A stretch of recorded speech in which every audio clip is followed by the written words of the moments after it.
Hey guys, here's another fanfic. This is one of my favorites and I hope you all enjoy it. It's called Yellow and Red Makes. Summary: at a young age, Naruto is tired of the village and how they treat him. He ends up meeting Miss Kyuubi, who advises him to leave the village. With the guidance of Kyuubi, he leaves the village and decides to join Sunagakure. On the way, something happens and he gets stuck with a foul-mouthed, red-haired traveling companion. He also later learns bastardized versions of his father's jutsus. Enjoy. Chapter 1. Naruto was running, and while this simple fact alone wasn't all that strange or uncommon, it was the reason for his running that was interesting.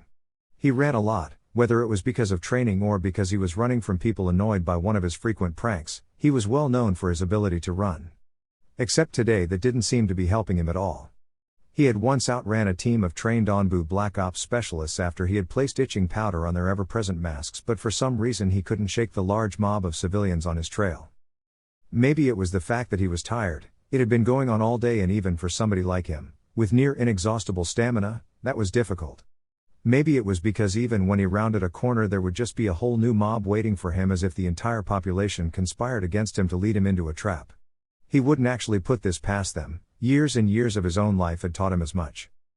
Naruto hadn't exactly led an easy life in the village hidden in the leaves, far, far from it. From the earliest memories in his time at the orphanage, adults were treating him as if mere thoughts of him were distasteful. If he wasn't ignored, he was insulted. If he wasn't insulted, he was shouted at. And if he wasn't shouted at, he was beaten. Storekeepers threw him out of their shops, vendors refused to serve him their food, and people would kick him or throw things at him on a daily basis as if he were at best some kind of unwanted blight on their village. Today was October 10th, his birthday. Far from what many would believe a 7-year-old child like himself should be thinking, he wasn't happy about it. In fact, he feared the day of his birth more than any other day on the calendar. It was strange that, except for on his birthday, he wouldn't even know what the date was. It was the villagers who were considerate enough to remind him. Everything would become worse for him. Instead of the occasional beatings when people came across him or the general ignoring from his fellow villagers, the people would actively seek him out, hunting him down like a cornered fox. How ironic that very thought was, though he didn't know it. Apart from his birthday, October 10th was known throughout the village as a joyous occasion, the day when their beloved Yondaime Hokage destroyed the 9-tailed fox that would have razed the village to the ground otherwise. It sent the village into an uproar of partying, drinking, and of course the annual game of hunt down Naruto and beat him to within an inch of his life and hope he died before the Hokage found out. This was why Naruto was running. It was far harder than anything he had ever done in his life before, and for a shinobi in training that was saying something. He had thought that all his troubles would be over when he entered the academy last year, that everyone would start to see that he was a member of their village too and would protect it in them. It only made things worse. Parents abhorred the idea that a wretch like him would be in close proximity to their children on a daily basis, that he would actually learn with them as the village actively tried to make him stronger. How wrong they were about that. The senseis of the academy were no different than the rest of the village, always ignoring his questions, piling on the workload and marking him down for no reason. He even got terrible grades for attendance despite the fact he never missed a day. He tried to rise to the challenge, to overcome every hardship they threw at him by learning and training in every free second that he had. This was difficult, especially when he was barred from even entering the library for fear that he may actually become more intelligent. He tried anyway, throwing every last ounce of himself into his studies and training. It wasn't like he had friends to take up his time with anyway. The cold and hateful aura the adults always seemed to wear around him seemed to practically rub off on their children. They couldn't help but be influenced as they saw their parents and their teachers, the people they looked up to, shy away from the demon brat. They told them that he was trouble and to be stayed away from. Some were actively punished when they tried to befriend him, and some were rewarded when they were mean to him. Eventually he got the message and isolated himself from the rest of his peers. He would never want anybody to be punished for him. He didn't show this though. He would always wear that horrid mask of his ever-present smile and cheerful demeanor. He was Naruto, the boy who never frowned, always happy, always smiling. He stopped trying to make friends, pretending that he didn't need them and was happy. It was a lie. In fact, the only glimmer of light in his entire life was the Hokage. The old man would come and visit him in his old, run-down apartment and just talk to him. Naruto didn't really care if it was an act, or out of guilt for the way Naruto was treated. For 1 hour every month the Hokage would come over and treat him like an actual human being. They would talk about anything from his school life, to his favorite foods to his hobbies. Naruto had to make up a lot of what he said in order to give the old man a little hope. He was sure that if he told him that he had no hobbies, no friends, and the only food he could even afford was the instant ramen cups, he would only feel sad. He hadn't come this month. Naruto knew the Hokage was busy a lot. He did run an entire ninja village after all, but it was so unlike him to miss out on their monthly meeting. Naruto had tried to go over and see him instead, but the cruel receptionist had kicked him out the second he tried to step foot in the Hokage tower. It was becoming more and more difficult. He had to remind himself more and more often why he was trying so hard, why he trained day and night until his bones ached and his muscles tired. What frightened him to the core were the days that he couldn't think of an answer. He turned another corner blindly only to be met by the intimidating sight of 4 large men blocking the end of the narrow street, each armed with a vicious-looking implement. Desperately, Naruto climbed the side of the building, using his recently gained strength and flexibility to scale the building using seemingly imperceptible handholds.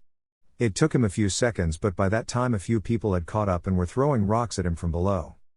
One clipped his shoulder, drawing out a deep gash of blood and nearly causing him to lose his grip. He grabbed the ledge of the roof hurriedly and pulled himself up to lie on his back, panting as he caught his breath momentarily. It would only take a few minutes for his full energy to return to him, but he wasn't given such a respite as he heard the sounds of people shouting out, far too close to him. The chase was on again as he jumped from rooftop to rooftop, dodging the hail of rocks the villagers continued to throw. Unconsciously, he was making his way towards the North City Gate. He realized this and diverted his path away. Last year he had attempted to escape the village and by extent its angry inhabitants, only to be stopped by the 2 Chunin that guarded it and held down as the villagers finally caught up. He wouldn't be making that mistake again. This year he had tried to leave the day before and wait out the horrid day of the year, but only adults were allowed out of the village without permission. He couldn't sneak out either. The walls were patrolled, and whilst he was a self-proclaimed master of stealth, that did not make him a match for any Chunin. It didn't help that he had a tendency towards gaudy, bright clothing. Most of the time he stuck to his oversized white shirt with the village insignia printed on the front, and white didn't help him blend into any shadows. It wasn't his fault that any other clothes were impossible to buy due to the shopkeepers charging him ridiculous amounts for even the clothes thought unfit for normal wear. So he knew how this day would end, the same way they always did. He would run away, eventually tire, and the villagers would find him before taking their turn kicking him and beating him until he had no tears left to cry and there was no part of his skin left unbloodied or unbruised. Then he would drag himself back to his cold, dark apartment and lie awake until exhaustion and pain threw him viciously into unconsciousness. Each year he would last a little longer as he grew faster and stronger, but in the end it was only putting off the inevitable. Nobody could run forever, not even him. Eventually he would trip or collapse from the strain and the beating would begin. He only hoped that this year the people would show some restraint. It was a hope he had every year, and every year it was proved false as they would come at him like he were the most unholy of evils. This year was no different. Anko strolled across the rooftops. It was her preferred means of getting across the village, away from the festivities below. It wasn't that she didn't enjoy the rowdiness and general happiness of the rest of her people, she merely had some place to be and didn't want to get held up. She would always make it her priority when her sensei called her, and he was always so kind when she showed up a few minutes after he had sent for her. She was especially excited today. He had said something about an important mission for a while now, and now he was finally going to take her to the land of the sea. It was the farthest she would have ever gone on a mission before. She of course knew that Orochimaru sensei had been all across the elemental nations and wanted to be just like him, exploring and adventuring until there was no place left that she hadn't seen. She stopped her almost skipping-like pace when she heard something different to the rest of the festivities around her. She looked down from the rooftop she had landed on only to see a fairly large group of people all gathered around in a loose circle. Their combined gazes seemed to be towards the center of the group, where the young girl saw a boy of maybe 6 or 7 get kicked repeatedly as he lay on the ground quietly crying and just taking the beating as if it were a daily occurrence. She looked on in horror at the sight as large men took it in turns to tread on, kick and beat the shivering child. There were bruises all across his small body and blood covered his white shirt, staining it a rusty brown until you wouldn't know it had even been white at all. She looked on in shock at this until she recognized the mop of spiky blonde hair and the distinctive whisker-like marks on the child's cheeks. Anko may have only been 13 and a Jinan, but her sensei had seen fit to tell her about the attack by the Kyuubi, and not the edited version fed to the rest of her generation and the ones below it. She knew full well about the fourth sacrifice and his use of this child as a vessel to contain and imprison the beast that had threatened their home. He was a baby, he had no choice in the matter and had to actually bear the burden of a demon within his very soul. He should have been a hero, hailed as a savior like the Yondaime so often was. Instead he was hunted down, called a monster and a demon, all without ever knowing why, by people who apparently hated the Kyuubi more than they loved their Hokages. Anko had actually run into him before in better circumstances. She had been looking for a place to train while her sensei was out on a mission far too difficult for her. She understood this, of course. He was a Sanin, and the things he could do would ever cease to amaze and inspire her. She had come across the child in a clearing just outside of the village where he was reading through scrolls and exercising his small body to the point of exhaustion. She had merely watched for a while, captivated by the sight, wondering why somebody so tormented and hated would try so very hard to become a ninja. To actually want to protect the people that so desperately wanted him gone or dead, Anko just couldn't understand it. She had never approached him or talked with him. She didn't have the time with her training, but she had watched. It was almost hypnotic. He was so young, barely 5 years old. At that age Anko didn't even understand what the word shinobi meant, yet here this boy was, adamant to be the best and train harder than anybody else.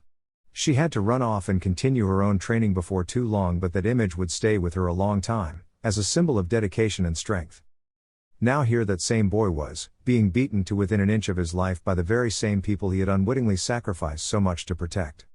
It was enough to get the young Jinan's blood boiling as her fists clenched.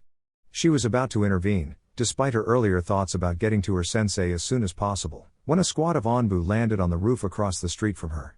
She sighed with relief. The recognizable troops were here to protect the village from threats both internal and external. That made it all the more unbelievable when the 4 masked men and women merely stood on the roof, apathetically watching the kid get beaten. Finally, when it seemed he really couldn't take any more and might actually die, they stepped in, jumping into the middle of the fray and dispersing the now large group of civilians. They may have hated Naruto, but they weren't going to mess with the stoic and powerful Onbu. They were in such a position for a reason. Anko waited a few more moments to make sure Naruto was safe, but was once again appalled when the civilians were gone and the Onbu merely left, leaving a battered and obviously broken Naruto lying in the middle of the street.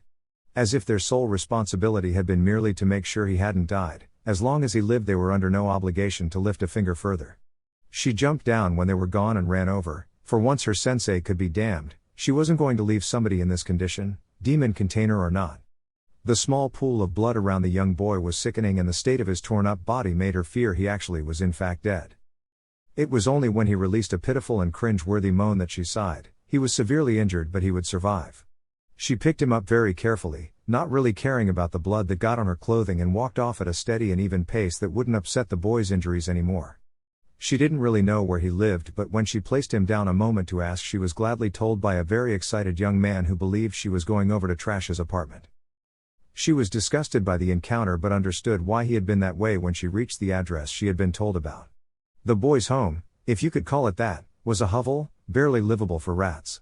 Rubbish and litter was strewn everywhere. When she tried the light switch, nothing happened and all the windows were smashed in, the rocks strewn across the floor telling her by what. It was the kind of place someone would overlive in if the only alternative was a cardboard box. She gently laid the boy on his bed, which was dirty and had numerous holes where dangerous-looking springs jutted out at odd angles. The whole place revolted her, and she looked sadly at the young kid who had to live with it. She hoped that he would see his dream fulfilled to become a shinobi, if only to start receiving some money to improve his living conditions. She looked at him one last time before heading out the window and sprinting off, determined to make up the lost time to get to her sensei. Naruto awoke, as he always did this time of year, with a loud and painful groan. He looked down across his body at the dried blood and ripped clothing. He already knew what he would find but had to make sure anyway. Sure enough, there wasn't a scratch or mark on his person. His unusually fast healing had saved him from the inevitable scars that would appear from beatings such as his. He sighed deeply before begrudgingly getting out of bed. He didn't know why everybody hated him, but the fact that he would heal from all their beatings practically overnight never seemed to help. In fact, they would only get angrier, whilst he still was in the dark as to why. He had recently read about something called a Kekkei Genkai and wondered if this was his. He sighed even more deeply as he would never find out. He was an orphan, so he couldn't ask his parents, and the Hokage was especially tight-lipped when he asked questions about them or his strange ability. He wearily dragged his feet across his floor, knocking aside the occasional discarded cup of instant ramen as he did so. He may have the ability to heal his wounds quickly, but that didn't get rid of the pain, or the memories, and he winced as he looked down at his stomach where he knew there should be a long, nasty gash from a sharpened pipe. He dragged himself into the shower and stood under the freezing water until the last of the dried blood was washed away into the drain. If it wasn't for the water streaming across his body, somebody might have seen that he was crying, the tears flowing seamlessly with the frigid water. He got out of the shower and dried himself, not bothering to even attempt combing his unruly hair down. He threw on the last white shirt he still owned and a pair of olive shorts before moving tiredly out into the main area of his home. He was too tired and in pain to really notice before, so he decided to check on the damage this year. The windows were all smashed in, letting the chilly morning air into the small apartment. Graffiti covered the walls, some of it new but the majority of it old. The carpet and wallpaper was even more ripped up than usual, with what even appeared to be a kunai driven into the wall. He was going to get hell from his landlord for this. Despite other people actually destroying the apartment, he always got the blame, usually in the form of raised rent, above the already extortionate price. He sank into his lumpy and old couch, the new tears already streaming down his face. He had pulled the kunai out of the wall and was now sat looking at it intently, some of his own tears slashing across the dulled metal. He considered the weapon a moment, how easy it would be to simply take the sharpened piece of steel and slide it across his own throat. It would end his suffering, end his pain once and for all, and he may even see his parents. Experimentally he raised the knife to his neck, the gleaming blade nicking his skin and drawing a small trickle of bright crimson blood from the tiny cut that had already begun to heal. Tears continued to stream down his face as he slowly pulled the blade across his flesh. However, before he could make contact, he dropped the knife and clutched his temples in pain as a loud voice echoed out seemingly from inside his own head. "I can't let you do that, kid. I think it's time we talked." Before Naruto even fully understood what was going on, he felt himself falling. He felt through his slightly dulled senses that his body had hit the floor of his apartment, but his mind was already far away from that, tumbling through his own subconscious. It was indescribably strange to wake up, knowing that moments ago you already had been wide awake. He rolled over, his mind still buzzing from trying to puzzle out that particular piece of information. What surprised him was that he didn't see the usual faded and peeling wallpaper of his apartment ceiling. He slowly got to his knees, then to his feet, and unsteadily looked around himself. He seemed to be in what could only be described as a sewer. Corridors led off in every direction like a maze, and the ever-present sound of dripping water could be heard all around him. It wasn't the Konoha sewers. Naruto knew that because he had spent his fair share of time hiding in them. This place was new, yet at the same time he felt a rush of familiarity with the dank place. Finally Naruto got why it was so strange here. He couldn't smell anything. He was in a sewer, or so he thought, yet he couldn't smell a single thing, nothing, not even himself when he bent down to smell his own arm. It was the strangest thing, and he fixated on that for a few moments as he feared he had somehow lost his sense of smell. As he frantically looked around, worried about this missing sense and his strange surroundings, something caught his eye in the periphery of his vision. He turned, slowly this time, to look at the corridor that had captured his attention. It was unremarkable, like the rest of the passages leading off in every direction, yet Naruto felt a tug when he looked at it. He was drawn to it and wondered if he was under the influence of a genjutsu. He had only read about the mind-altering chakra techniques, so had nothing to compare it to. In the end he figured that if somebody was actually doing that they would have heard him already, so he simply went with his instincts and walked down the passageway. This continued for a few minutes, reaffirming his earlier thoughts on this strange place being some kind of maze. It was positively labyrinthine, and Naruto found himself weaving through corridor after corridor, still following this strange urge to walk down specific pathways. Finally, when he was beginning to get agitated and somewhat annoyed, he reached an opening to a room, not just another corridor, and cautiously walked inside. Once again he wondered just where he was as he saw the massive steel gate that acted as the fourth wall of the otherwise plain room. There didn't seem to be anything behind it, the darkness stretching off in every direction despite the light in the room. He looked around, finally realizing there was light here, despite there being no source. He shrugged it off. The place was strange enough as it was, one more peculiarity didn't make much of a difference. He was cut off from his ponderings as the previously dark space behind the gate was filled with bright orange flames that seemingly filled every inch of the darkness. He watched, entranced, as a large set of eyes and a grinning mouth appeared in the flames, looking down at him. He knew he should have been afraid by such a sight. It was straight out of the depictions of demons he had heard. Instead he was only curious, what was a demon doing here? Why was it behind bars? Why was he drawn to it in the first place? And of course the same one that had plagued him since waking up. What is this place? Impressive, kid. Not many can stand before me without trembling in terror, yet you stand unfazed. The loud, androgynous voice boomed around the room and somehow inside Naruto's head as well. Who are you? The large face that lacked any distinguishing features except the eyes and grinning mouth lowered itself until the mouth was practically on the floor, if the strange space behind the gate even had a floor.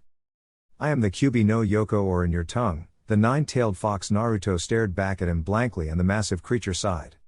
One of the bijou? Naruto only continued to stare at it, uncomprehending. Once again it sighed, the wind it generated whipping around the room. You know of what you humans call the Yondaime Hokage? Naruto nodded slowly. Everybody in the Leaf Village knew of him. He was a hero and supposedly the most powerful ninja ever to be born in Konoha. He sealed me inside of you on the day you were born in order to contain my power. Kyuubi conveniently left out the fact that it was on a rampage at the time, but it figured it wasn't its fault, so thought it wasn't worth mentioning. Are you the reason why I heal so quickly? That surprised the Kyuubi. It expected the boy to be more curious about the sealing or the reasons behind it. Yes, that is a side effect of my power contained within your mortal body. Naruto looked wearily at the ground and gave a sigh of his own. Although against one of the great demon before him it was barely a whisper in the wind. Could you stop it? The question took the Kyuubi off guard. He had been held by human containers before this child, yet none of them had ever rebuked the powers it gave them. Why? Why would you not want to heal away your injuries as fast as possible? Kyuubi may have been a demon and as such is known for his age, wisdom and deceit, but this lone human being, barely a speck on the tapestry of time, had managed to pique its curiosity. Naruto still had his head tilted down, and with its superior sight the massive demon could easily see the small droplets falling from the boy's eyes. Suddenly that same tear-stained face shot up and looked at the creature and with a whisper spoke out. Because I just want to die. The demon narrowed its eyes. It was so unlike its container to give up. Kyuubi may have despised the boy at first because it was forced to endure his pathetic human life, but nobody could live as long as it had without coming to appreciate those who try and never give up, even against impossible odds. For it to see such a person finally reach the end of their tether was not saddening. A demon would never admit to such a pitiful emotion, but disillusioning. Suddenly the demon's great visage shrank down and its features grew more distinct, its face actually taking shape. Soon it was a fox about the size of a Rottweiler with deep orange fur dappled with black in the appropriate places. 9 elegant and swishing tails flowed out behind its body, flicking to and fro as if each had its own mind. Naruto watched curiously as the small fox slinked out from behind the bars, and as it did so glowing threads seemed to wrap around its neck, pulsating with a calming blue light. Tell me why you wish to die, human? Its voice had lost its androgynous quality, becoming vastly more feminine and soft, yet not losing any of the power it held behind the words. You're a girl? The Kyuubi rolled her eyes at the question. With everything going on, this child was curious about her gender? What does that change? Naruto shrugged, nodding slowly at the fox's logic. Now tell me why you wish to die? She was much more insistent with the question than before, still curious about the boy's motives. She gracefully walked over to him and sat just in front of him with her head cocked slightly to the side. Naruto also sat down, uncaring of the damp floor beneath him, and wrapped his knees up in his arms. I've had enough. I can't take it anymore, the hate, the pain, the loneliness. Kyuubi considered him for a moment, its head cocking in the other direction. And what makes you believe that taking your own life is the answer? It wasn't said mockingly or tauntingly or even said as an accusation, it was merely a question bred from genuine curiosity. For a creature that is technically immortal, death was an even greater mystery to her than it was to humanity. Naruto was put off by the seemingly innocent question about such a topic, that it could be said so nonchalantly was strange. I don't know, but I won't have to feel pain anymore and I might get to see my parents. Kyuubi nodded slightly, satisfied by the honest answer. It took courage to admit that you didn't know why you were doing something. Of course she knew that even if there was an afterlife the boy would never see his father. Having used the Reaper death seal to bind her into his son cemented his fate as the Shinigami's plaything. She sighed. Of all the humans she had known, Minato Namikaze had actually proved to be a worthy foe, and having been sealed in his wife for a number of years, some of her love for him was bound to leak through. So to get away from what your village does to you, that is the reason you wish to be rid of your pain? Naruto nodded. Then why not simply leave? Naruto looked at the large fox as if he were about to retort angrily, but before he could, the words died on his lips and he hung his head in shame. I don't know. It was an honest answer and he genuinely didn't know. He had asked himself the same thing for many years now. However, the thought of actually leaving the village never crossed his mind. Wouldn't that make me a coward? Kyuubi huffed, a sound that was almost comical from a demonic fox, but it was filled with contempt, not aimed at him however. Leaving behind undeserved pain and suffering to find happiness and acceptance? That is cowardice? What a filthy and stupid concept. It was blunt and direct, but it made Naruto consider the proposal even further. How would I even leave? Where would I go? Kyuubi smiled conspiratorially, glad that the boy was actually considering her offer. For too long she had endured the second-hand pain from the villagers' beatings on her container.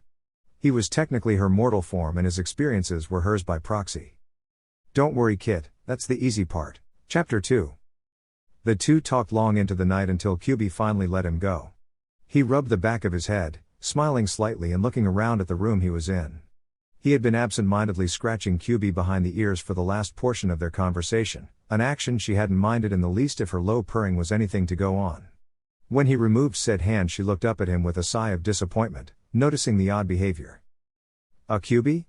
It wasn't her name but the ancient fox let it slide because a human couldn't properly pronounce her vulpine name, even if they tried. Yes Kit? Naruto was still annoyed by the semi-affectionate name but also let it slide. It appeared that even here he could get tired. How do I, leave? He blushed with embarrassment as he said it, not wanting to look like an idiot in front of her. Kyuubi only chuckled, a far less menacing sound coming from her smaller, less intimidating form. That is entirely up to you Kit, this is your mind after all. Naruto nodded without thinking until he heard the last part. What? Kyuubi only chuckled again, once again a strange thing coming from a fox. This is your mindscape, a visual representation of your mind's subconscious given form and solidity. Seeing the blank look on the boy's face the old fox sighed, this time out of mild annoyance. I have to keep reminding myself you're only 7. 7.5. She gave him a sly grin and couldn't help the laugh that came through her muzzle, the boy's innocence and naivety was too adorable. Right Kid, like I was saying this is what your brain. She checked to make sure he was still with her tells you your mind looks like the boy still didn't seem to be getting what she was saying and she sighed, something that had become far too common for her in the last hour or so. Okay Kid, I want you to imagine a chair, right over there. She pointed at a corner of the high ceiling room and Naruto turned to look at it. After giving her a questioning glance he did as he was asked, picturing a chair right where she pointed. When he opened his eyes that's exactly what he saw, just like he had pictured in his mind a large, comfortable-looking chair sprouted in the corner of the room. He jumped with joy and ran over to it, jumping on and playfully swinging himself around. He span until he became dizzy and half fell/half climbed out of the large chair. He smiled at the fox with red cheeks and gleaming teeth. That's awesome. I've always wanted to sit in the Hokage's chair but he always says that if I wanted to I would have to work really hard and earn it. Suddenly Naruto looked saddened and guilty, realizing he had sat in the chair without the old man's permission and Kyuubi caught on to what he was feeling. I wouldn't worry about it Kit. It isn't really Sarutobi's chair, just a figment of your imagination. Kyuubi realized she had used long words again so before Naruto could don his cute, yet frustratingly confused expression she hurried on. So like that chair, all you have to do is imagine yourself waking up and you will do. She looked satisfied with her in-depth explanation and smirked, happy that she was actually able to dumb it down to his level, an intellectual challenge in its own right. A thought occurred to the ancient demon just as Naruto closed his eyes to imagine himself awake. Wait Kit, one last thing. I have a request. Naruto opened his eyes and looked at her curiously, wondering what a millennia-old demon could possibly want with him. As you may have noticed this place. She looked around them and Naruto knew she meant the sewer in general is a bit dank for my taste. Could you possibly do something about it? Naruto thought on that a moment and tried to dredge up everything he knew about foxes, which was unsurprisingly limited thanks to people in Konoha's attitude towards the creatures. He guessed they were wild, he got that from Kyuubi's attitude at least, mostly from her obvious displeasure at cages. The only wild places he knew about really were forests and the only forest he knew well enough to picture in his mind were the ones surrounding Konoha itself, giving rise to its name. He thought really hard about everywhere he had been in the forests, from the few rivers he knew about to the natural hot springs. He included the sparse clearings that the older shinobi used as training grounds whilst editing out the village itself. After all, he was sure that a giant fox had no use for buildings or ramen stands. When he was finally satisfied he looked around in wonder, as did the Kyuubi herself, at the verdant forest that surrounded the pair. They were stood in the middle of Naruto's favorite clearing for training in and he could even see the cut marks in the trees he used for shuriken practice. He was amazed by how accurate the picture from his mind was and wondered just how far it went. He was about to turn to the Kyuubi and ask what she thought of it, but when he did so all he saw was her retreating form as she chased after a rabbit. Naruto chuckled for a moment at the odd sight of a demon acting like a common wild animal, but she seemed satisfied, maybe even happy, so Naruto once again attempted to wake himself. With some reluctance he forced himself to imagine his apartment with all its little imperfections that added up into one big imperfect hovel. He was careful not to apply this image to his new surroundings lest he override Kyuubi's forest, and suddenly he felt the opposite feeling than last time, rising instead of falling.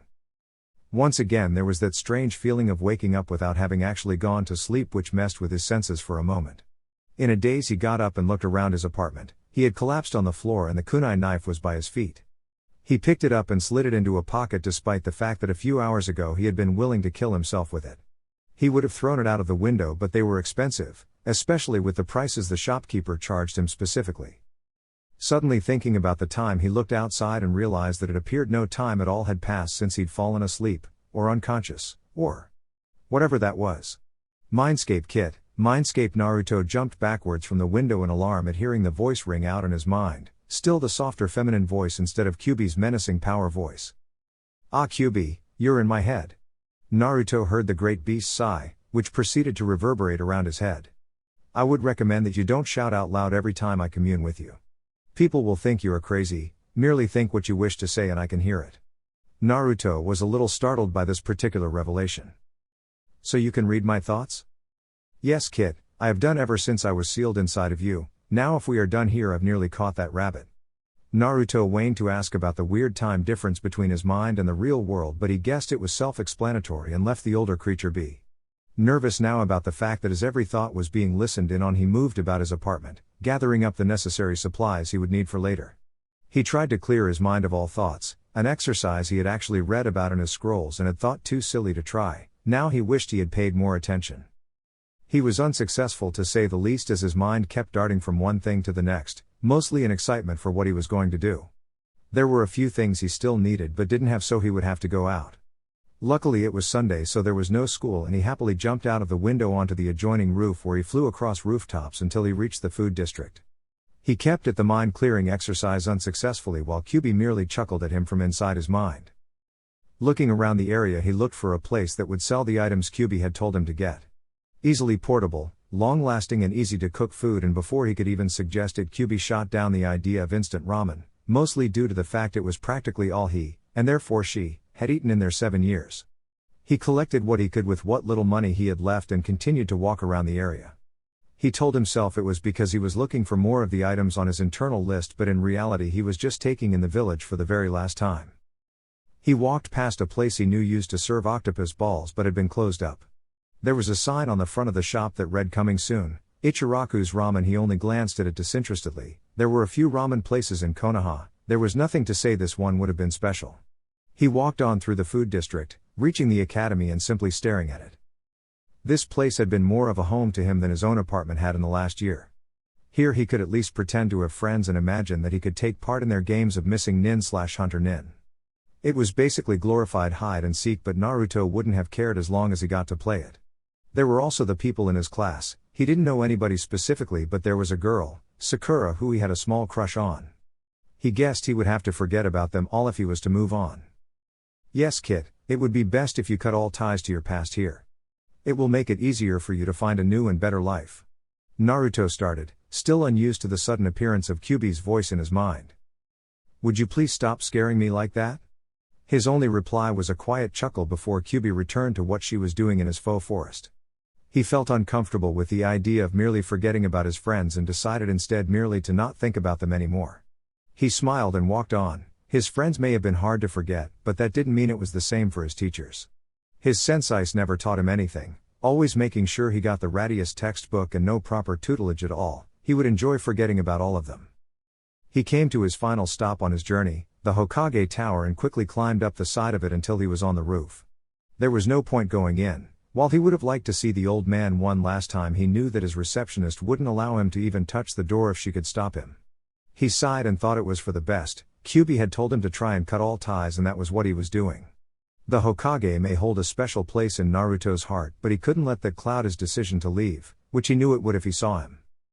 Naruto wrestled with this for a while, along with his other few good memories of Konoha, before peacefully sitting back and looking at the Hokage monument until it became dark. He considered going out with a bang with some large elaborate prank to remind the villagers just who was leaving them. However, after some berating by Kyuubi and some reconsideration, he decided against it. Something large and obvious wouldn't help him sneak out of the village more easily, and he knew that it was just his old self acting out. The pranks had been a way to get people to notice him when they simply ignored the boy, and now that he was leaving he didn't have to work for their approval or notice anymore. It was almost a relief, like some large weight had been lifted from his shoulders. With a new smaller, but more genuine smile he made his way, more slowly, back towards his apartment where the rest of his needed gear was laid out on his bed, ready to be packed into his rucksack. It was dark when he set off. The sun had set hours ago, and that was long enough for the last remnants of the daylight to fade away. It helped that there were thick clouds in the sky, only occasionally letting a sliver of silver moonlight trickle through to the streets. Naruto stuck to the shadows, not risking taking the rooftops for fear of being caught by a patrolling Anbu or other shinobi. He knew he was at a severe disadvantage tonight. He couldn't use his chakra even if he could have effectively. Any burst of unknown chakra would have alerted any nearby Chunin or above with a modicum of training. That meant no henge. It honestly didn't make much of a difference though, as Naruto was only in the first year of the academy. His skills with ninjutsu and genjutsu were mediocre at best. Before he made a break for the gates, Naruto had one last thing he needed to do, which Kyuubi had warned against. For once he ignored his new friend. This was just something he had to do. The old fox may have wanted him to cut all ties to his life here, but Naruto couldn't leave without one memento. It also satisfied his inert need to pull one last prank. Even though it probably wouldn't be noticed for some time after he was gone, he would still feel the satisfaction from what he had done. He left the academy as quietly as he had entered, barely making a disturbance in the night as he put all his mastery of stealth into action. He had a satisfied grin plastered on his face, which he quickly quelled so his teeth wouldn't give him away in the night. Naruto may have been one for the direct approach, but even he knew that when it wouldn't work, it wouldn't work. He gratefully listened to Kyuubi's plan and silently moved around the village doing as she asked. It was far simpler than he would have imagined. As long as he didn't use any chakra and suppressed it like Kyuubi told him to, he wasn't interrupted by any guards. After one nerve-wracking but useful circuit of the village walls, he was ready. He found himself back where he had started, in front of the west gate, a few buildings away, so he could quietly observe the two Chunin guards without them spotting him. He had hoped that the two of them might have dozed off and made his whole plan that much easier, but he was in no such luck. Both of them looked alert and attentive, ready to ward off threats and protect the gate they had been assigned to. Luckily, most of their attention was focused outwards, lacking the training to also expect attacks from within like the Anbu. Naruto sighed. He had hoped to avoid this. He hadn't exactly been ecstatic when Kyuubi had told him just what they would be doing to leave. "All right, Kyuubi, I've done everything you asked so far. Now what?" Inside of his mind, Kyuubi grinned. She had watched him perform his task with skill unthought of for an academy student. Of course she had been guiding him, but it still showed what a remarkable ninja he could someday become. With her help she would make sure that was someday soon. No need for her to have a weak container after all. At least that was what she told herself. "Good job, Kit." Naruto beamed happily at the praise before she reminded him to keep his emotions in check and stick to the plan. "Now make the hand sign I'm showing you in your head." Naruto's brow furrowed when she said this. "But I can't do ninjutsu. Why am I making a hand sign?" Kyuubi sighed. She was starting to dislike having to explain everything she did to the young boy, no matter how necessary it was to his development. "Don't worry about that, you just make the hand sign to focus the chakra and I'll do the rest." Naruto wasn't sure about this, but he made the appropriate symbol with his hands. If he remembered correctly from his academy lessons, it was serpent. Really, his hands were just clasped together, but he hadn't questioned Kyuubi yet. He suddenly felt a strange pulse run through his body. It hurt slightly, but only because it caused him discomfort, as if his body was trying to fight against the strange presence. Off to his right he heard a loud crack fill the air as one of the many explosive tags he had placed on the village walls detonated. He hoped it would work properly. He had followed Kyuubi's instructions perfectly and only hoped he hadn't somehow messed up while writing them. It was putting his chakra into the paper that was the really hard part though. He wondered how the people who normally had to make them put up with it. At least from the sound of it, the plan was working so far. It wasn't a powerful bomb, probably not even enough to put a few cracks in the wall, but it was sufficient as a distraction. Sure enough, one of the Chuyunins guarding the gate moved off to investigate the sound, leaving his companion alone. It was exactly how Kyuubi thought they would act, textbook strategy. Of course the ancient demon had a few millennia on any human strategist, and even if she hadn't, it was fairly easy to outmaneuver this. Their fault was believing that there would only be one distraction. Naruto made the hand sign again and felt another pulse of the uncomfortable energy run through him. He had felt the effects of using chakra before, and it definitely wasn't like that, so he would have to ask Kyuubi later when they had a spare moment. It was a much larger burst this time, and Naruto could hear its effects already. All around the village his strategically placed tags started detonating one by one, slowly drawing all the guards in the vicinity towards the disturbances. Thankfully, the guard remaining at this gate followed suit, moving away in the opposite direction to his companion and leaving the gate wide open. Naruto knew he only had one shot at this, and throwing caution to the wind he ran full pelt at the abandoned gate, not stopping until he was a few hundred meters away, where he rested against a tree, grinning broadly. Even if the village somehow knew that he was leaving, there was no telling where he could have gone. The placement of the tags all the way around the village saw to that. Happy that everything had gone off without a hitch, he walked away from the village, its walls receding away into the darkness of the night as he set out, determined to make his own life. For once he felt secure in the knowledge that he knew exactly what he was doing, at least for the moment. It was a change for him, actually having a destination for once. He was much more used to listlessly going through day after day without any other real purpose than to survive for the next. With a chuckle he remembered the extensive conversation he and Kyuubi had on this very subject. "So Kit, you know you want to leave this village, but do you know where?" Naruto looked up at the fox, still marveling at how something with so much power in its voice could look so cute. "What do you mean?" Kyuubi sighed. The very word was beginning to annoy her now. She wished she could remove the word sigh from all of history. "I mean, where do you wish to go after we leave the village?" Naruto blushed a little when she said we, but didn't act on it. He was also blushed because he hadn't even considered this at all. Geography was hardly his best subject. He did want to learn. He knew that knowing the layout of the land and the area around you was important to a ninja, but if it didn't involve jutsu or fighting, he had trouble finding a reason to listen. He sheepishly grinned and rubbed the back of his head, an action Kyuubi knew all too well in the 7 years of her latest imprisonment. "You have no idea, do you?" Naruto just shrugged with that same sheepish smile, and Kyuubi had to physically stop herself from sighing again. She would learn to control this. "I guess I can help you out. You still wish to be a shinobi, do you not?" Naruto nodded quickly after working out that her words weren't a double negative. "Well then, I would recommend one of the other hidden villages." Naruto stared at her blankly, and Kyuubi suppressed yet another sigh. She swore this was becoming more common than in the rest of her life combined. She was going to have to get Naruto educated soon if she was going to keep her sanity. "Yes, Naruto, there are other hidden villages." "Did you really think there was only one in all the elemental nations?" She had meant the question rhetorically, but Naruto hung his head in shame all the same and nodded slowly. It was almost cute to see the way he acted like a small child, even if he was in fact one.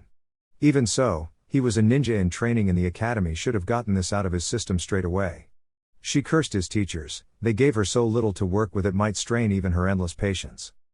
More specifically, the 5 major villages are leaf, as you know, as well as rock, mist, cloud, and sand. Naruto looked at her curiously, thinking about the names of each village. "Village hidden in the rocks?" Kyuubi nodded slowly. She really hoped Naruto wasn't considering that one. From all the enemies, his father made Iwagakure was definitely not a safe place for the boy. "That sounds uncomfortable." Kyuubi could help but let out a small laugh at the boy's statement. "Uncomfortable? How appropriate. I couldn't agree with you more, Kit." He smiled a little, encouraged that the Kyuubi agreed with one of his choices. It was still a strange feeling to have a friend. "Mist sounds too wet." Both of them shuddered at the words. Kyuubi hated water. It got in her fur and made it stick out at funny angles, annoying to say the least. It appeared that Naruto had inherited some of her dislike for the substance, at least when it clung to him and dragged him down. "If that is your objection, I recommend you avoid cloud as well." Naruto looked a little disappointed. He had been working towards cloud as it had sounded the most interesting. He wondered just how you could put a village on a cloud. Of course he was a little naive, but he wasn't an idiot. He understood that the names weren't literal. However, he still couldn't help but wonder. "What do you mean?" Kyuubi took a moment to consider just how to word this. "Clouds are like water in the sky." Naruto only looked more confused. The clouds didn't look like water, he couldn't see through them. Perhaps that isn't the best way to put it. She looked around, searching for some inspiration to help her explain. "Your kettle, you know how it steams?" Naruto had enough experience with the kettle from his instant ramen that he could safely nod. "That is because the very hot water comes out and cools quickly. Clouds are like that, but high in the sky." Naruto thought for a moment, comparing the steam from his kettle with the white puffy clouds in the sky that one of the boys in his class seemed so entranced with. He could definitely see some connection, but he didn't understand the science behind it. He decided that he was growing bored and to take the older creature's word for it, so he nodded. "Good, well, clouds are just like that. They are water in the sky, which is why rain comes from them." That was exhausting for Kyuubi. To not understand ninja techniques and the like was one thing, but to not even have a simple grasp of condensation was different. she was learning to dislike Naruto's academy teachers more and more. Briefly, she considered retracting her objections to Naruto's idea of one last prank. "Anyway, Kit, it appears that by elimination you have chosen our destination." She grinned a foxy smile even as Naruto looked back confused. "Huh? I didn't choose yet." Kyuubi maintained her grin and warded off the tic that was beginning to appear above her eye. "There are only 5 villages, Kit. You have left one and don't like 3 of the others. That only leaves Sunagakure, the village hidden in the sand." Kyuubi was satisfied with the choice. She would have been happy with anything Naruto had chosen, but this seemed to be for the best. She wasn't appalled by the idea of sand. There were many of her comparative species that resided in deserts, so she would be well suited. It wasn't like it affected her anyway. She would still be stuck in this dank prison cell after all. Perhaps she could get Naruto to do something about that. "Kyuubi?" She was broken from her internal monologue and self-congratulation as Naruto looked curiously at her. She knew that wasn't going to be good from the way his eyes had that irritating but endearing inquisitive spark. "Yes, Kit?" Naruto managed a smile from the way her voice softened. It had been getting increasingly loud as their last conversation had worn on. "What's sand?" Kyuubi let out a deep and earth-rumbling groan before placing her paws over her eyes and pushing her head into the floor. This was going to be a long night. Naruto was happy with his previous choice, and with Kyuubi's perfect knowledge of the elemental nations as his guide, he would be there in no time. He couldn't tree hop yet, as much as he had tried to copy the tricky technique, so he had to settle for a brisk walk. He didn't mind all that much. It was a nice night and he had some time before the village knew he was gone and could track him effectively. What he didn't notice were the set of pale lavender eyes that followed him. Hinata enjoyed cloudy nights like these. It served to better hide her from the world. The clouds were like a blanket, protecting her from the eyes of the world. If there were no stars or moon, then there was no light to shed on her activities. When the academy year had started, her father had begun showing her a little more kindness than usual. She figured it was because he thought she would finally take her training seriously and live up to her role as the Hyuga heiress. She did take her training seriously. Her father had no idea just how much, even with his all-seeing Byakugan. Hinata herself had activated her Kekkei Genkai at age 5, another cause for celebration back then.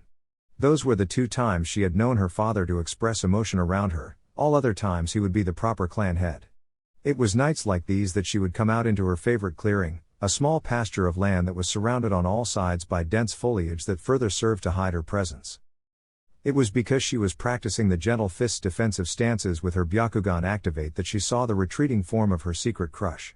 She had only known the boy for 6 months, before that his status as the town pariah had kept him away from the other children his age. Even before then, though, she had seen his around, always mistreated by the villagers for reasons she couldn't understand. When she had asked her father about it, he had plainly informed her to forget about him and focus on her training. Of course, that only strengthened her curiosity. Then the school year had started and she had actually gotten to see how he behaved.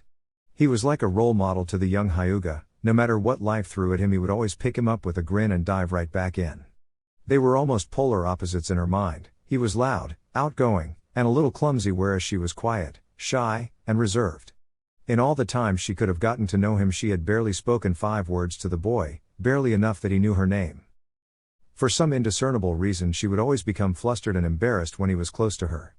Her cheeks would flush with red and her ability to talk deteriorated from even her normal shy stuttering. Any outsider looking in on the girl's thoughts, or even somebody who just watched how she behaved, would have understood the girl had a crush on the boy, but Hinata was only 7, not versed enough in life to grasp that. Having seen the boy she admires so much seemingly walk away from the village, suppressing his chakra signature no less, she decided to follow him.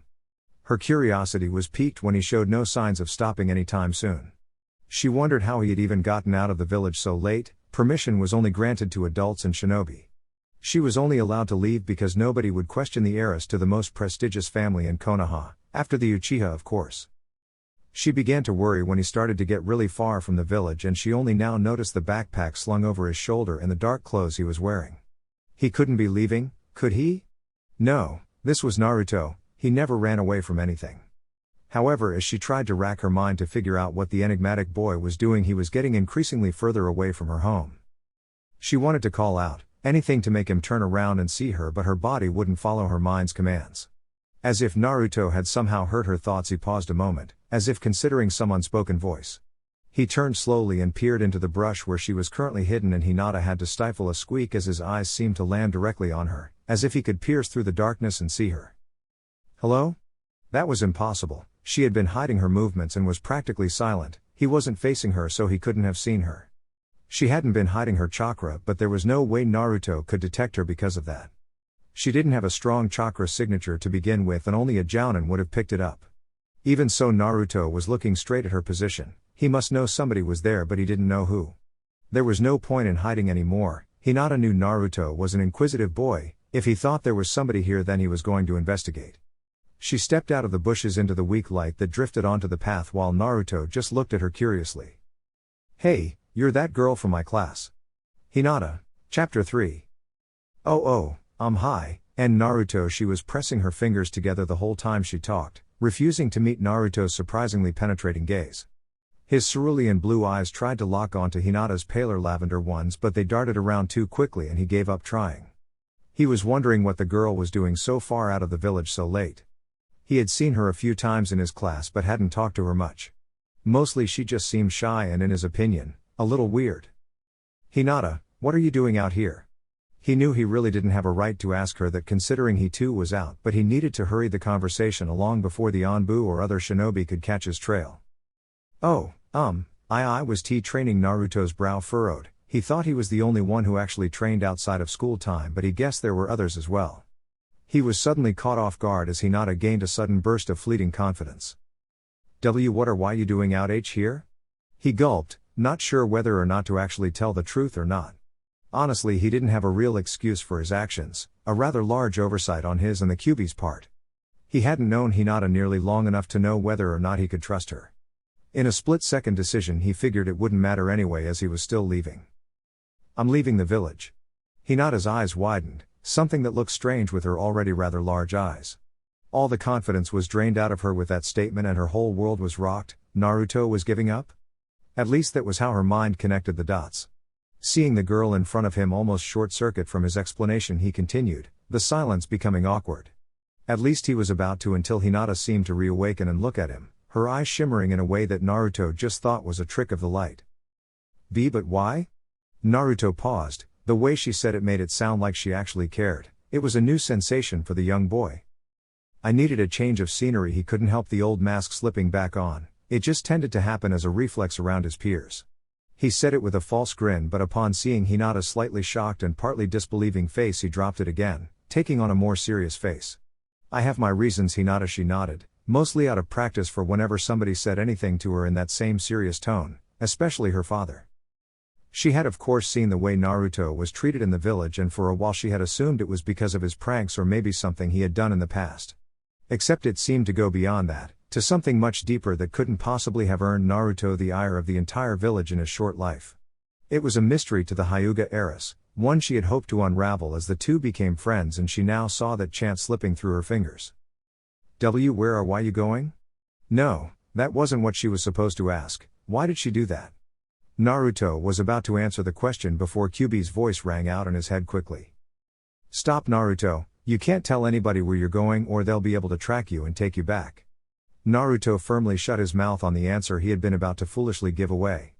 Hinata may have seemed nice, but she was still a part of Konoha, and right now that meant he couldn't trust her, at least not completely. I can't tell you that, Hinata." The girl had noticed the pause between what he had been about to say and what he had eventually replied with.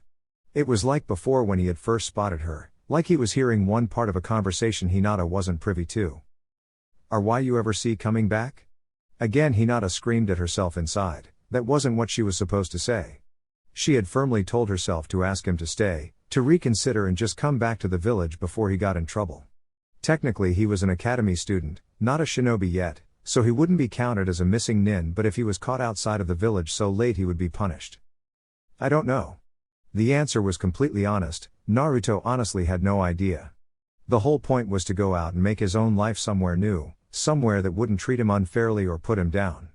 If that meant he could someday return, then he might, but first he had to get away, at least for now. He didn't let it show just how much this conversation was paining him, reminding him of the village, his home, and everything good about his life so far. Surprisingly, it was the soothing word of the Kyuubi that entered his mind with these thoughts. "It's going to be all right, kid, I promise." His resolve strengthened with the kind words, and he mentally smiled for what he realized was his first true friend after the Hokage. He looked at Hinata as she appeared to be in deep thought, her eyes flicking back and forth between 2 points on the ground, which would have shown somebody with the emotional sensitivity greater than a teaspoon that she was internally conflicted. As it was, Naruto only saw somebody hesitating around him, silence and awkwardness, something he was all too familiar with. He put his hand up at Hinata and began to walk off down the path again, only for her to grab his arm and pull lightly. He turned, expectantly waiting what she was going to say, but even though her mouth was open slightly, no words came out. He sighed and pulled away from her grasp. His hopes had been raised slightly by the encounter, but now he was back to normal. Hinata watched his retreating figure, her mouth still open as her mind fought for dominance over the mouth that her shyness had firm control over. Finally she broke down her barrier, but it was too late. Naruto was too far gone. Naruto. It came out as nothing more than a squeak, so quiet that it might have been mistaken for the wind. The conversation with Hinata had slowed Naruto down considerably, so now he was jogging away from the village. It left little time for thoughts, but even so, he couldn't help but remember all the good feelings that Hinata's words had invoked in him. It was already dark when he had left the village, and the starless night was making it difficult to see more than 20 or so feet in front of him. In retrospect, he should have rested more before his escape, but he could hardly dwell on the past now. Even so, he was a 7-year-old boy and it was late. Already the veil of sleep was beginning to descend over his eyes. Bar one training exercise from the academy, Naruto had very little experience with the outdoors. That wasn't to say he hadn't learned anything about surviving. It was merely a new medium to test his skills in, and internally, much to his occupants' amusement, he was considering all of this a challenge. A tent was too bulky for him to lug around. His small body wasn't yet built to carry heavy loads. The best he could do when the exhaustion on his body became too great was to climb up a tree and pull a blanket over himself after securing himself tightly with a length of rope. It was a trick he had learned on one of his more successful flights from the villagers when he couldn't come down from the tree he had been hiding in. Back then he had used his shirt, cut into strips, in order to stay on, but the rope just made this easier. It was an understandably cold night, being late autumn, and Naruto first found it difficult to allow his body to shut down. However, after a few comforting words from his tenant and a small amount of waiting to let sleep come, he finally descended into the dark. Hinata sat on her bed staring uncomprehendingly at her bedroom wall. One may have thought she was trying to see through it from the intensity of her gaze, something that was quite possible with her Kekkei Genkai.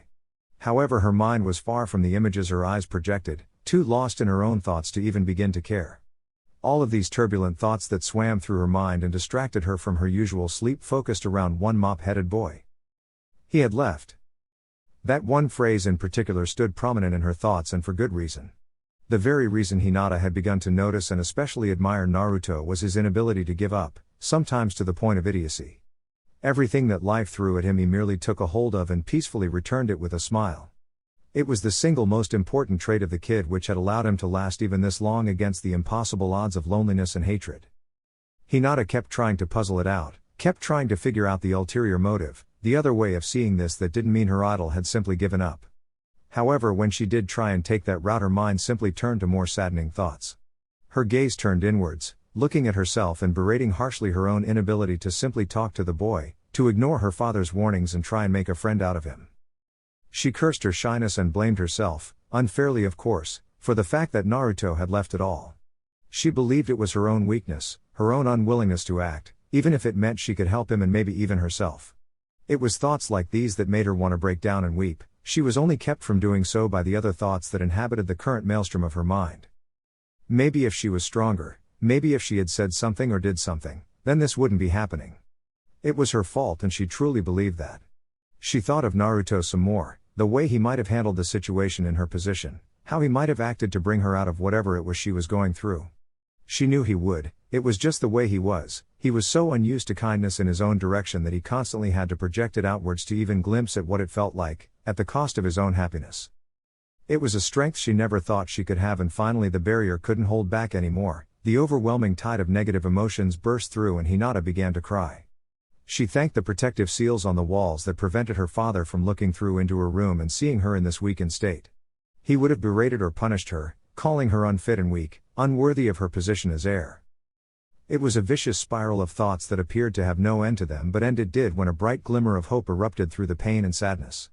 A blonde image of hope that projected through the crying girl like a beacon, telling her that she could be stronger, that she could better herself. All it would take was some effort, some perseverance, and most importantly, determination. Against all odds and despite the fit of tears, that had only seconds before cascaded down her cheeks, the young Hyuga managed to drift off into surprisingly peaceful sleep with the faintest of smiles adorning her features. Naruto awoke the same way he always did, early and blearily. Being tied to a tree changed nothing about the way he greeted the mornings, even if it was slightly later than he was used to. Most of the time he would be up promptly at 5 a.m. to squeeze every last drop of the day's potential through training, reading and of course his usual prank or the planning that went into them. With a sigh he realized that, with him leaving the village, that part of his life was behind him. No more using pranks to gain the attention he so desperately craved, it almost left him with an emptiness he couldn't quite explain.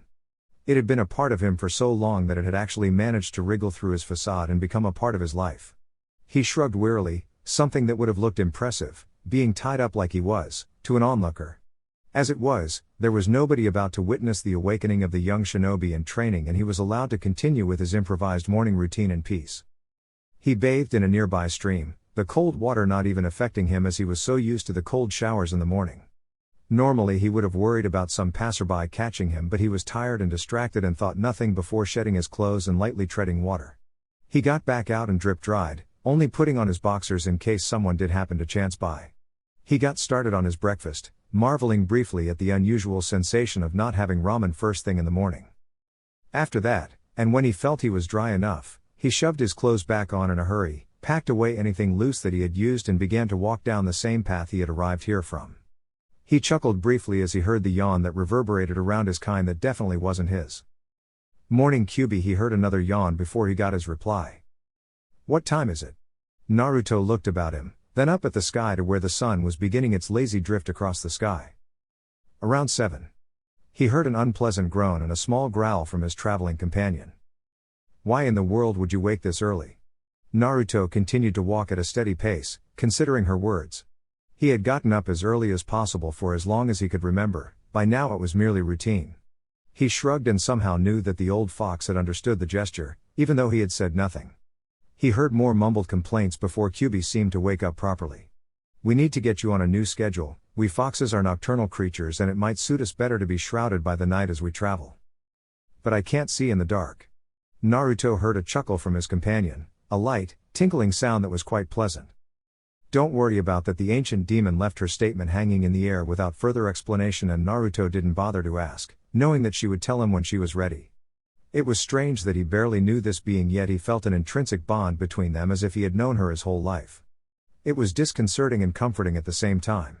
They walked on further in silence, just the next stretch of road and the rhythmic sound of his feet on the weathered path. Finally, after another hour of walking, the trees on either side became thicker and the foliage more dense. They were obviously in another forest, one unfamiliar to Naruto, a feeling he knew he was going to have to get used to. After all, traveling was a whole new concept to the boy. He could almost feel the fox in his body examine their surroundings with more intent, the focus she outputted putting the ninja in training slightly on edge. Yes, this will do. Naruto rolled his eyes back as if he could look into his mind and patiently waited for the being to continue even as he continued walking. Kit, stop here and move into the forest on the left for a bit, you'll know when to stop. The boy was hesitant to move from the safety of the road but believed he had to start trusting his passenger a bit more, being the older and probably wiser of the two. He did as was asked of him, pulling a sharp left and walking straight on through the thick brush, his ears now greeted by the sound of crunching leaves and the stronger sound of bird song. It was peaceful and Naruto enjoyed the gentle and lulling sounds of the wildlife around him. Eventually he walked through a line of trees into a small clearing with a river running off to one side and a thick wall of trees surrounding it like a perimeter wall. Naruto marveled at how this one patch of ground seemed unattainable to the forest, holding back the tide of nature inexplicably to preserve this tranquil place. He felt this is what the old fox meant when she said he would know when to stop, so he leaned back against a tree and waited. He didn't have to for very long. Perfect, this will suit you excellently. Naruto was starting to become very curious now. The fox wasn't letting anything on and he hated not knowing something, especially when it involved him. Even so, he maintained his patience and allowed his tenant to finish in her own time. For the normally impatient and impulsive boy, it was an amazing show of restraint that he felt his new friend deserved. Now Kit, I assume you still wish to become a shinobi, and a powerful one at that, am I right? Of course. Naruto nodded vigorously with his statement even though he knew the gesture was wasted on somebody who couldn't see it. He earned a chuckle from the ancient creature at his enthusiasm. Good, because now I will be your teacher. Naruto's eyes swelled to the size of dinner plates. He couldn't believe his luck. He had teachers before, of course, but they obviously disliked him, holding him back whenever they could, but now he had a teacher that was not only powerful, but his friend as well. He was so excited he almost missed Kyuubi continuing. He only heard because it was hard not to when the voice was inside your head. I warn you, kid, I am a thorough teacher and I have ways of ensuring your cooperation.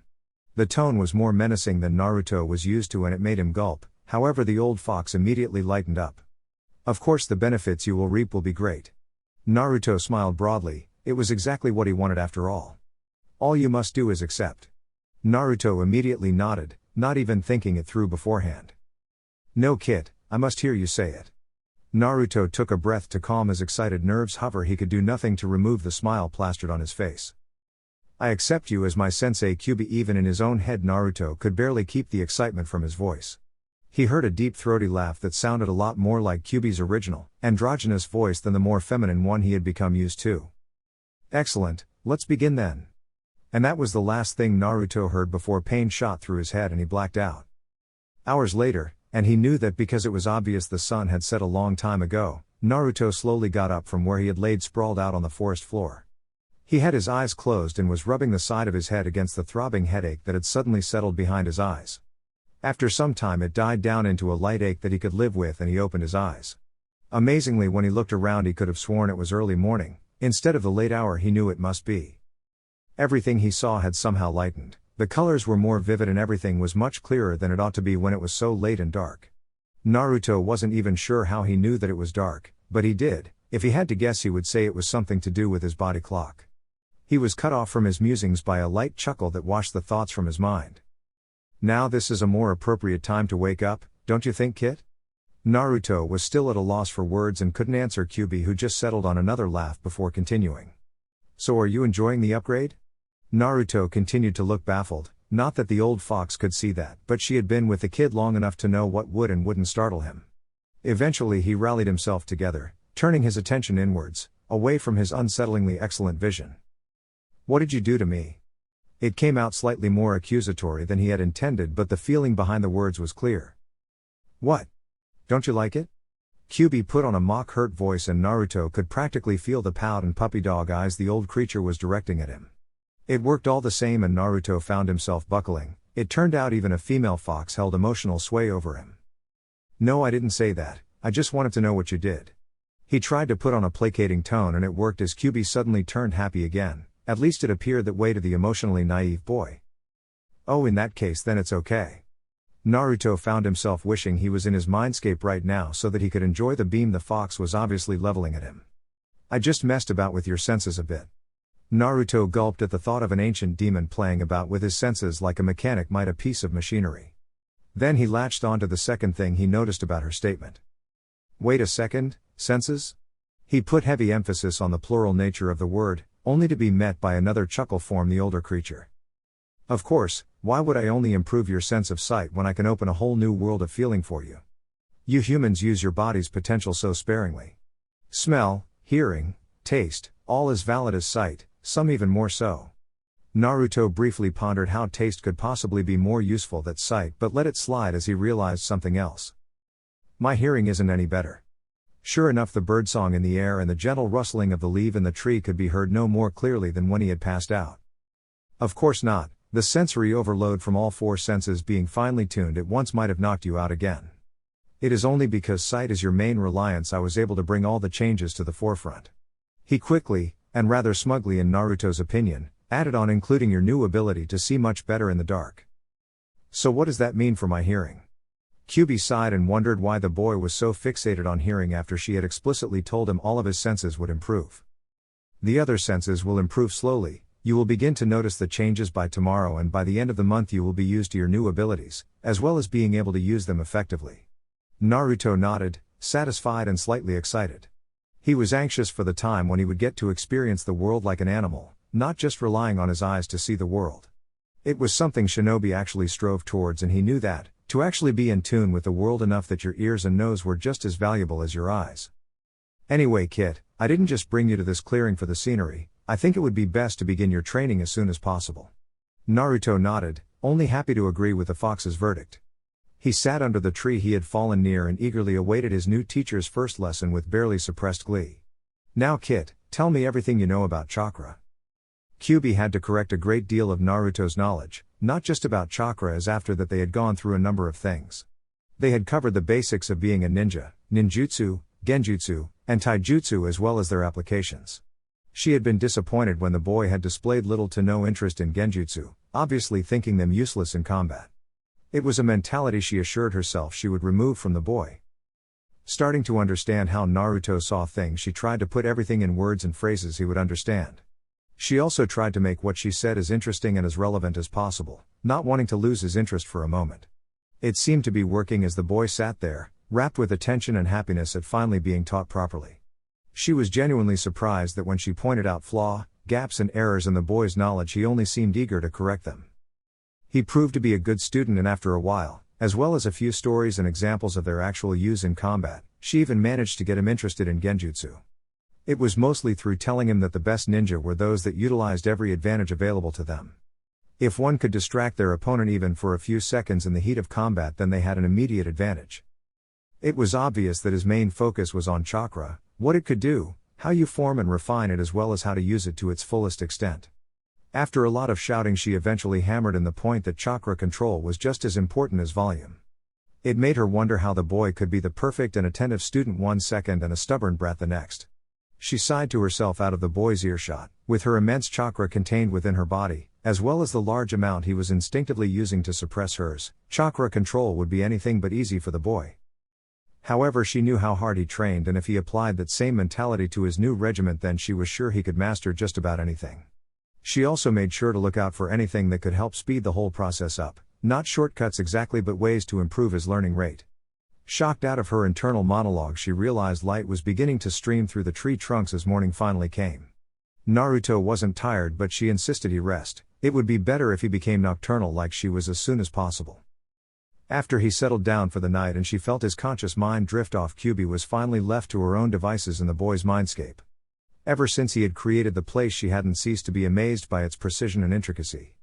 It took her a surprisingly long time to work out that the whole place was one massive loop. She would run in one direction for as long as possible and only end up right back where she had started. It was a seamless transition, one she knew he should be proud of. At the same time, she knew that he wasn't even aware of just how amazing his own accomplishment was. She blamed the villagers for that, beating out any sense of self-pride the boy had left, and it sickened her to the core. She was hardly one to talk, having killed her fair share over the centuries, but even so she had never turned on her own kind before, except Shukaku, but the crazy Bijou hardly counted. She pushed the thoughts to one side for the moment, thankful that at least Naruto had gotten out of the village. Especially before he had formed any real attachments that might have given him a false sense of loyalty. Instead, she concentrated on how she was going to train the boy. Chakra control would be easy, requiring very little actual input on her part. She would merely set him a task and let him go about it until he was competent enough to do so on his own, then set him the next stage up. She was still going to have to find him a real trainer, a human one to be more precise. Despite her immeasurable power and wisdom, there was a limit to what she could offer the boy when it came to physical training and actual jutsu. It was one thing to show someone a few hand signs and explain the concept of a technique, it was another to actually demonstrate it and help them learn it. Taijutsu would also be a problem. And while she supposed she could teach him in his own mindscape, without actually doing it with his body, she felt its effects would weaken. She banished these thoughts as well after a while, confident that when he came to a hidden village these problems would solve themselves. If not, then they would move on to the next. Whilst she was hopeful that her container could become strong, and quickly, she knew they were in no rush for the foreseeable future. With those comforting thoughts, she allowed herself to drift off into her own sleep, intending to wake Naruto up when night fell. She knew that after getting used to waking up with the light as opposed to the lack of it, he would have difficulty adjusting. Chapter 4. The next week was one of many new experiences for Naruto. Training under Kyuubi was nothing like what he had expected. It was long and difficult, and all the time they had to stop to do the various exercises really cut into his travel time. She kept assuring him that they were in no rush, but even so Naruto felt anxious, or at least he would have done if he wasn't able to do anything except fall into an exhausted sleep every night. Her training regimen was brutal, especially for his young body. From the moment he woke up she would have him doing physical exercises. There was nothing too extreme there, as she didn't want to impede his growth, but it was enough that he started to feel noticeable changes to his speed and strength. After a light lunch, she would have him performing various chakra control exercises that would leave Naruto feeling even more run down than the physical ones. Having to focus for seemingly unending periods of time was a challenge for a usually hyperactive 7-year-old. She had told him that his eventual goal would be to climb trees without his hands, but that just sounded strange to him. Until then, she had him slowly advancing through the more menial exercises. The one he hated the most was the leaf exercise. He would gently burn the center of a leaf, and Kyuubi would instruct him to stop the flames from spreading only with his chakra. It was tiring, difficult, and it made Naruto singe his hands more than a few times. However, nothing could stop the satisfied feeling he got when Kyuubi congratulated him on advancing a stage or making even a little progress. It worked in motivating him further and making him try harder, and his concentration grew in leaps and bounds. It was enough that he could now willingly enter his mindscape through a form of meditation without any help from his tenant whatsoever. That was where he spent his evenings now. After a day of tiring his body and spirit, he would join the old fox in his mindscape, and she would set about wearing down his mind. She would teach him anything from geography to tactics, and he would soak it up like a sponge. She had a way of making everything sound fascinating to the boy, and more than once he found himself wishing for a library to keep learning about everything. It wouldn't have helped him though. After his training and lessons, he would feel so tired that he would fall asleep as soon as his head hit the pillow.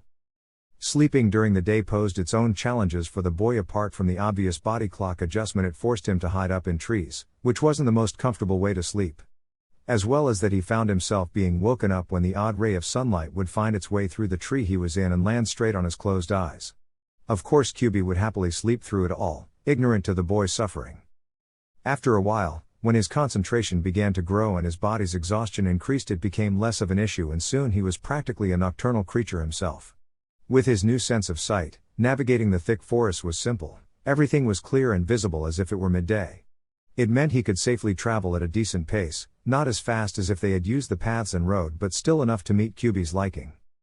She hadn't been lying when she said he would begin to notice the changes to his other senses soon.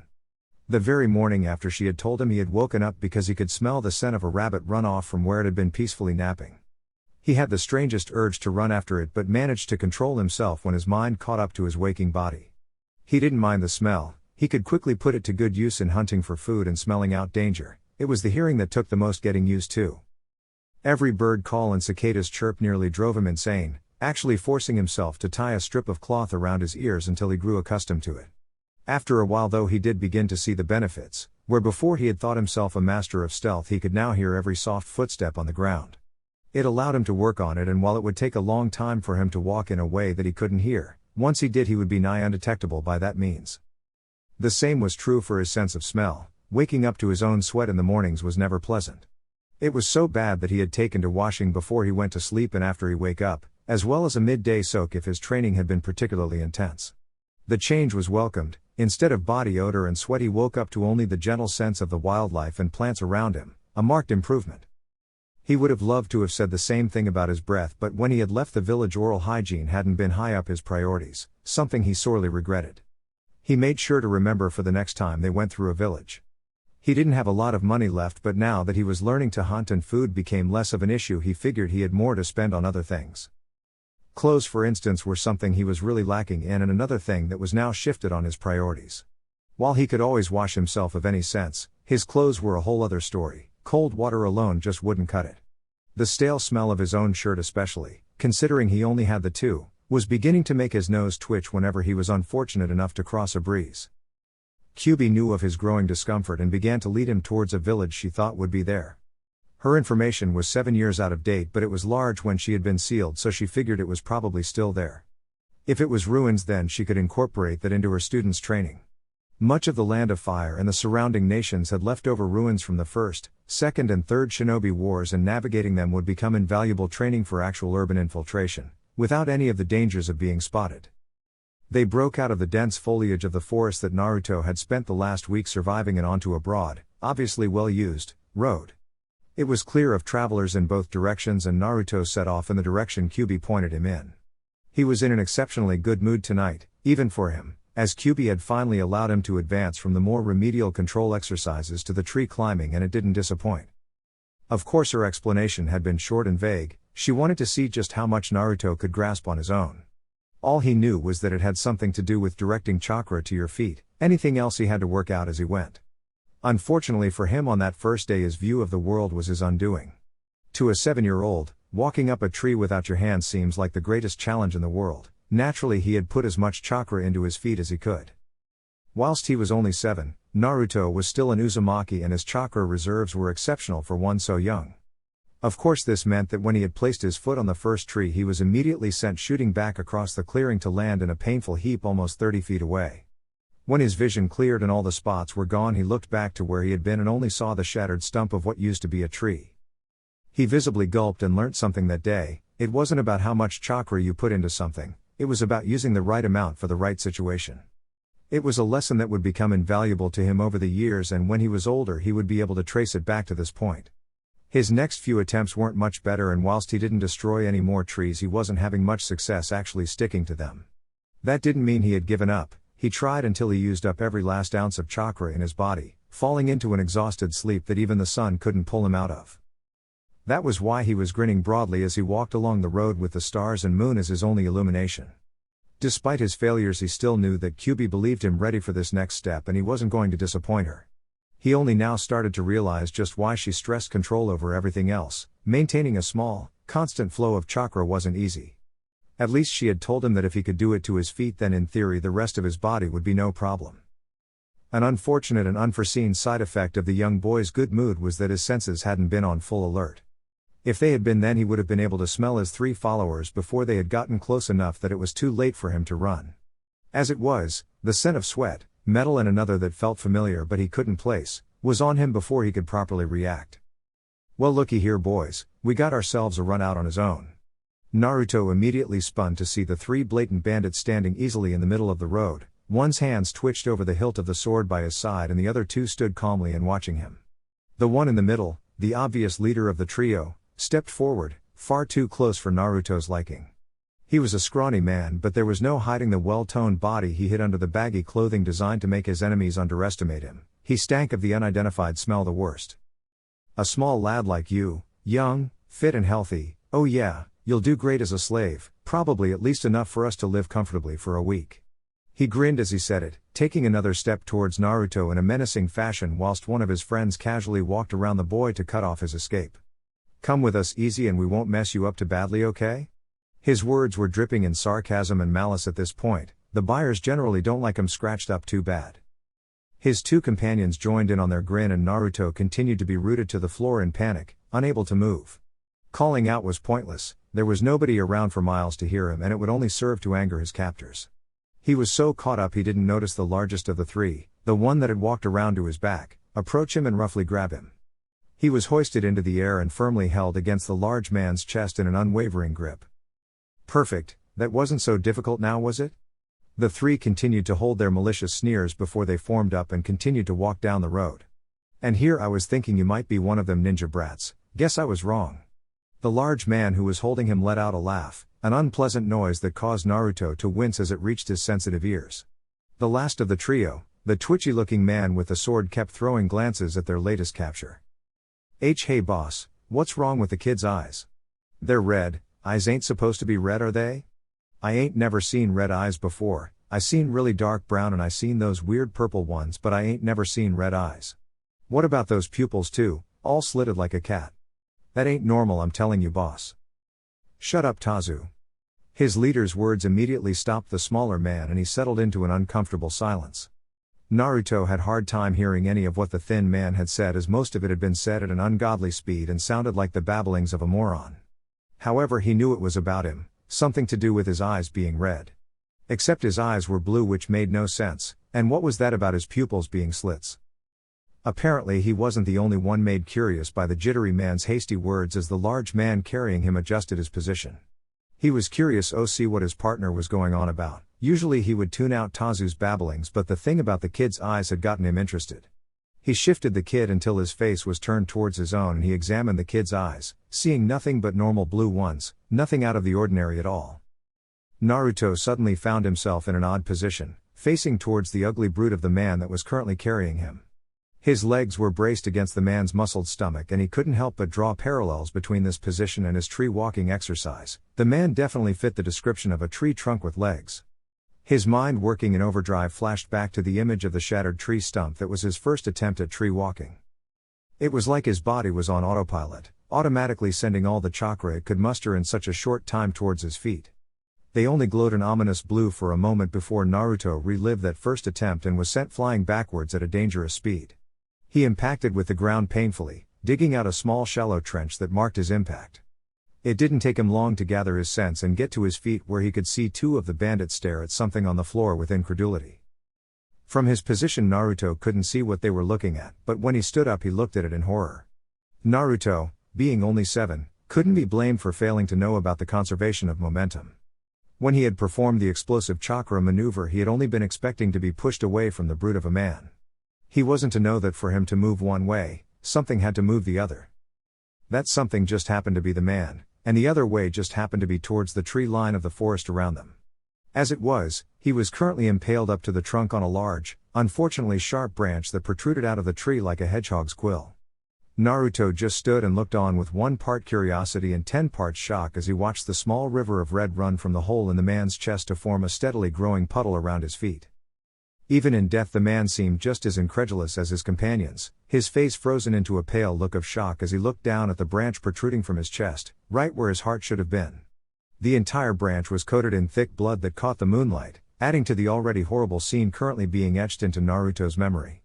The leader of the trio-turned-duo was the first to recover, having seen his fair share of death and his gaze flicked between his late companion and the small boy who had somehow killed him. "You! I'll kill you, you little brat!" That was enough to shock Naruto out of his own daze and allowed him to turn and make off in the opposite direction to the older man. Despite his training, despite how fast he had become, it just wasn't a match yet for a grown adult, and the older man caught up to him. He roughly grabbed Naruto's hand, spinning him and throwing him off balance at the same time. He was holding a viscous-looking serrated knife high up, ready to plunge it into the kid who had hurt his companion. There was an evil sneer across his face and his eyes burned with fury, not even caring that it was a 7-year-old boy he was about to kill. Naruto closed his eyes, awaiting the final blow that would take his life as he cringed back, falling onto the ground unceremoniously. He only cracked an eye open when the blow didn't come after a few seconds, and he looked up at the man with the knife. The vicious snarl was still here, but now it looked frozen in place. His eyes too had lost their gleam, and Naruto quickly understood why when he suddenly dropped to his knees, followed quickly by slumping forward to lie, unmoving in the middle of the road. He had 5 shuriken buried in his back, except there was something weird about them. They were white instead of the usual gray, and they were each as thin as paper. Naruto looked around for their source but couldn't see or smell anybody nearby, except for the last of the trio still alive who had just caught up to his leader when the shuriken had embedded themselves into his back. He was now standing, quite scared, with his sword drawn and furtively looking into every shadow he could find, trying to find the source of the attack. He didn't have to wait long as 5 more of the odd shuriken flew out a random shadow in his direction. He may not have been a ninja, but his reflexes were good enough to deflect 2 of them, while 2 others sailed past him and the last grazed his shoulder, drawing a thin line of blood. He was panicking now, spinning wildly and waiting for the next assault. This time it was more direct. Paper flew out of the forest on both sides, sheets of it, except it wasn't directed at the man. They all seemed to congregate in the space between him and Naruto. They glued themselves to one another and slowly took on the shape of a cloaked figure before color leaked into them, and the attacker stood there as if they had been there all along. The swordsman had seen enough and quickly dropped his weapon before sprinting off in the opposite direction. Apparently the attacker wasn't satisfied with this outcome and quickly dispersed into the numerous sheets of paper again. Each one miraculously transformed themselves into tiny paper aeroplanes and sailed off at unimaginable speed. Naruto, who had been watching all of this with fear and curiosity, though whoever it was just going to cut off the bandit. However, they surprised him when the aeroplanes showed no signs of slowing down.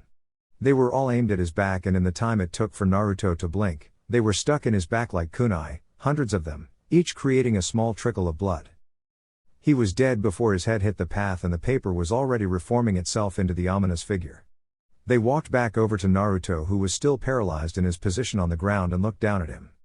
He couldn't see their face from the shadow cast by their hood, but he took their hand when it was offered to him. He was more than surprised when what came out of the sleeve of the cloak was a small, feminine hand with bright purple nail polish on each of the nails. She helped him to his feet, and with her free hand she lowered the hood of her cloak, revealing her face.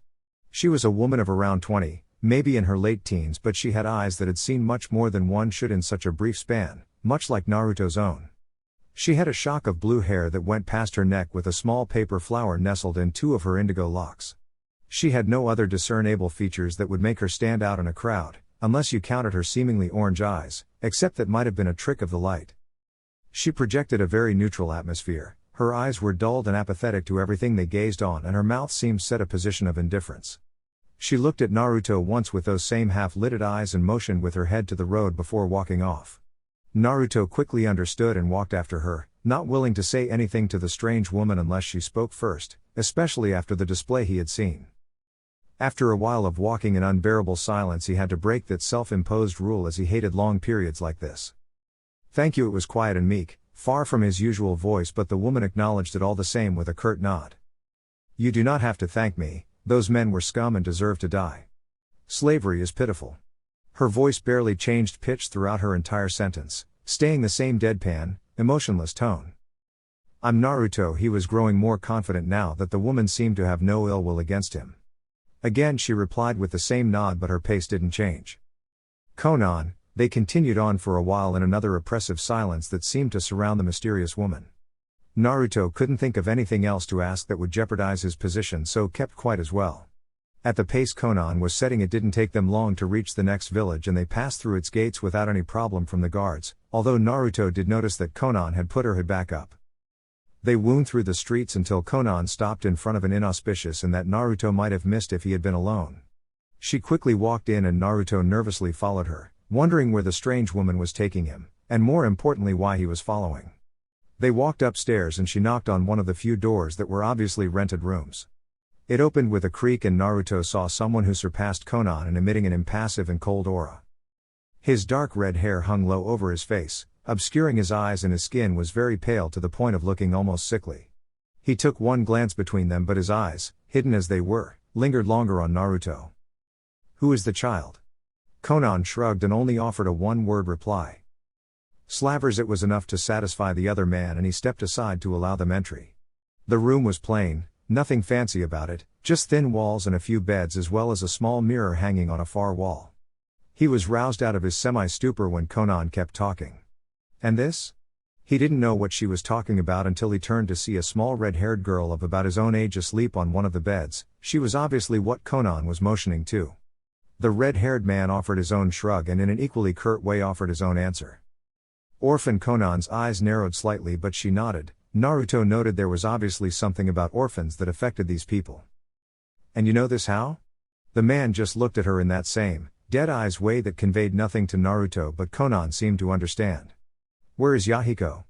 The man offered no reply again, and Konan sighed. Again Naruto was left out of the loop, as Konan obviously understood everything that was happening. By now the minimalist conversation had roused the red-haired girl from sleep, and she was blearily sitting up, rubbing her eyes. She looked around at the two adults and her eyes stopped on Naruto, but she didn't say anything. Naruto had completely missed the very hushed conversation between Konan and her companion, but caught the end of it where they seemed to come to some kind of agreement. The man looked around at Naruto, but he firmly pointed his finger at the girl. "You boy, you will protect this girl." Naruto looked at him, shock written across his face as his eyebrows tried to climb higher into his hairline. "What?" Naruto couldn't see, but he could definitely feel the man's eyes narrowing under his natural hood of hair. "I do not like to repeat myself." The voice was cold and emotionless, but it conveyed enough malice to make Naruto gulp and quieten down. "Wherever you are going, you will take this girl and you will make sure she comes to no harm. Am I understood?" Naruto could only nod meekly. He didn't know that it was killer intent being leveled at him right now. All he wanted was for it to stop. It did so when the man saw his answer, and he returned to his normal emotionless state before taking one look at Konan and walking out of the room. The blue-haired woman glanced between the two shocked children and held out her hand. In it a sheet of paper just appeared and wrapped itself up into an intricate flower, more so than the one in her own hair. She touched it with a finger and color leaked in from the point of contact, and the flower quickly became blood red. If she was satisfied with the result, she didn't show it. She motioned for the two children to come closer and they did so. Naruto looked over at the redhead and she looked back. Both were just as clueless as each other. Konan plucked a paper petal from the flower and held it in front of her for a moment. Naruto could have sworn he saw it glow for just a moment. She then did the same for another of the petals before either child could react, pressing a petal into each of their arms, just below the wrist. It burned for a moment, making Naruto wince. He was used to pain but nobody was immune. He gritted his teeth but it seemed that the girl wasn't quite as desensitized as him as she let out a yelp of surprise and pain. The petal wasn't there anymore and if the few glances through watery eyes were anything to go by it had simply burned away. In its place, on both of the children's wrists was a small mark in the shape of the petal. Naruto and the girl both rubbed it to try and ease the lingering burning sensation that the process had left behind. When they looked back up from their marked wrists they saw that Konan was already gone. Naruto looked across at the young girl who was still rubbing her wrist and looking at the mark with a mixture between wonder and annoyance. She seemed to notice his gaze and turned to look at him. Naruto got his first real good look at the girl. She had piercing green eyes that he immediately noticed were filled with the same pain as his own. Loneliness seemed to cling to the girl like a shroud. Her hair was the most impossible, vibrant shade of red, as if it had been drawn instead of grown. He noticed that the girl seemed to be doing the same thing to him, sizing him up and curiously looking at him. Her upper lip was slightly curled into the makings of a snarl and her eyes projected a defensive atmosphere. She was obviously used to being on her own. When she seemed done with her examination of him she narrowed her eyes and took a step back. "What the fuck's up with your eyes?" Chapter 5. Naruto stood open-mouthed staring at the girl, partly because of the language she had used and partly because of what she had said. He broke out of the stupor when she shot him a strange look and he turned to look in the mirror. Much to his surprise when he did so, it wasn't what he had expected. The person who looked back at him from the grease-stained glass didn't have his usual vibrant cerulean eyes. Instead they were a demonic red and the pupils had transformed into slits that went from top side of the iris to the bottom. The girl kept looking at him strangely. It looked like the kid had never seen his eyes before. The way he was staring at his own face made her raise an eyebrow. The shock on his face was priceless. Naruto on the other hand was anything but amused. "Kyuubi. What the hell is happening to my eyes?" He heard a hurried groan and he could picture the startled fox wearily rubbing her eyes. "Oh, have you only just noticed? Sorry, I guess I forgot to mention it." Naruto continued to stare slack-jawed at his reflection. "What do you mean you forgot? And what is this?" He heard the creature let out a short chuckle which didn't do anything to calm his slowly growing irritation. "How exactly did you think I altered your sight, kid? Don't worry, you'll get used to them," she also added with no small amount of mock sensuality, "plus I think they look good on you." Naruto was left pretty speechless after that, not quite sure how to process all of this. When it appeared his brain had actually short-circuited the demon side wearily. "If you really hate it that much then the first jutsu I'll teach you will be the henge, then you can cover it up all you like." Despite trying to sound nonchalant, a small amount of disappointment managed to creep into the ancient being's voice. She had honestly believed Naruto wouldn't mind all that much. They were just eyes after all and it was like having his own dojutsu. He managed to snap himself out of it when he detected the hint of hurt in her voice. However, Naruto, no matter how old, was still useless around women. It's not that bad. I'd just rather you'd have told me about it sooner." He didn't get a reply but he did hear a small snore fade away into his subconscious that caused him to grind his teeth. Throughout their entire internal conversation Naruto had completely forgotten about the red-haired girl who had pointed out his eyes in the first place. Being quite impatient, she quickly remedied this in her own unique way. "Hey shithead, you still with me?" Naruto turned, startled and a little angered by the name, only just noticing her presence. She had moved closer to him while he had been out of it and now only stood a foot away from him, watching him curiously. He was again reminded, when he looked into her eyes, that they reflected his own. There was the same pain and loneliness. He was only 7 but Naruto was well versed in the use of emotional masks to hide one's pain. It was obvious that this girl had taken a different option to Naruto when that choice was thrust upon her. Instead of becoming overly nice and cheerful to win people over, she emitted a defensive wall of fake anger and irritability to drive them away. The most obvious example of this was the language she used. Being from a rather old-fashioned place in that aspect, Naruto wasn't quite used to the insults. Of course people would call him names but they were generally more hurtful than vulgar. "What did you call me?" It wasn't said angrily. Now that he at least somewhat knew her situation he couldn't hold it against her for not trusting him. "What, you got crap in your ears? Want me to spell it out?" Naruto smirked. Her attitude was cold and designed to push people away. He rationalized that if somebody were to just push through that they could help her. He didn't know why but some intrinsic part of him wanted to be that person. Maybe some of his mask really had bled into his real personality as right now he just wanted to help this girl. "Sorry, I guess it's because I didn't tell you my name." He stuck out a hand. "Naruto Uzumaki." The girl seemed startled by the response. Usually by now she had people running away from her or looking at her disapprovingly, in the case of adults. Instead this kid ignored her insults completely. It kind of pissed her off. She glared at the hand like it would give her a disease and made a good show of crossing her arms in response. "No, I called you shithead cause you look like someone with shit in their head," he laughed, something that irritated the girl to no end. Just who was this kid and why could he just shrug her off like this? "Does that mean I can call you Angry Eyes?" The girl was taken aback by his remark. Not only had he completely ignoring her attempts at insulting him, but he had answered in kind. She glared at him and in return his smile broadened. She tried to give him her coldest, most hateful look and he yawned, exaggerating the movement to show he was unperturbed. "Jut, who the fuck are you anyway?" He finished yawning and his smile returned. "I told you, it's Naruto." She glared at him again. "I'm not deaf shithead, I mean why are you acting like this, being nice and shit?" Naruto looked at her curiously then shrugged. "Why shouldn't I be?" The casual nature of the reply took the girl by surprise and in all honesty she couldn't think of a reply, or at least one that wouldn't make her seem petty. Instead her mouth just opened and closed like a fish on dry land.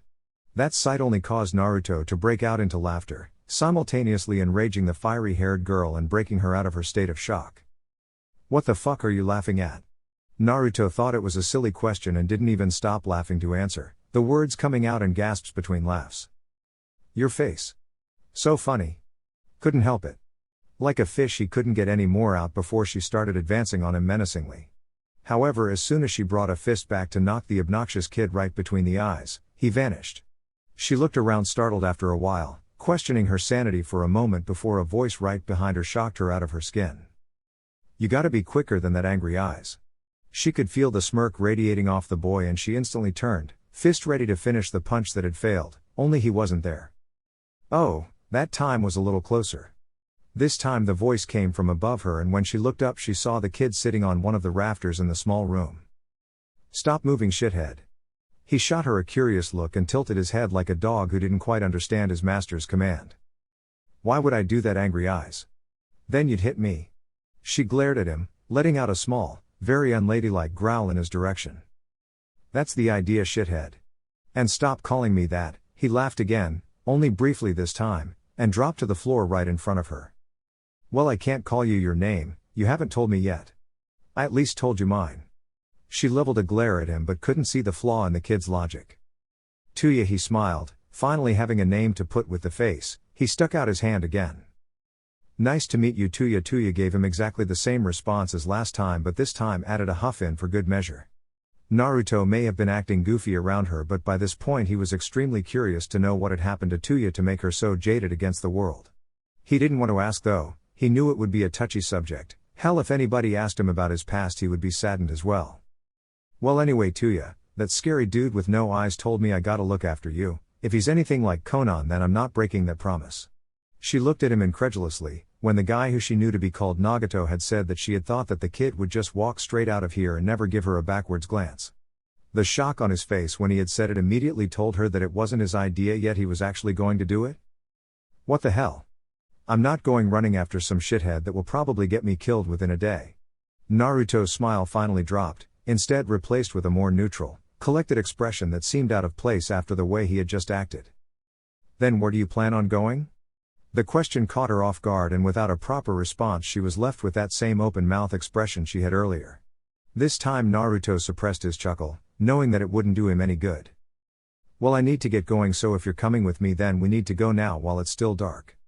Tayuya shot him a murderous look with a snarl for effect and Naruto just shrugged before walking out of the room with his hands in his pockets. Tayuya started when she didn't get her desired effect. She watched the boy leave the small room with her feet firmly rooted in place, adamant that she wasn't going to follow some idiot to certain death. After a few moments though her mind continued to work and she realized that, with the way he had avoided her punches, as well as the way Nagato had chosen him to protect her, he must have at least some skill. Right now, with no other options and nowhere else to go, this kid is literally her best choice. However, she would be damned if she was going to admit out loud that there was just something about him that intrigued her. Arg damn it. Wait up, shithead. She ran out of the room only to nearly trip up as she saw Naruto nonchalantly leaning up against the opposite wall of the corridor, grinning at her. She glared at him again and grumbled a few choice words in his direction. "Well then, where the hell are we going?" Naruto couldn't help but smile a bit when she had said it made him feel strange, and he briefly wondered if this was what having a friend felt like.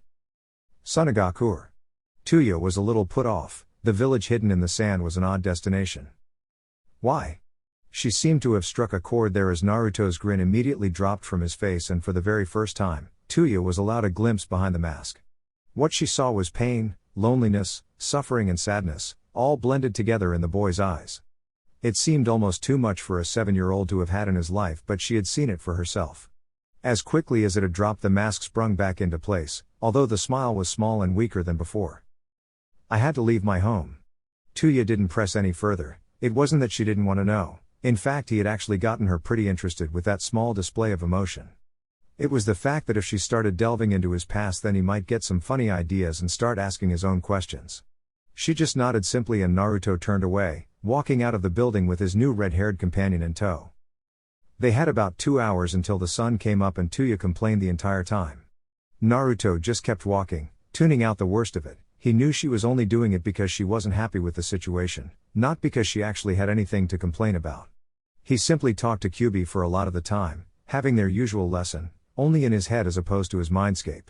The old fox only seemed amused at the news of his new traveling companion and kept making jokes about it during their lesson, to the point where he simply ignored the both of them. That proved especially difficult when one of the people you were trying to ignore was inside your head and the other was only a few feet from you. He gritted his teeth and bore it, knowing that he would at least have sleep to look forward to. Eventually it was about time to start winding down for the night, and he pulled over into a nearby clearing.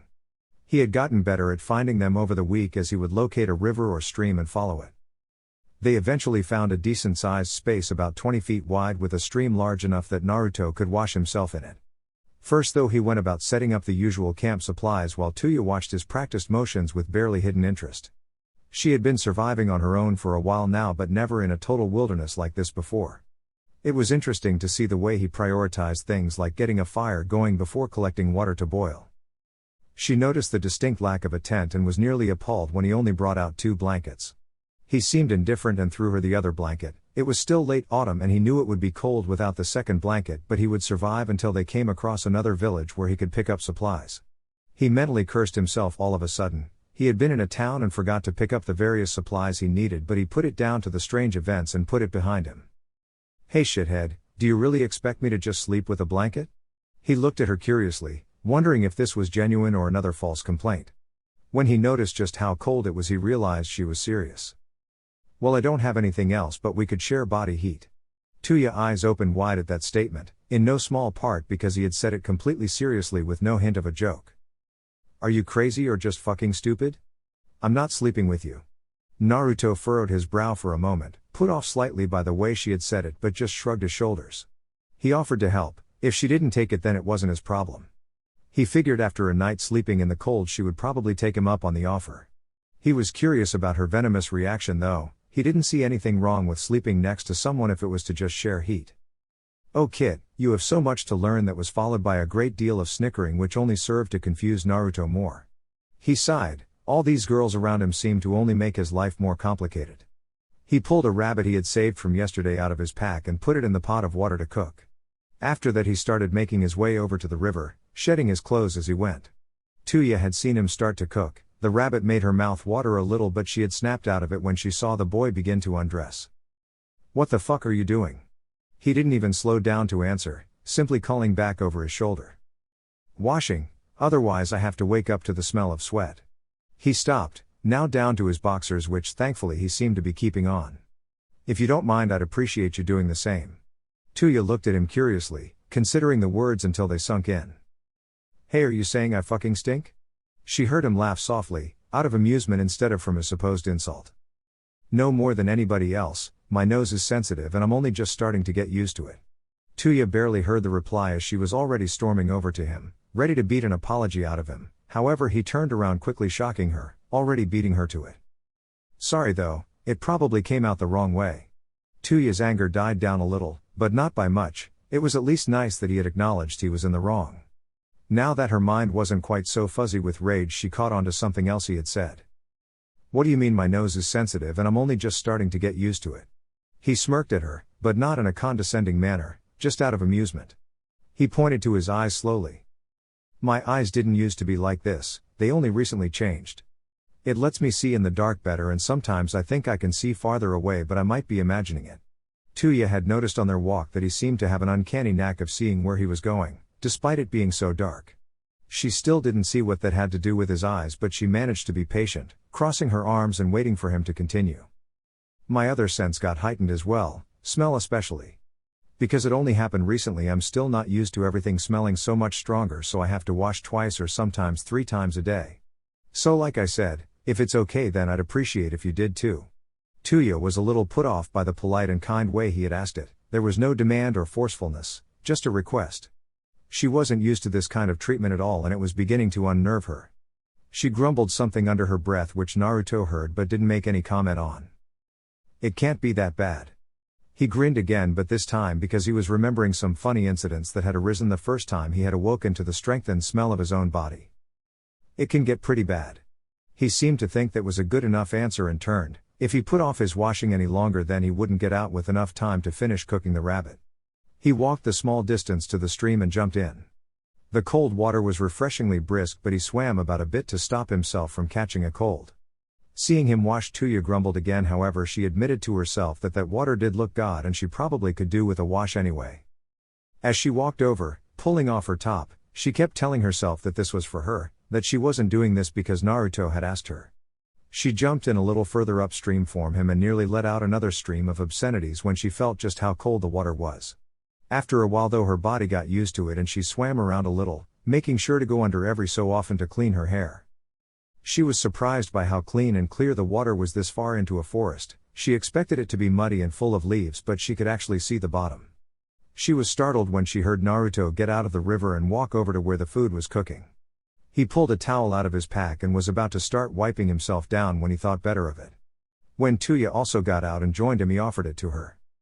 "What are you doing?" He shrugged but kept the towel in his outstretched hand. "I don't mind drip drying. Plus if you go to sleep with wet hair you might catch a cold." She was startled by the show of concern for her well-being but managed to hide it from her face. Instead she begrudgingly took the towel, offering a half-mumbled thanks before dropping down next to him. The fire had died down a bit so Naruto added some wood. The extra warmth was comforting to the 2 7-year-olds. They ate in silence and after they were both fed and dry Naruto offered an unreturned good night before rolling over in his blanket and closing his eyes. After a few minutes Tayuya could tell from his steady breathing that he was asleep and tried to do the same. Unfortunately Tayuya wasn't used to the cold air with only a blanket for warmth. She lacked Naruto's upbringing where even a cardboard box was shelter against the cold nights. As much as she tossed and turned she just couldn't get to sleep. It didn't help that after a few minutes sunlight began to stream through the trees. She looked over to where Naruto was peacefully sleeping away, completely unaware of her annoyance and suddenly his offer flashed through her mind. Once again she was overcome with indignation. She would not resort to that, being reliant on somebody just to get her through the night. However, as the minutes trickled by and she got no closer to sleep her resolve began to waver. He did look warm and right now she would practically give anything to get some sleep. She had tried not to show it before but she was absolutely exhausted, having spent both the day and night awake with only a brief hour-long sleep in the hotel room. Even that didn't help her. As much as she lay there with her eyes closed, sleep just wouldn't take hold. Eventually she had to get up with no small amount of cursing and walk slowly over to where Naruto was sleeping. She narrowed her eyes and gritted her teeth before lifting up one side of his blanket. Naruto furrowed his brow at the sudden loss of heat but his features settled into a soft smile when he felt a new source enter his temporary bed. Subconsciously his hand reached out and wrapped around the new source of warmth, pulling it closer. He may have been more used to sleeping in the cold but that is just what it was, cold, and any warmth was welcomed. Tayuya let out a gasp when she felt Naruto's arm wrap around her. She was ready to turn around and slam him in the face but when he muttered something incoherent she realized he was still asleep and her shoulders sagged. She would never admit it but with his arm wrapped around her stomach she felt weird, protected and safe almost. She knew it was stupid. If they ever really got into any trouble then there wouldn't be much he could do to help them but that was the thought she was left with as sleep finally got to her. Naruto had woken up in a lot of different situations before, soaking wet in the tattered remains of a cardboard box, hanging upside down tied to a tree, half dead in the middle of a busy street, even being slowly buried in a large hole. However, of all of them, and for those in the near future, he would remember waking up next to Tayuya, with the gentle sense of apple and cinnamon in his nose, the strangest. If he had anything to compare it to, It would be the time a dog had wandered into the alley he had been sleeping in and nestled down next to him. He always remembered that night with fondness. The dog had obviously been astray and he had taken comfort in being with something just as outcast as him. Waking up with the body heat of another living creature was a rare occurrence for Naruto, and on that morning, just like now, he savored every second of it. It actually took him a few moments to realize he had his arm wrapped around the sleeping girl and a part of him didn't want to let go. It was a comfortable position, and if the gentle, steady breaths of Tayuya were anything to go on, then she didn't mind either. However, after some not-so-gentle insistence from Kyuubi, he regretfully slid away from her. He got dressed after another dip in the river and a small breakfast. He had learnt his lesson from their first day of training. He had eaten a rather large breakfast, being the bottomless stomach that he was, and had been sick after about an hour of the intense workout. After that, he had limited himself to a much small portion of food, which had the benefit of leaving him much hungrier for lunch. That also worked out for the better, as it gave him more energy for the chakra exercises, which wouldn't lead to him evacuating his stomach. He made a mental note that he would have to catch more food now that he had someone else to feed before going about his morning exercises with the usual vigor. It was 30 seconds after Tayuya woke up that she realized that there was something wrong. She couldn't quite place it at first as she lay under the blankets. It was dark out, but that wasn't all that unusual. She was in the middle of a forest, again weird but not all that unusual. It just wouldn't click, so she tried to roll back over and go back to sleep. Of course, that was when it struck her. She was smiling. That wasn't right, she never smiled. She quickly shot up out of the bed and forced her face back into her usual semi-scowl. Yesterday's events flooded back into her sleep-addled mind, and she hurriedly looked around her, expecting Naruto's sleeping form to be next to her. With an embarrassed blush, she noticed that he wasn't there. That meant that he had woken up and seen her asleep next to him. With scowl, she wondered why he had left her all alone, seemingly in the middle of the night. However, she brought the blanket closer to her when she wondered if he really had just left her. With a relieved sigh, she noticed that the fire was going and there was some food in the pot, obviously for her. Naruto's pack was also still there, although none of this answered her question as to where he had actually gone. As if the universe had heard her thoughts, she heard a grunt from somewhere away from the clearing. She stood up and was about to follow the sound when she actually took notice of her state of undress. She was about to put her shirt back on, but when she looked at it, she grimaced. The once white shirt was caked with dirt and mud, staining it forever a disgusting brown. She hadn't realized just how dear it had gotten because she hadn't taken it off for so long. She realized with a wince that Naruto's supposedly heightened nose must have had trouble just being around her wearing this thing. She sighed and threw it back down onto the floor. He had been nice enough to do all this for her. The least she could do was try and not make him throw up. She noticed one of Naruto's remarkably cleaner shirts sticking out from the top of his pack, and she threw it on. She didn't think he would mind. She didn't even have to wear pants with it on. It acted like a skirt, not that she was the type to wear skirts. Naruto was hardly a tall kid, although that had been improving recently with his better diet, but she was even shorter than he was and the shirt was already too big for him. Clothed, she finally followed the sound to its source. It was a clearing not unlike the one they had slept in, but smaller and without the stream. The grunting was coming from Naruto, who seemed to be in the middle of what looked like exercises. Although this wouldn't have usually interested Tayuya, it was the fact that he was currently doing a handstand on 3 fingers from each hand, slowly pressing his body closer to the floor before bringing it back up with a grunt. She watched amazed as he continued this, not even noticing the fact that his strained grunts were actually numbers. She only took note of this when on his last one he pushed off a bit more vigorously, triumphantly calling out 150 with a satisfied smile. Immediately Tayuya was disbelieving. There was no way the scrawny kid had managed to do 150 handstand press-ups. She figured he had seen her watching and was just boasting. However, after that he just seemed to move on to his next exercise, making no motion that he had even seen her.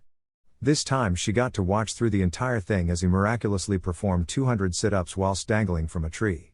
When he dropped down he had that same satisfied grin, but it didn't look cocky, just happy.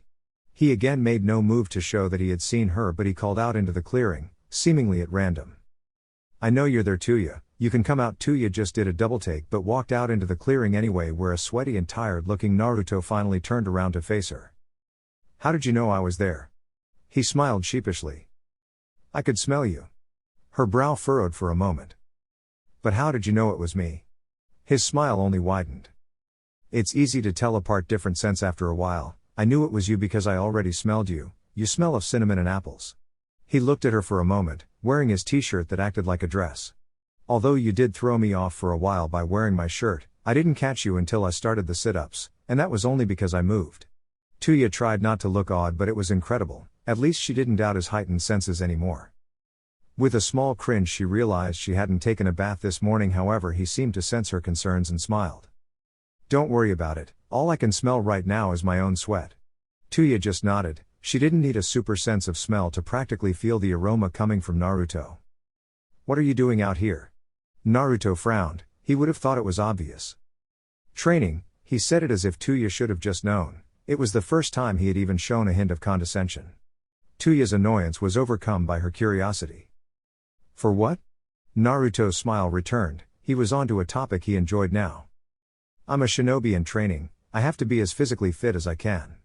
Tayuya looked at him curiously. She had heard of the ninja. You would be hard-pressed to find somebody in the elemental nations that hadn't. However, she wouldn't have thought that they started at such a young age. "Why would you want to be a ninja?" Naruto looked at her shocked. This new range of emotions he was giving off was becoming a bit much for Tayuya. "Why wouldn't I? It's my dream to become a powerful shinobi and protect the people I care about." Once again Tayuya was intrigued. "What people? I thought you said you had to leave your home. Who's worth protecting if you can't stay there anymore?" Naruto's smile vanished immediately, replaced by a saddened look that once again allowed his mask to slip, however briefly. Tayuya knew she had hit that same sore spot as before and immediately tried to change the subject. She may not have liked people, but she wasn't a sadist. She didn't enjoy watching people suffering, which Naruto obviously was. There was also just something about him, something disarming that made her not want to see him hurt, in the same way that she knew he didn't want to see anybody else hurt. "Why don't you tell me about being a ninja?" Thankful for the distraction, Naruto slipped his mask back into place and a broad beaming smile lit up his face. "Well, the most important thing to a shinobi is their chakra." Tayuya looked at him confusedly. "What's chakra?" Naruto's grin only grew. In his mind he was already thinking, just call me Uzumaki-sensei. Chapter 6.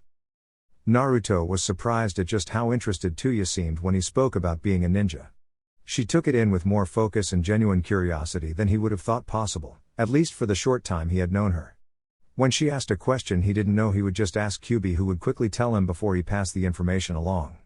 She didn't even seem to mind when he took these pauses to talk with his tenant. She simply thought he was thinking about the answer. To say it surprised him that this impatient, angry, and generally cold person shared an interest with him would be an understatement. However, he was of course happy that they finally had something to talk about that involved minimal swearing on her part. Unfortunately for him, her main area of interest when he began talking about the aspects of being a ninja was genjutsu. While Kyuubi had slowly been getting him to appreciate the style, he still didn't know nearly enough to satisfy her questions. Instead of asking Kyuubi every time, he sometimes simply told her that he didn't know enough about it. She seemed disappointed. It was another strange reaction he wouldn't have expected, even if she did cover it well. Even so, he could see that all her unanswered questions left her wanting for more. He offered to let her train with him, and even though she looked hesitant, especially after seeing what he could do, she tentatively agreed. He had quickly assured her that she wouldn't start off at his level after Kyuubi informed him why she seemed unsure.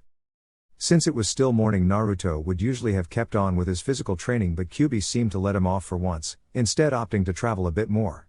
They packed up and set off at a decent pace, even if it wasn't quite as fast as Naruto or his passenger would have liked. While Naruto's night vision was now excellent, Tayuya was only human and couldn't keep the pace he set with the same confidence. If she had doubted his enhanced vision before, she disregarded that notion after seeing just how quickly he could move. Eventually, after a decent 2 hours of moving, they pulled into another clearing. Tayuya caught her breath, still unused to just how far and fast a shinobi could move, while Naruto set up the camp. After he was done, he looked at the sprawled out form of Tayuya on the ground with a smirk. He noticed that she was still wearing his black t-shirt from this morning, although she had put her old black pants back on. That only left him with a single shirt, increasing his need to find a village or town and resupply. He left the clearing for a bath, and when she felt strong enough to stand, Tayuya joined him. After last night she had lost her reservations. She knew there was something she was supposed to know about boys and girls bathing together, but nobody had ever really told her the specifics. Either way, she had felt sweaty after the fast-paced trek of that night, and she needed the soak just as much as Naruto did. After they were finished and Naruto had cooked them both a quick lunch, although both were ravenous, he sat down to begin his chakra exercises. For a few minutes Tayuya watched with curiosity until frustration set in with Naruto being so inactive. She walked over to him, watching the smoldering leaf in his hand the entire time. Before tonight she would have been amazed that the small burning hole in the center wasn't moving outwards, but after her lecture on chakra she understood that many more things than she could have imagined were now possible. Naruto opened his eyes when he heard and smelt her draw closer, his chuckled sheepishly when he realized what he had done. He stood up, meeting Tayuya's irritated gaze with his own semi-apologetic grin. After that and some less than gentle encouragement from Tayuya, he began to teach and show her how to mold and form her chakra. He was once again surprised by how quickly she took to the supposedly alien concept, although after displaying her aptitude for learning he shouldn't have been shocked. That was all he could do on the first day, but he knew that Tayuya showed prodigious skill for somebody completely new to being a ninja. He himself had spent 3 days just getting basic chakra molding down, and she seemed competent enough after the first day. He smiled a wide grin when they were done. With Kyuubi guiding him and him guiding her, they would develop greatly. Already in his mindscape, Kyuubi was adjusted her daily plan for Naruto to incorporate the girl. She knew the value of having somebody just as powerful, if maybe slightly less so, to back you up. She didn't want anything to happen to her container, so this was like an extra insurance to the ancient being. Not to mention the fact that it injected a bit of amusement into her day to watch the two kids interact. The fact that Tayuya couldn't get under Naruto's skin no matter how hard she tried was impressive to watch, even if the girl didn't realize there was a spectator to their verbal spars. Tayuya didn't realize how exhausting all the work had been until it was over. The wave of fatigue hit her like a rock and she almost fell asleep on the spot. It was only the cold and the fact that she didn't want to appear undignified that kept her awake. She also didn't want to be the first to fall asleep. It showed weakness which she wouldn't do in front of her companion. It didn't really matter to her that he didn't see it that way, but the rational part of her mind wasn't at 100% due to exhaustion. Naruto still had his late-night lesson with Kyuubi to go. It felt unfair as Tayuya had no such advantage, but he didn't want to forego his own learning. He also saw how stubborn she was being about sleep, despite what some people believed about his perception. It was easy to see that she was fighting a losing battle with the Sandman, and while she wouldn't easily admit it, she would probably need to sleep near him for the warmth. He sighed and walked over to where she was wearily sitting and pulled out the blankets. He passed one to her as he had the previous night. He knew that she wasn't going to accept his offer of sleeping together again if he asked anyway. He lay down to sleep, or at least that was how it appeared, and waited. Sure enough, after a while Tayuya crept over to him without him giving away any sign that he noticed, or was even awake, and slipped under the sheet with him, nestling closer to his body for its warmth. Because of last night he knew it wasn't a problem, so he slipped an arm around her waist and pulled her slightly closer, masking it with incoherent muttering. He felt her freeze for a moment, her body becoming rigid, before she relaxed into the position.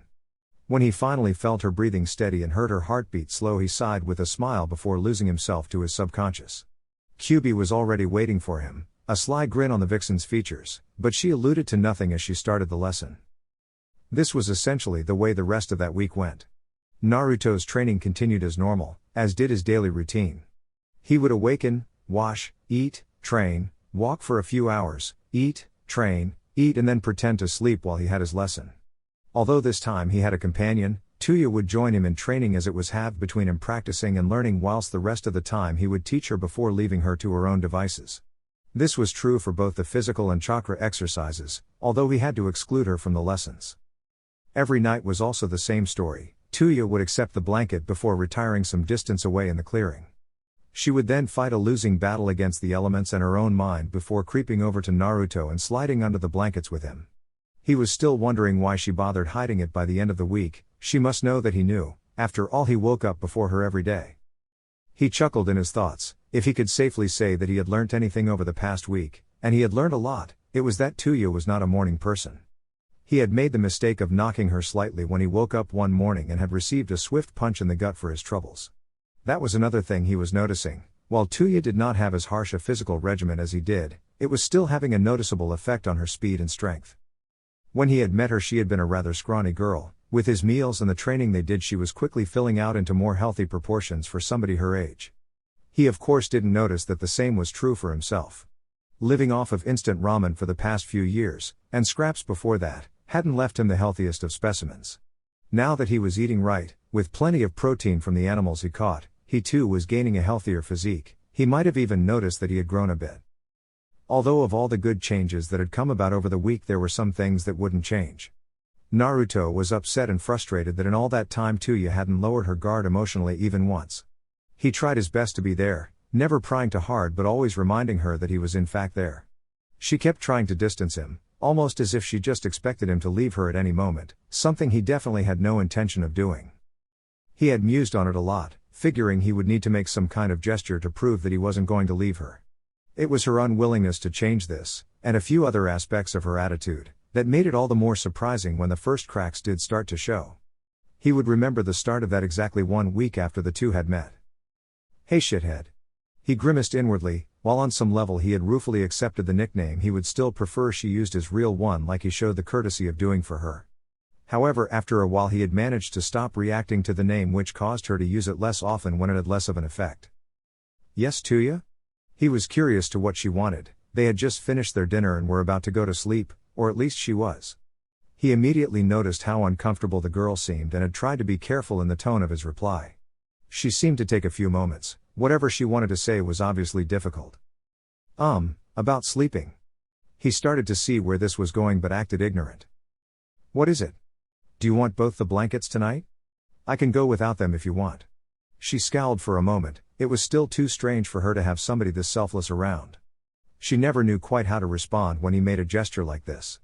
In the middle of the week he had only managed a measly catch for their lunch, and despite his obvious hunger he offered her the much larger share. Of course she had acted indignant that he would think she needed more, like she was weak, but deep down she was touched. "Well no, it's not, well, in the mornings." His semi-serious expression was starting to put her off asking what she had come over to ask, but she was a stubborn person. "Why, you don't mind me, Damn. Where had the damn stutter come from?" She hadn't stuttered shyly like that in years. Naruto on the other hand allowed a warm smile to grace his features, trying to lighten the tense atmosphere. "Of course not, I offered it in the first place, remember?" She narrowed her eyes. Of course she remembered. Didn't he see how uncomfortable this made her? As if he was reading her mind, Naruto gave her a penetrating look while maintaining the smile. "I didn't press it, it was your choice and I don't like pressuring people." Tayuya was shaken by the answer. He was actually respecting her by not saying anything? The thought hadn't even crossed her mind. She scowled again at how he was yet again getting into her head, and her tone regained some of its stubborn edge. "Yeah, well, I'm just letting you know I don't care anymore. It's fucking cold out here, and if I need you as a pillow then I'm damn well going to use you like one." She glared defiantly at him, daring him to respond, but he didn't. She was a little irked when his smile didn't waver, but when he shrugged she mentally took that as a victory and stalked away smirking towards the river. Naruto watched her leave with his own smirk. In the head he was visualizing a massive dam of tremendous proportions. Before his eyes a single tiny crack appeared and the tiniest trickle of water came gushing out. Well, it's a start. It was late on in their second week together that the pair finally came across another village. This time Naruto kept to the forest for much longer before emerging out onto the road right before the town itself. It was somewhere between 3 and 4 in the morning, so the single guard was hardly alert. He let the two young children through the gate with barely more than a glance. From their state of dress he had assumed they were either orphans or refugees. He didn't realize how right he was. It wasn't really all that late for Tayuya or Naruto, being only about 2/3 of the way through their waking day, but the stores were all closed this early, or late depending on one's viewpoint. Instead they opted to settle down in a quiet alley behind a restaurant and get some sleep before morning. The gentle scents of food and the sounds of the sleeping village lulled the children into sleep. If anybody had come across the scene they may have found it cute to see two young orphans sleeping under a pair of blankets, huddled together for warmth. When morning did come Naruto was the first awake as usual. It was actually rather disconcerting to wake up and not immediately spring into physical exercise. It was also strange to wake up to somewhat weak daylight. After so long in the dark relying on his night vision it took him a few minutes to adjust, the light hurting his sensitive eyes. He could only imagine that it would be worse for Tayuya. She had no night vision to rely on and would be going straight from pitch black to daylight, a prospect he'd be less than ecstatic about. He stretched a bit to alleviate the worst of the aches that had accumulated from sleeping on the rough alley floor. He knew he would regret his next action later, but he didn't like the idea of leaving Tayuya alone while he went about the town getting a sense of the land. She might have woken up and thought that he had abandoned her. After a moment or two of deliberation he decided against waking her himself. He told himself repeatedly that it was because he felt she deserved the extra few minutes of sleep, not that he was afraid of her reaction. However, when a few minutes turned into 30 he was forced to gently shake her shoulders until her eyes blearily opened. Suddenly they snapped apart and a sneer made its way onto her face, but before she could slug him he leapt back and she got a look at their surroundings. The fact that they were surrounded by buildings surprised her until she remembered how they had arrived here. Even more groggily than usual, Thanks to the near blinding sunlight, she rose up and did a few stretches herself. When they both agreed they were ready, they packed up what little they had brought out of the bag last night and walked out of the alley. Before they got out completely, Tayuya thumped him lightly on the shoulder. She had held back her full strength, but Naruto still rubbed the spot gingerly, looking at her strangely. "You know how I feel about you dodging me in the morning, shithead." She didn't offer any more of an explanation as they emerged onto the quiet street. Naruto was slightly confused. The town was small, but definitely not that small. This time in the morning there should have been people bustling to and fro on their daily business. Men going off to work in the surrounding mines or shops, women out getting the supplies they needed for the day or week, even kids running about being a general nuisance. He shrugged it off as one of those oddities, but his brow unconsciously furrowed a little. One look from Tayuya told him that she had noticed the same thing, both of them having spent enough time on the streets to understand how places like this worked. Naruto had to put it to the back of his mind as he entered the first shop on their path. It was a general store, selling all the necessities for travelers like themselves, a perfect place to pick up the few things they were missing. Inside the shop they were once again reminded just how quiet this place was. There wasn't a soul in the shop except for the slightly nervous-looking shopkeeper. He idly stood behind the counter, obviously unnerved by the two children and looking like any moment he might make a break for it. The pair didn't say anything, but internally they were just as uncomfortable as the clerk looked. Of course Tayuya was better at hiding this behind her ever-present scowl, but Naruto managed to keep his emotions in long enough for them to get out and allowed himself to breathe a small sigh. They hurried across the street, not wanting to spend more time than they had to in this disconcerting area, at least during the day when they couldn't help but feel vulnerable. Naruto didn't know if he was becoming paranoid, but he started to understand why Kyuubi had chosen for him to travel at night. "You're welcome, kid. Although I share your concerns, I would recommend you leave this place quickly." Naruto quickly nodded his head in the affirmative, knowing that the Kyuubi would understand the gesture. As time had drawn on from his initial transformation, Kyuubi had managed to access more and more of his senses through their internal link. At first it was strange, knowing that everything he experienced wasn't his alone, but as he got used to it the sensation barely even registered anymore. The two training ninjas quickly entered the store, only just noticing that it was a closed shop. Naruto was grateful. Between the two of them they had two shirts, and no matter how much you washed something in cold water there was a limit to what you were covering up. He smiled for the first time since noticing the strange atmosphere and turned to his companion. She was already gone, wandering up and down the aisles of the small shop, idly looking at clothes and occasionally pulling items off of the racks only to put them back on after a frown. Naruto also frowned as he patted his pocket. Gama-chan was a little lighter after they had bought all the necessities in the other store. It would clear him out to buy clothes for both himself and Tayuya. At least he assumed that from the way she was dressed before and the smell of the streets that clung to her back then that she wasn't exactly rolling in Rio. Even so, he smiled as he watched the girl walk around the store. It was obviously an experience she was unused to. He snapped out of his idle thoughts after he heard a cough from the vendor. It was obviously aimed in his direction, even though the man looked away from him when Naruto turned to look. Again he held that same uncomfortable aura that had surrounded the last shopkeeper. Naruto frowned again, but acting on the man's unvoiced request he started looking through the various aisles of clothing to see what was in his price range. He was more than surprised when he started looking at the price tags. Everything was a lot cheaper here than in Konoha. In the stores back home, at least the ones he was grudgingly allowed into, the prices were at least 3 times this amount. He grinned broadly. Maybe he wouldn't be cleaned out after this after all. Of course that smile immediately dropped off his face when he saw Tayuya rounding the corner of the aisle he was standing in with a bundle of clothes in her arms. There was everything there, from shirts to pants to hats, gloves, shorts, a few pairs of shoes and a jacket. There were also a few items hidden purposefully further into the bundle that Naruto couldn't see, and Tayuya hoped to keep it that way. She had grown used to wearing guys' boxers in the last few weeks because there was little else for her to wear, but for some reason she wasn't alright with Naruto seeing them. His eyes bulged at the ungainly pile of clothing, marveling at how the girl had picked it all out so quickly. "So shithead, are you just gonna stand there gawking like a pussy, or are you going to pick out some clothes?" Her words snapped him out of the half-daze he had fallen into, entranced by all the colors in the pile. He shook his head and looked around for a moment. Eyes immediately rested on something that brought a wide grin to his face. Just as he was reaching for the bright orange jumpsuit, a hand caught his wrist faster than he would have believed if he hadn't seen it for himself. "You touched that fucking piece of bastardized fabric some fucktard had the balls to call clothes, and I'll rip off your arm and use it to paint it a better color." Naruto visibly paled from the shocking statement, looking at the girl with eyes the size of dinner plates. When she finally released the vice-like grip on his wrist, he returned it to his side, rubbing it slightly to get the circulation going again. Tayuya could get shockingly strong when properly angry. What's wrong with it? Her eyes tried to bore a hole directly into his forehead. When that didn't work, she sighed. It was more out of anger and frustration than any kind of disappointment, although that was mixed in there as well. You want to be a fucking shinobi, right? She tried not to shout but couldn't help her voice from raising a few decibels. When he nodded, a bit too enthusiastically for her liking, she continued. Then you can't go around wearing a color that practically shouts I'm over here, come fucking stab me. Naruto furrowed his brow, taking another look at the jumpsuit on the rack before glancing back to Tayuya.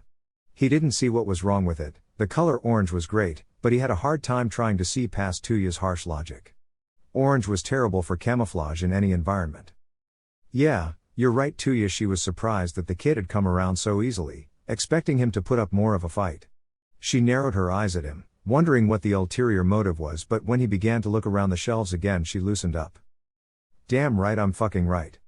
It was more of a whisper to herself than anything else, but with his superior hearing, Naruto caught it anyway, and it brought a small smile to his face. He went around the store picking up a few items of clothing, mostly black or dark navy shirts, but he added in one orange one, thinking that it wouldn't be too bad if he wore a jacket. He had picked out the perfect one, a dark green coat that was warm and comfortable while coming down past his mid-thigh. He also picked up a few pairs of black pants. They were nothing special, but they looked incredibly comfortable. All the while he had Kyuubi in his head, mentally nodding her head at his various choices. Her only real concern was whether or not they would hamper his movements. He topped off the pile with a new pair of black sandals and a couple of boxer shorts, not caring if Tayuya saw them in the same way she did. When he was finally done, the two kids dumped their piles of clothing down on the counter as the clerk very quickly sorted through them. When the price flashed up, Naruto's eyes widened once again. 1,600 ryo seemed a little steep. Then again, when he looked at the rather large pile of clothing, he realized that there was a bit more there than he thought originally. He smiled sheepishly, with one hand rubbing the back of his head before looking into his wallet with no small amount of uncertainty. Tayuya, I can afford all of this. Tayuya just narrowed her eyes and looked at her pile of clothes defiantly. Well then, put some of your clothes back. Naruto's eyebrows shot up at her suggestion. What? Why do I have to go back? I'm paying. Tayuya only placed her arms across her chest, smirking evilly. Nagato said you had to protect me. Naruto growled lightly under his breath. She would always pull that card if she saw an argument veering from her favor. He knew she didn't actually mean what she said. She wasn't exactly the type who wanted to be looked after, and it was more for the pleasure of seeing Naruto squirm a little. Yeah, well, protect didn't mean cater to the last time I checked. Naruto tried to put defiance into his words, but he couldn't help rubbing the petal mark on his wrist. How the fuck would you know, shithead? When was the last time you read the fucking dictionary? Naruto was about to retort again, not willing to lose the argument, when the store clerk cut in for him. That's absolutely fine. Everything's half price today, he said it very quickly, the desperation painfully obvious in his voice. It was almost like a silent request for the two of them to just pay and get out of his store. Naruto was about to ask him about it when Tayuya sent him a warning glare. She knew he was the type to question these things. She, on the other hand, never looked a gift horse in the mouth. Or at least she wouldn't, after making sure it wasn't going to try and kill her at least. The pair walked out of the store with mixed feelings after packing all of their recent purchases into their packs. Naruto was still curious about the strange behavior of the few people in this town, while at the same time he was happy that Gama-chan hadn't been completely emptied. Tayuya was happy about getting the new clothes, even if she wouldn't show it. It had been a long time since she had new clothes, barring the shirt and pants she had borrowed from Naruto. Their shopping done and seeing no other reason to stay in the town, despite Naruto's curiosity, the two began their way to the exit of the town in silence that matched the rest of the eerily quiet village. They were completely ignorant to the two men that watched their progress from the darkness of the alleyway. They watched the two kids with keen interest, scrutinizing them for who they were and just what they were doing. The first man was a large, burly man with muscles rippling over his body, barely constrained by his thin vest and two short pants. The other man, by contrast, was a twig, scrawnier than most girls half his age. However, he held a posture that told of speed and cunning to the trained eye. The two were practically binary opposites of one another. The larger man had long unruly hair that traveled past his shoulders, whereas the smaller man's hair was shaved to the scalp. So, these are the kids that Konan took an interest in? It was the larger man who asked the question and looked to his smaller companion for the reply. Where the burlier man was impatient and only thought one step ahead of himself, the thin man was much more collected, always planning and conniving to get his ends. It would appear so. They matched the description at least. He talked slowly, as if measuring out each word for maximum impact. The bigger man grinned broadly, excited by the prospects of what was to come. There were a few things he relished, and kidnapping was among them. The intoxicating feeling of having complete and total control over your hostage was indescribable. The other man was far more displeased. Kidnappings were too much trouble for too little reward, barely worth his time. Unfortunately, when their boss asked for something, it took an idiotic or idiotically brave man to say no. I wonder what she saw in them. The thin man looked contemplative as he carefully watched the children begin their journey out of the village. Who the fuck cares? Let's just grab them. His partner shot him a withering look, placing a hand on his bulging shoulder. Patience in all things, Kagero. We must be discreet about this. Drawing attention where the information may get back to our real target would be troublesome, to say the least. Kagero frowned. Miss Hodo was always like this, ruining his fun. He sighed but nodded meekly. He knew better than to anger his companion, having learnt that the hard way when they had first been introduced. Do not worry, Kagero, you will get to have your fun in time. For now we must observe and only observe. These children may serve to surprise us yet. Miss Hodo knew never to underestimate any opponent, no matter how young or small. Having met many of the young shinobi from the various hidden villages was enough to cement that belief. While these children hardly looked like ninja, it never hurt to be cautious. Chapter 7. Roughly an hour away from the village, Naruto and Tayuya were just beginning to search for a clearing so they could get some sleep before they had to get up at night again. Tayuya was slightly annoyed by this. She didn't have the natural adjustment to being nocturnal that Naruto did. The entire time from the moment they left the village, she kept asking why they couldn't just walk during the day and stick to the trees. Kyuubi had prepared him for the question, and his answer was simple. There are no trees in Wind Country. This wasn't technically true. There were palm trees and a few scarce forests around the border. However, for the most part, Wind Country was mainly desert or salt flats. There was also the problem that walking in a desert during the day was near suicide to two children. It would be much safer to walk at night when it was cooler. Of course, the cold posed an equal problem, but Kyuubi assured him that she would have a solution by the time they got to the border. It was drawing closer all the time, and Naruto was sending out vibes of pure excitement the closer they got. Kyuubi's estimate was about 3 more days, followed by another week before they reached Suna itself. Tayuya was less happy, although one could generally say she was always less happy than Naruto. One thing she was pleased about were their new clothes. The last time she had actually received new clothing was the year before. Otherwise, she had to live out of the rags Naruto had found her in. She wanted to try them on, but Naruto assured her that they would get the chance in the morning. After all, there was no point when they were just going to sleep soon anyway. She was disgruntled by this. It always irked her whenever Naruto acted like he actually had a brain. Of course, after a few seconds the other him would slip through and everything would go back to normal. However, it was becoming increasingly common for Naruto's mask to slip. For some reason he found especially hard to maintain it around Tayuya. They finally found a decent spot. However, as soon as Tayuya reached into her pack to take things out, Naruto grabbed her wrist and threw the both of them to the ground. Tayuya was about to round on him and ask what the hell he was doing when a dull thud impacted to her left. Shakily she looked up to see a kunai embedded in a tree, obviously having passed through the spot where she had been standing only moments before. She looked across at Naruto in awe. He had just saved her life. However, he was already standing and looking furtively into the trees. The reason why became obvious when a slow, patronizing clap could be heard. Soon after, a very thin man with a shaved head emerged from the tree line, exactly in the spot Naruto had been staring into. The man smiled and looked at them, soon joined by his muscled companion, looking all the more intimidating with a massive sword slung over his shoulder. Those are some reflexes, kid. I'm impressed. Surprisingly, Naruto simply snarled at the two men, his eyes flickering between his natural blue and their blood-red counterparts uncontrollably. However, reflexes aren't going to save your life. Just come with us quietly and we won't have to hurt you. The man grinned evilly, his hands twitching slightly as he let his words sink in too much. Naruto stood his ground and the man sighed in an exaggerated manner. I wonder if that has ever worked. He shrugged nonchalantly. Ah well, what would the fun in that be, I guess. His wicked smile returned and he quickly motioned with his hand. Kagero stated forward, taking large deliberate steps that made him seem heavier than he already was. Naruto faltered slightly. He was brave, but the man's imposing presence was enough to unnerve him. However, he didn't move for a second. Instead, his feet were rooted to the spot. His eyes managed to hold onto their defiant gleam even when the man was only a few feet away. He raised his hands and made a move to block Kagero from Tayuya, but in an impressive display of speed he rushed forward and slammed Naruto harshly with the flat of the sword. Naruto grunted as his whole body was struck with the cold metal and sent tumbling across the clearing to impact solidly with a tree. Kagero grinned. He didn't care that it was a kid he hit, all he felt was the satisfying sound of his blade striking flesh. He watched Naruto painfully slide out of the slight crater his body had made in the bark before turning to a rightfully scared Tayuya, who hadn't moved from her spot on the ground.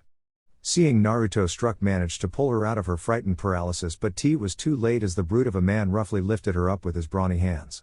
He tucked her under his arm like a sack of vegetables, making sure to pin her arms to her side, and walked back over to his companion. That was kind of boring, Miss Hodo. I was hoping the kid might put up some sort of fight. The smaller man shrugged languidly, a disinterested look settling over his features. I'm surprised you expected anything, Kagero, he was just a brat after all. Even as he said this he saw Naruto groggily rise from his position at the edge of the clearing. Although I may have spoken too soon. They both turned to look just as Naruto got to his feet and glared at the two men, his eyes now firmly red. When he didn't actually make a motion to move, Kagero looked across expectantly at his partner.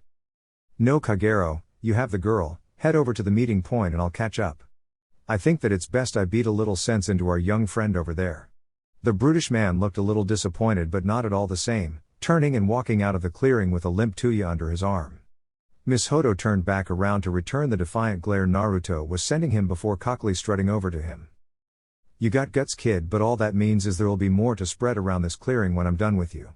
Immediately a kunai was in both of his hands, apparently dropping straight out of his sleeves.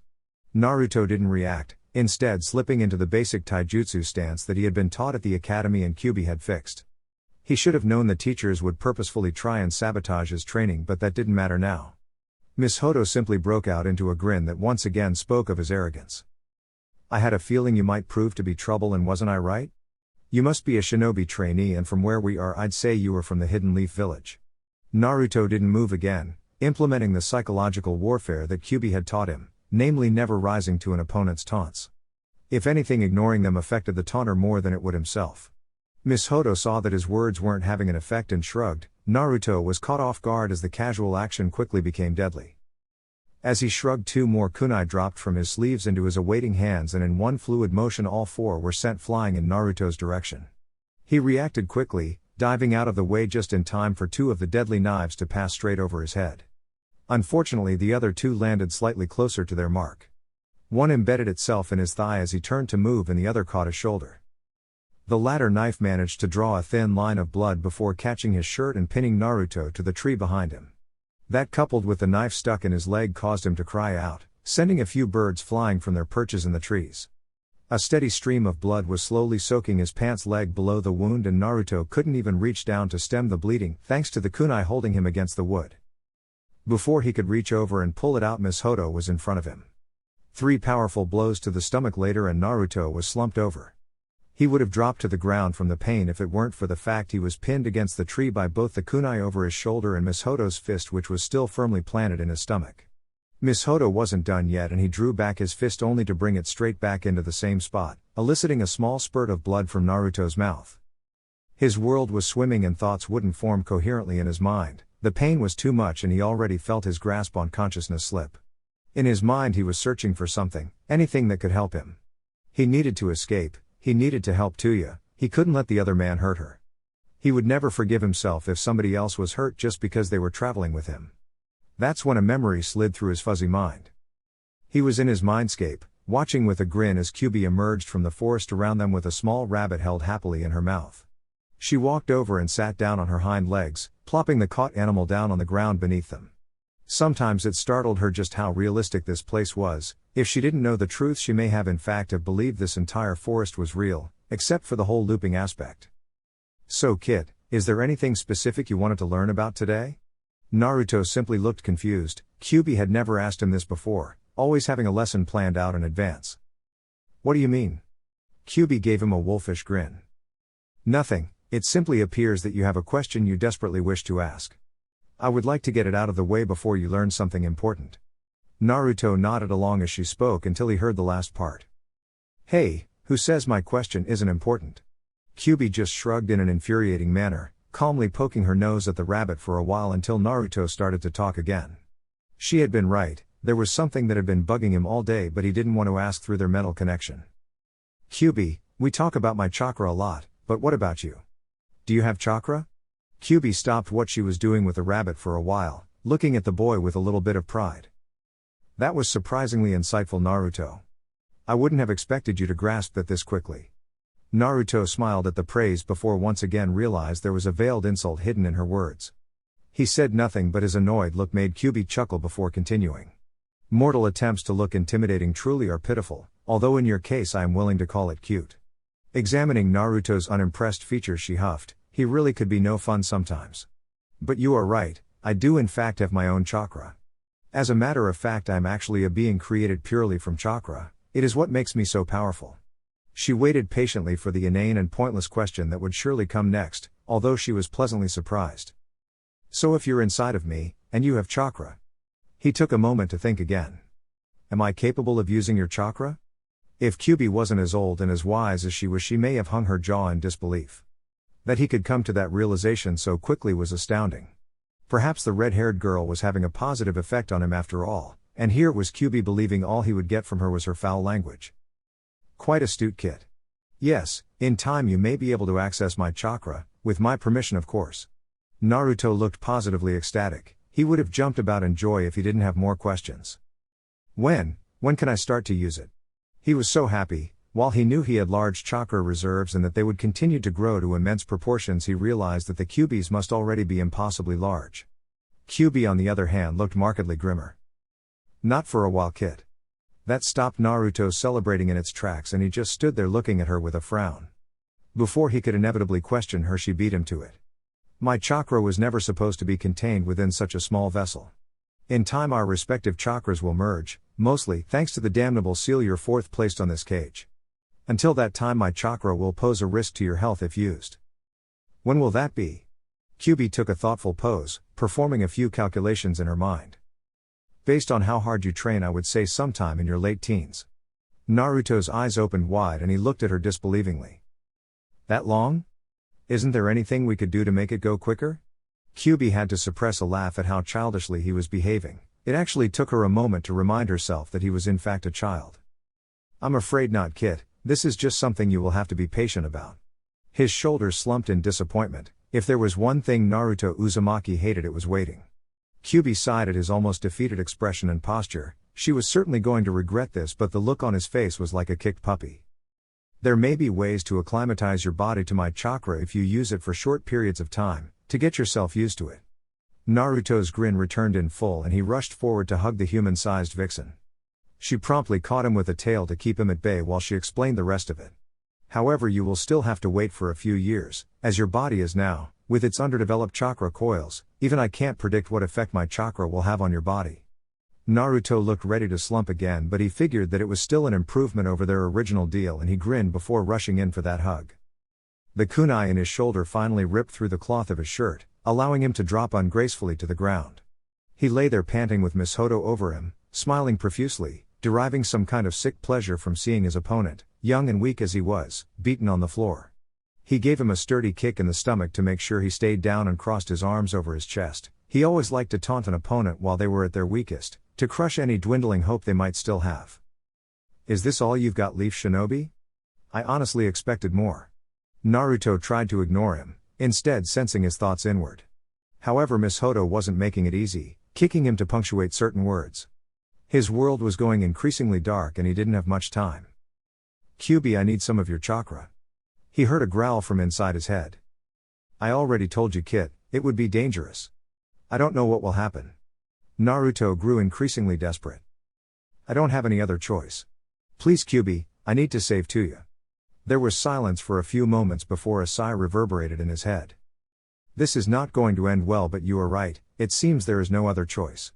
There was another pause and then there was the most excruciatingly painful experience Naruto would ever have the displeasure of living through. Fire shot forth from his core, spreading through his body like there was lava in his veins. It was indescribable. There was no one source of pain in his body, it was simply everywhere, in every cell, in every open space in his body, like it was being burnt to ashes only to reform again and start the process anew.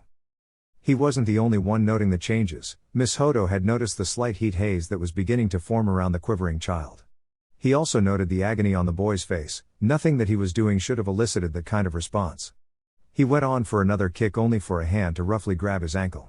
Miss Hodo looked in shock at the hand that looked as though it should belong to a demon. The fingernails had grown into dark gray claws, extending and ripping into the fabric of his pants, then into his leg. He cried out from the unexpected pain and pulled away, just breaking the iron grip that was on his now injured foot. He took another look at the boy. The heat haze had become more prominent, actually appearing to turn the very air around him a light red. The strange whisker-like marks on his cheeks had widened and deepened into vicious scar-like grooves.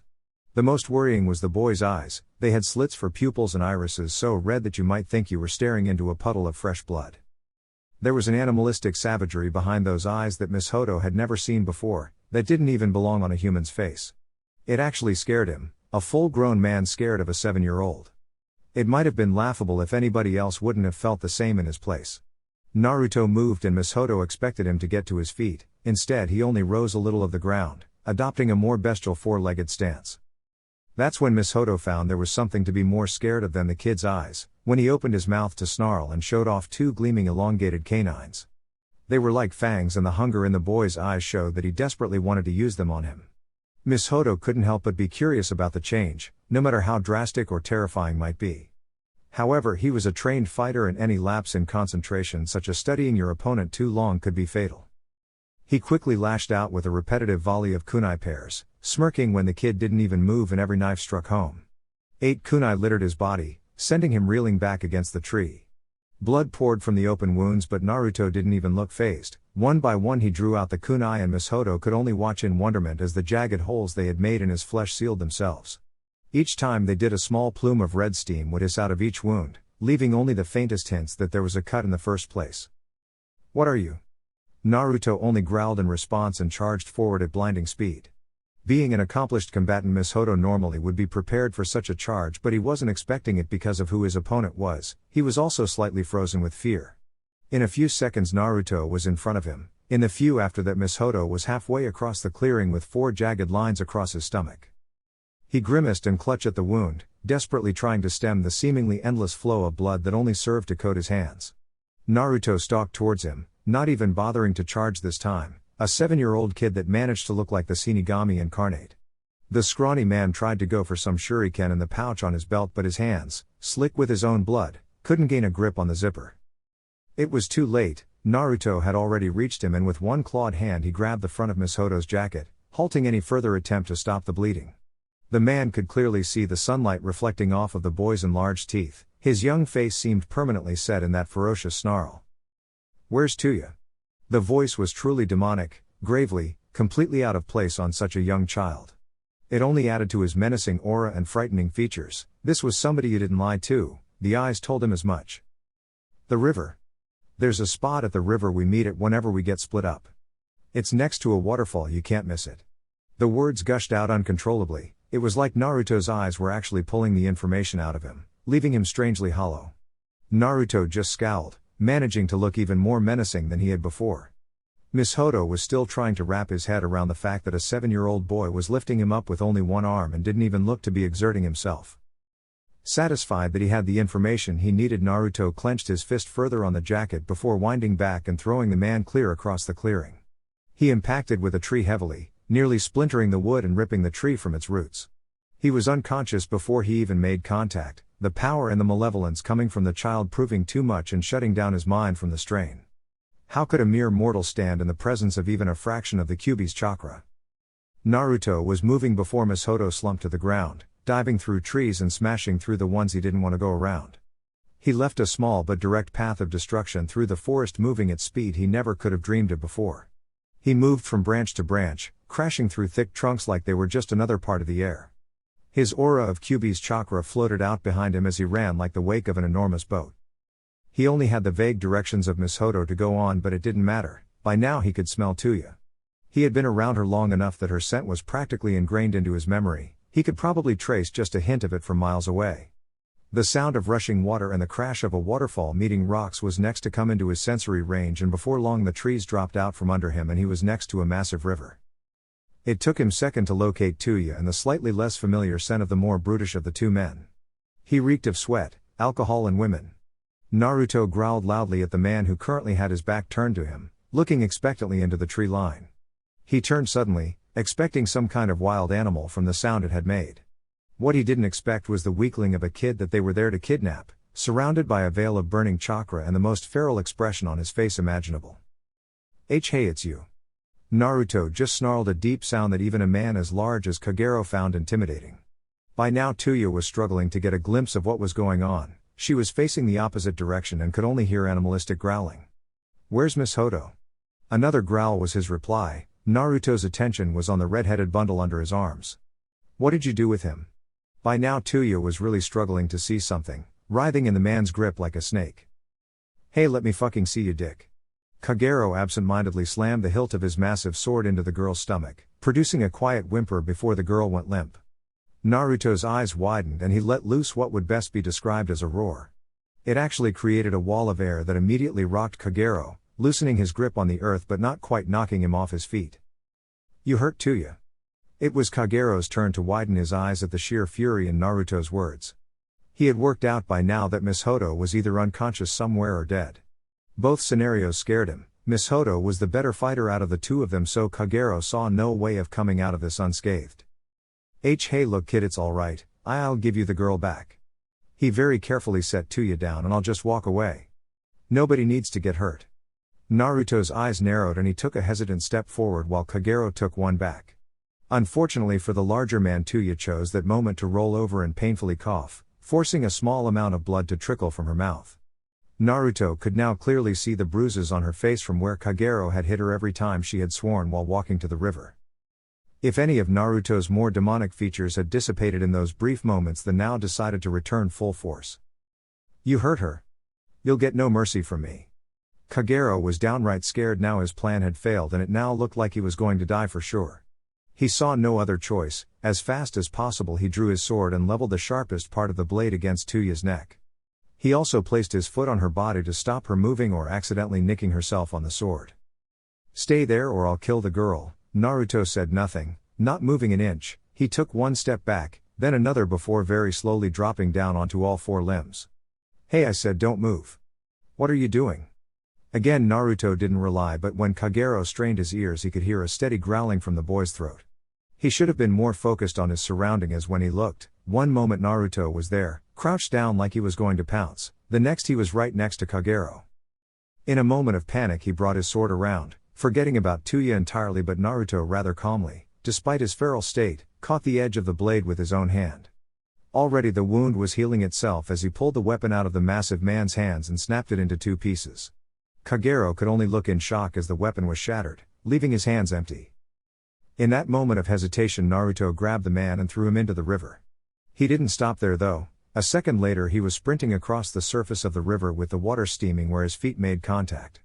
He grabbed Kagero's flailing hand and where skin met chakra cloak there was the sickening smell of burning flesh, followed by the bulky man's screams.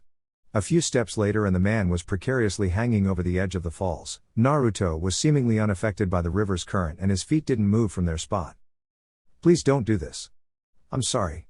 The man was actually crying now, the pain in his arm and the fear of the drop beneath him reducing him to a blubbering wreck. The small part of the Kyuubi that had a hold of Naruto's consciousness at that moment was disgusted by the sight. "I said no mercy." Naruto glared evilly, but his hand stayed rooted to the man's wrist. It trembled slightly but the fingers didn't move. He was under the slight influence of a more malevolent being, but Naruto was still Naruto and he didn't want to kill anybody, even this wreck of a man. With a dreadful growl he roared again, actually making Kagero soil himself, much to the sensitively nosed Jinchuriki's chagrin. He snarled again, quieter this time, and violently threw the man back onto dry land to impact sickeningly with a tree trunk in the same manner as his partner only minutes ago.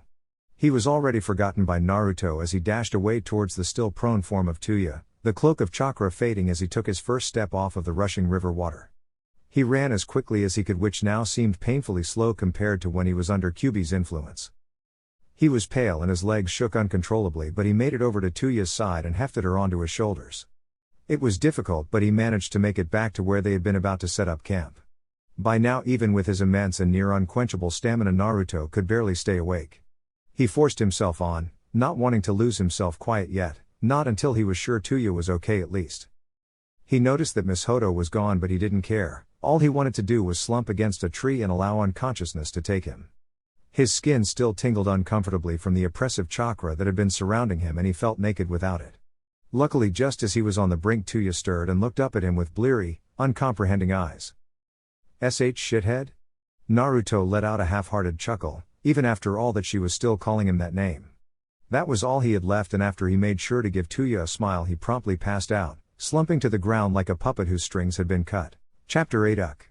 5 more minutes. Tayuya-chan, the floor just felt so comfortable right now that. "What the fuck did you just call me?" Naruto was up in a flash, avoiding the very angry fist belonging to his traveling companion that was squarely aimed at his gut. He stood there a moment, roughly 5 feet away from her, as they both just stared at one another in an awkward silence. Naruto assumed his famous position with his hand rubbing the back of his head so hard that he might have drawn blood. "Sorry about that, Tayuya, wasn't thinking straight." He smiled sheepishly, and Tayuya just grunted and turned away in a huff. Naruto noticed for the first time that there was food roasting over a small fire that Tayuya had set up. He smiled, drooling slightly from the smell, and went to sit down. Tayuya continued to ignore his as they ate, but he could clearly see that as time passed her posture relaxed and she started to glance at him. "This is really good, Tayuya." She immediately turned away from him, and he thought it was because she was still mad. What he didn't see was the slight pink tint that had managed to invade her cheeks. Once again their small campsite was invaded by awkward, unsettling silence that created a tension so thick Naruto actually tried to cut it with a kunai. Tayuya turned and saw the strange action, her eyes narrowing. "What the fuck are you doing, shithead?" Caught red-handed, Naruto smiled peevishly again and quickly hid the kunai in his pack. "Nothing, just practicing?" Tayuya dropped her shoulders slightly. She was really going to have to teach him how to lie someday. Even she knew shinobi had to be effective liars sometimes. Tayuya sighed and stood up. It was late into their day, but she figured they could still get some training in. She made a move to go off to one side of the clearing, but Naruto stopped her. "Wait, Tayuya, I think we should take a break from training today. We can make it to the border by morning if we just walk from here." What he left out was that it was Kyuubi's suggestion. Tayuya just shrugged. If she had gone along with his suggestions up until now, then this was hardly different. They both packed up and carefully hid the fire they had made before falling into step with one another. They continued along for a while. Both were either content not to talk or not risking the consequences if they did. Tayuya had slowly gotten used to the dark of the forests in her short time with Naruto and was stumbling or slipping much less than usual. Even so, Naruto was constantly aware of her position, making sure she was in fact following him and wasn't getting herself hurt. More than a few times she had found herself tripping over a root, about to greet the floor with her face, only to be caught in a surprisingly gentle embrace. Naruto never even wanted a thank you, he simply did it because he didn't want to see anybody hurt. In their time together he finally realized there was an especially in front of that when it applied to Tayuya. Being the energetic girl that she was, Tayuya quickly became bored with the never-ending silence, and there was nothing to actually see in the forest. In fact, the only thing that she could do was listen out for the various animal calls that pervaded the dense trees. "Hey shithead." Naruto didn't turn from where he was looking and carried on walking, carefully navigating past shrubs and loose roots. "Yeah?" Tayuya grumbled slightly over his lack of attention. What happened back there?" She flinched inwardly and cursed herself for stuttering again. It was becoming something she despised but found she occasionally couldn't help around Naruto. For his part, Naruto simply froze for a moment before continuing on at a slower pace, something Tayuya had difficulty noticing. However, she did notice the slightly hesitant tone of his voice when he answered. "What do you mean?"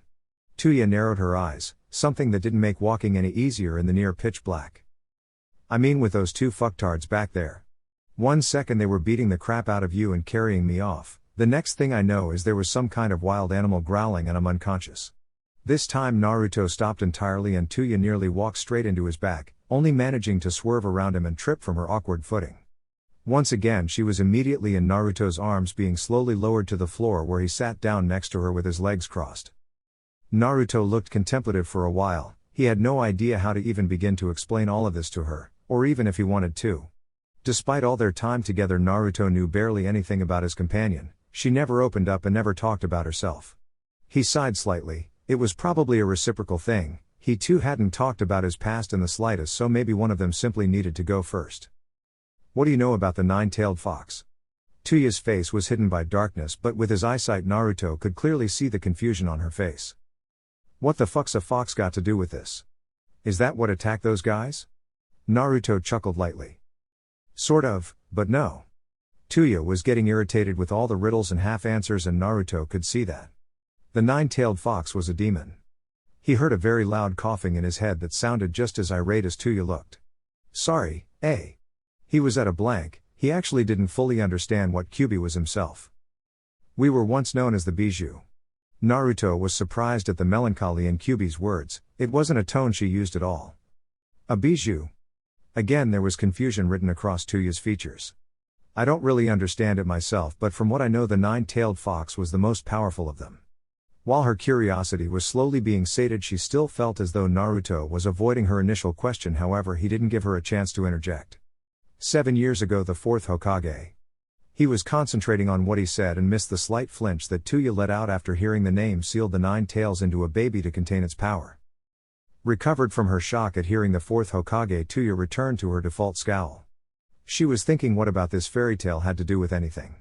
Of course it only took a few moments for her mind to start putting the pieces together, the animalistic growling she had heard, Naruto's age, the supposed power of this nine-tailed fox. Her head suddenly shot up in shock, staring straight at Naruto, whose eyes were firmly fixed on the ground, unwilling to meet her gaze. Yeah, I'm the kid that it got sealed into. I'm the container for the Kyuubi no Yoko. Tayuya stared for a while, searching Naruto's eyes for any signs of deceit. It didn't take long. He was a terrible liar, and Tayuya could tell that he was telling the truth, or at least he believed he did. She sighed. That meant she was either traveling with some kind of lunatic or a container for an unearthly powerful demon spirit. Perfect. At least it explained why she wasn't currently on her way to either a slave camp or to be some whore for some potential buyer. So you saved me? Naruto's head shot up so fast he thought he had gotten whiplash. He hadn't been expecting that reaction. He had thought she would run away or shout things at him, maybe even try to kill him like the rest of his village had. Why yeah. Suddenly Tayuya did something he never thought he would ever see her do, never mind actually experience for himself. She shot forward and wrapped her arms around Naruto's shoulders and held him there while he stayed rigid. It was partly out of shock, partly because he had never been on the receiving end of a hug before, and partly because he was afraid of what Tayuya might do if he moved at all. Finally she released him and sat back, the darkness of the forest luckily hiding her blush from Naruto's eyes, not that he would have noticed in his state of surprise. Thank you. She wasn't naive like most 7-year-olds, she knew exactly what happened to those taken away by slavers. It wasn't like the watered-down stories parents told their children to keep them in line. You were either forced into backbreaking labor until the day you dropped to the dust, or you were used as some pervert's sick pleasure toy until he lost interest with you. And even that explanation was still a little watered down. She shuddered at the thought. A hug was the least she could do to thank the boy who had saved her from either of those two fates. Naruto for his part was speechless. He hadn't even thought about it when he went to save Tayuya, it had just seemed instinctual. Now she was thanking him, actually thanking him. He had never been thanked before, nobody had ever been grateful for anything he had done before. His hand moved on its own up to the back of his head where he nervously rubbed like he was trying to polish his scalp to the bone. It was nothing. Tayuya looked at him sternly before scooting closer to him until she was right next to him. He leaned in for another hug, wrapping her hands around him and resting her head against his shoulder. No, it wasn't, you saved me. Naruto was still at a loss for words, but now that Tayuya had thanked him her curiosity had gotten the better of her. But just because you have this thing inside of you. Naruto heard an irritated huff inside his head. How does that mean you could beat those guys? Naruto looked up at the stars that filtered through the leaves for a moment, then back at the girl on his shoulder. She gave me some of her chakra. Tayuya sat up a little straighter. She? Naruto spent the next half an hour explaining how he had first met the creature living inside him, all about his mindscape and what Kyuubi taught him. He left out anything about his village or the way he had been treated, but if Tayuya noticed she didn't pry, she still had her own secrets to keep. She seemed most interested in the power that Naruto had used to save her, but when she asked him to show her, he explained about why it was dangerous. Again she didn't show it, but her respect for Naruto went up after hearing that. When he was finished he sat back, awaiting Tayuya's judgment, something he found rather nerve-wracking. So wait, you've been getting extra fucking lessons this whole time? Naruto felt a large drop of sweat develop on the side of his head that just seemed to hang there as he stared awkwardly at her. What? He shook his head, smiling. She was still Tayuya after all. Yeah, but they're in my head, so I'm not really sure what I can do. Tayuya just looked disgruntled that her companion got extra knowledge than her. But Kyuubi says that when we get to Suna we can get a proper teacher who can give us jutsu and stuff. His enthusiasm was irrepressible and Tayuya immediately found her spirits brightening a little, even if her usual semi-scowl was back in place. Well then come on, we might as well get going. Naruto nodded cheerfully, feeling as though a massive weight had lifted off of his shoulders and stomach. He almost felt as though he could breathe more easily. Of course many hours later when the forest dropped away and their vision was replaced with nothing but sand, and more sand, that weight returned tenfold. Tayuya was equally shocked. The slight happy attitude she had developed over the last day of talking vanished as she gawked at the intimidating desert that stretched out before them. We're supposed to spend a fucking week in that? Naruto was equally incredulous, although Kyuubi was staying suspiciously quiet to his questioning. I guess so, but it's nearly sunrise so we should probably get some sleep now. Tayuya didn't move, she just stood there with wide eyes staring out at the impossible scenery. How the fuck are we going to survive out there, you shithead? We can't carry a week's worth of water. Naruto rubbed the back of his head nervously, more concerned with how they were going to get food. Fortunately Kyuubi chose this moment to finally start answering his questions. Oh okay, Kyuubi says that I should be able to smell out oases and there will be desert animals around there that we can eat. Tayuya narrowed her eyes at him suspiciously. Did Kyuubi also tell you how we aren't going to freeze to death? Naruto heard an irritated growl obviously aimed at Tayuya for the mocking way she said her name. Yeah, apparently we're supposed to wear a load of our clothes all at once. Tayuya was about to retort that the idea sounded stupid, in her own special way of course, but she stopped dead. It actually sounded like a decent plan, she just didn't want to admit it. She merely grunted as a response and went about setting up their camp. She wasn't sure why she was annoyed right now but she didn't really care. She just wanted to get across the desert and be done with it. Her mood thankfully eased by the time the two of them were snuggling together for warmth. The fact that it had gotten a lot colder the closer they got to the border wasn't missed by either child. She drifted off to sleep while Naruto had his first lesson on desert survival. Kyuubi assured him many times that he was going to need it, not just now but for a long time if he planned on staying in Suna. It was the middle of their week-long trek across the Wind Country's desert and the patience of both children were wearing thin. Tayuya had seemed perpetually annoyed ever since Naruto had seen her shivering one night and had offered her his warm jacket. She had refused of course, no matter who it was she wasn't willing to look weak in front of anybody. Of course Naruto merely kept his arm extended as they walked, not making a move to return the jacket to his shoulders. Tayuya had grumbled a lot before accepting the jacket, if he wasn't going to use it then she might as well have. Luckily she missed Naruto's smirk, she didn't realize it but he was beginning to understand how she thought a lot more clearly now. Of course she had immediately felt better after putting the jacket on but Naruto had come to expect no gratitude from anything less than saving the girl's life. Not that he minded of course, he was simply glad for the company. He felt as though he had found a true friend in Tayuya, her no-nonsense attitude meant that she could just take him for who he was. She also wouldn't admit it but he could see that she had gone through some serious hardships in her life, it meant that she could at least understand him. He always thought about asking her about it, after telling her about himself but he thought against it, deciding that she could open up to him in her own time without him pressuring her. Currently they were hunkered in a small cave waiting for a sandstorm to pass. They had learned in the first few days that the phenomena came fast and without warning. Luckily they only lasted for an hour or so before clearing up. It was the lack of moisture in the air and the constant chill that gave the two worry. Days were spent sleeping under an rock or in any shelter they could find to keep the scorching sun off of them. Nights were spent walking, usually in silence. They moved from oasis to oasis, eating and drinking what sparse supplies they could find. Thankfully Kyuubi proved correct and Naruto could sniff them out, although sometimes it would send them quite the distance off of their path. Naruto never was sure how Kyuubi could possibly know where she was going when everything just seemed to stretch out in a uniform blend of sand and sky. When he asked she just shrugged, telling him it was something he wouldn't understand. Answers like that always served to irritate him, much to Kyuubi's amusement he found. Another pastime of the old vixen was serving to make any space the two children shared awkward. Even if Naruto didn't understand most of the words or euphemisms she used he got the gist of what she was implying. It didn't help that the two would end up wrapped in each other's arms when the temperatures dropped before they went to sleep. What was most annoying was that Naruto had no way of blocking off their mental link to one another so her laughter couldn't be silenced. How long do you think this bullshit sandstorm's going to last? Tayuya shook him out of his thoughts and he looked up, maybe a bit too hastily as he managed to bang his head on the low roof. He rubbed the spot where the rock had struck and winced painfully while Tayuya stifled a laugh. I don't know, maybe another 30 minutes? Who can tell with these things?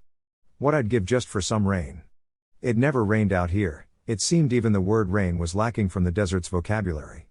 There was only water in the oases because of underground streams that were somehow protected from the harsh sun. Oh please, this is shit all compared to the fucking rock hail back in Iwa. Tayuya immediately clasped her hands over her mouth, she hadn't meant to let that slip. Naruto immediately took notice of the strange behavior until he realized Tayuya had just spoken about herself. She had just accidentally let him know something about her past without meaning to. It didn't really help him though, while he knew where Earth Country was he didn't know anything about it. You're from Earth Country? She stared at him harshly. Yeah, so what? Big fucking deal.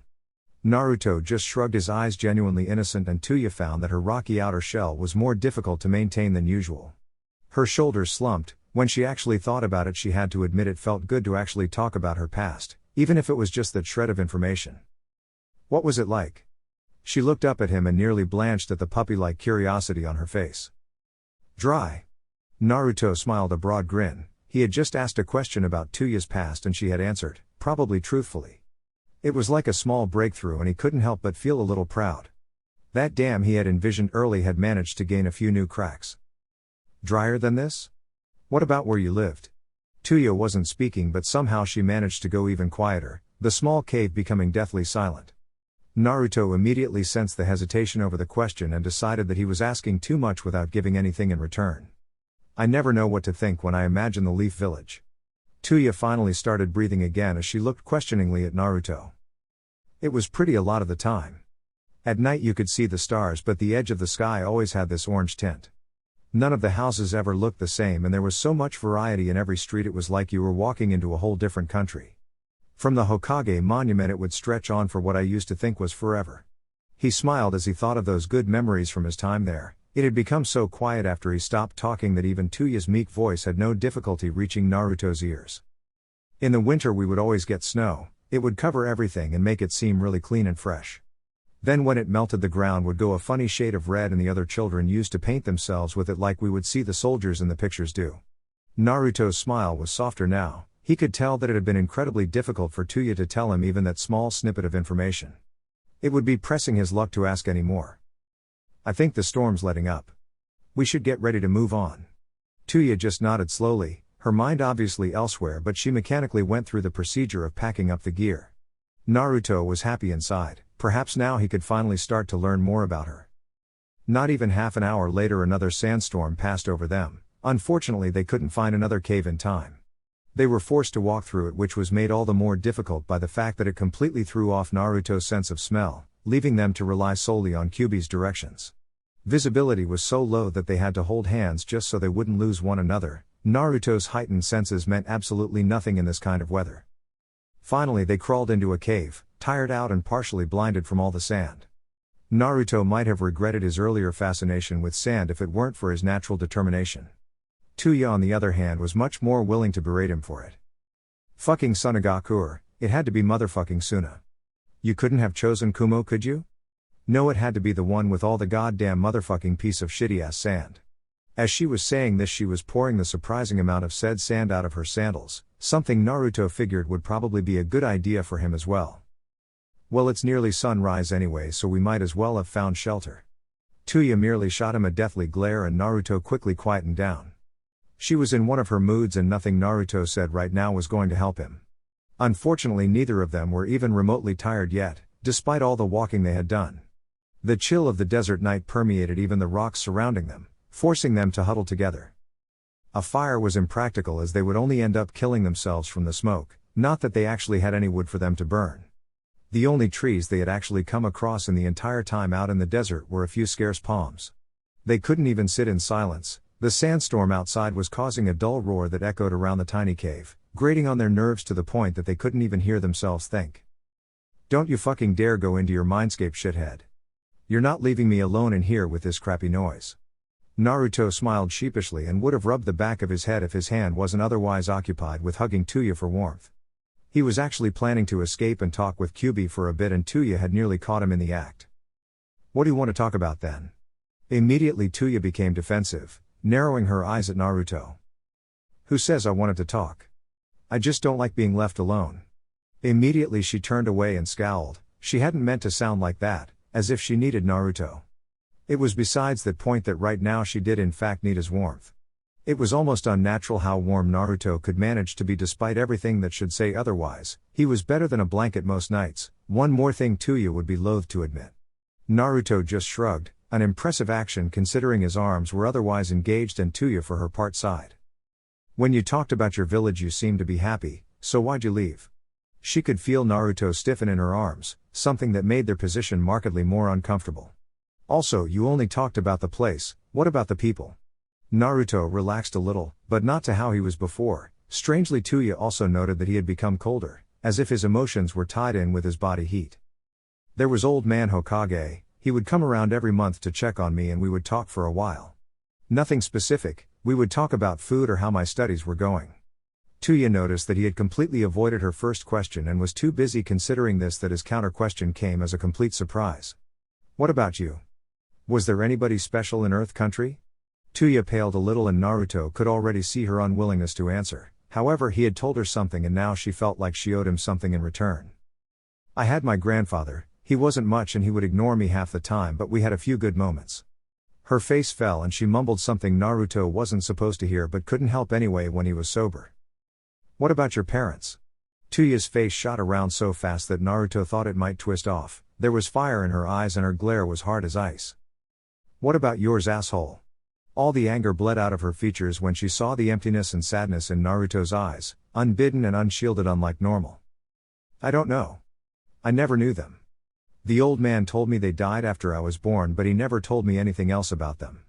Tayuya blinked a few times. Why, you're an orphan? Naruto nodded sadly. Tayuya was having difficulties believing him. He acted so cheerful and impossibly happy yet everything he told her about himself only made his life sound worse and worse. Me too. Naruto's head rose slowly and she saw something in his eyes, understanding. It gave her a little strength to keep speaking, something she never thought she would do when it came to this topic.